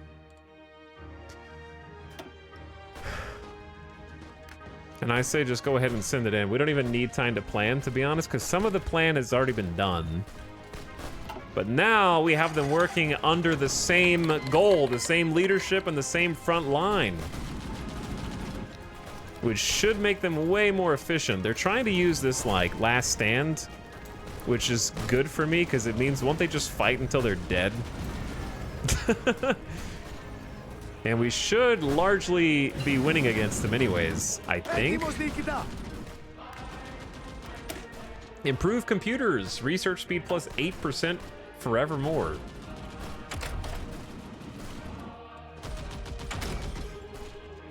So eventually we're gonna need to think about anti-air. It's not really something I care about right now, but we'll just research it anyways.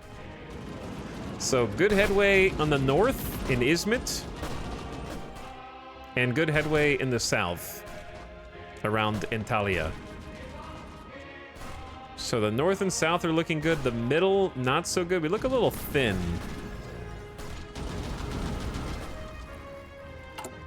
We seem a little thin in the middle.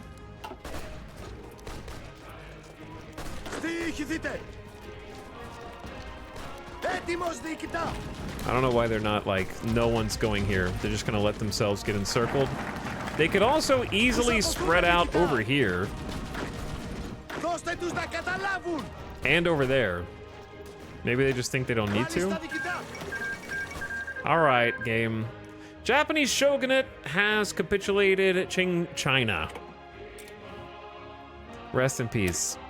War is in our blood. We have waged it against others and had it waged against us since time immemorial. We picked up more than a few tricks over the centuries, and it's about time our national army finally reflected the best of our blood-filled past. Land doctrine reduction, and we get 10% division recovery rate forever. That's pretty cool. So we can't do this because we picked Legacy of War.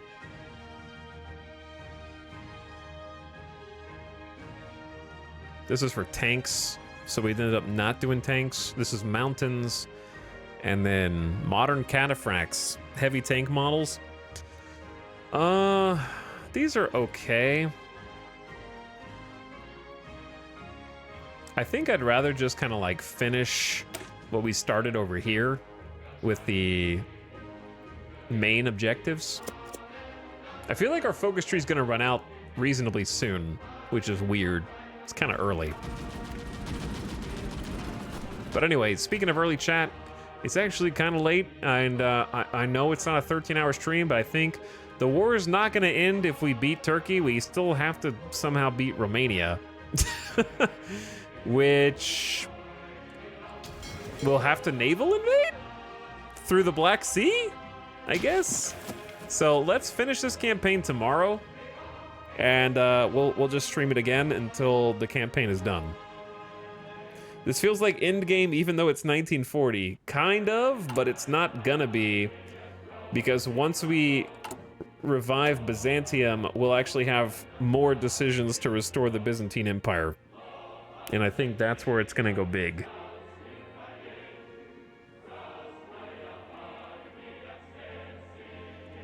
I wonder if Romania might accept a conditional surrender. That doesn't exist in Hearts of Iron. Once you're in war forever.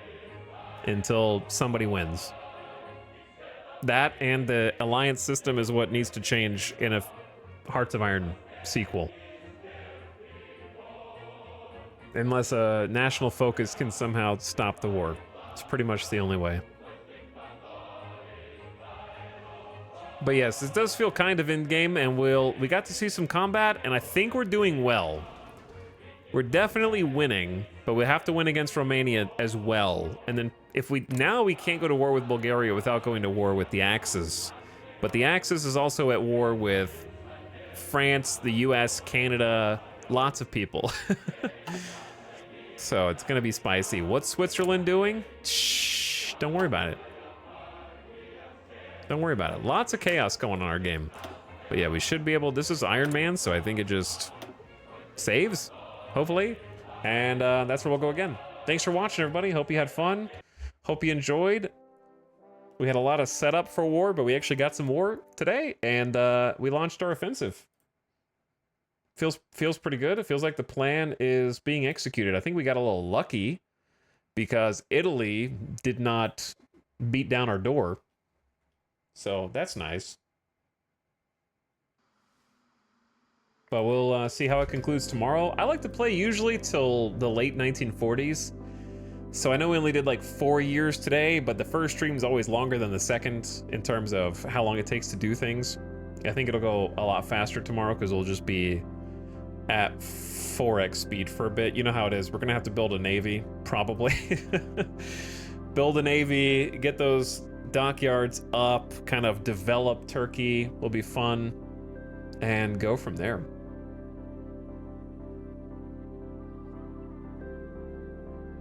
Thanks for watching Imperial Gothic. There's no early ends to war. Yep, it is a little sad. No early ends to war. But I appreciate you guys hanging out. Thanks for picking here on Twitch. Do you know what Hearts of Iron 3 had? White Peace. Never heard of it. Never heard of it.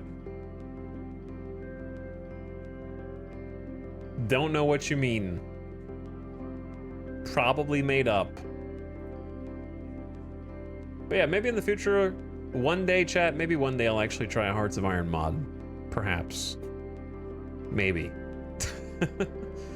Who can say? All right, let's go say what's up to another streamer.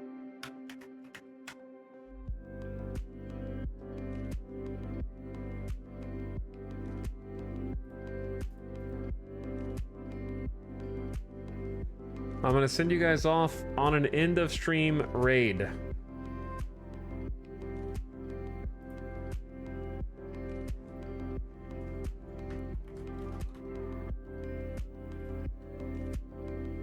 Don't lie. That could happen. The problem... There's probably some cool mods out there I'd enjoy. But... I think the thing I enjoy most about Hearts of Iron is like the focus trees. And changing all the unit types to something else kind of doesn't matter, I guess. But I don't know. Maybe I'd like it. Maybe I'd enjoy it. It's possible. All right, chat. I'm gonna send you off on an stream raid. Let's go say what's up to Nomac. He's playing some XCOM 2. Just started a new run. XCOM 2 is one of those fun games that I'm glad that we have a full campaign of. And maybe I should actually try XCOM modded again, since apparently they'll never make another good XCOM game, I guess. They're working on Civilization instead. But XCOM 2 is a fun game. It's a cool game. And Nomac's a cool dude. Check him out. Give a follow if you enjoy your time there. I'll see you guys for the next one. Come back tomorrow at 2 p.m. Pacific. Okay, we'll finish this campaign and see where the winds of ahistorical take us on our adventure. Chow, thank you for the 13 months. Says, it's definitely up time if I'm able to catch it live. Let's go. Sorry, I just ended Chow after you got here. And Titan Nav, thank you for the 4 months. You're not allowed to do war, Titan Nav. It's banned. But thank you for subscribing and sharing your sub. I hope you enjoyed your time. Good night, guys. I'll see you over there on the next stream. Catch you for the next one. Good night. Get out.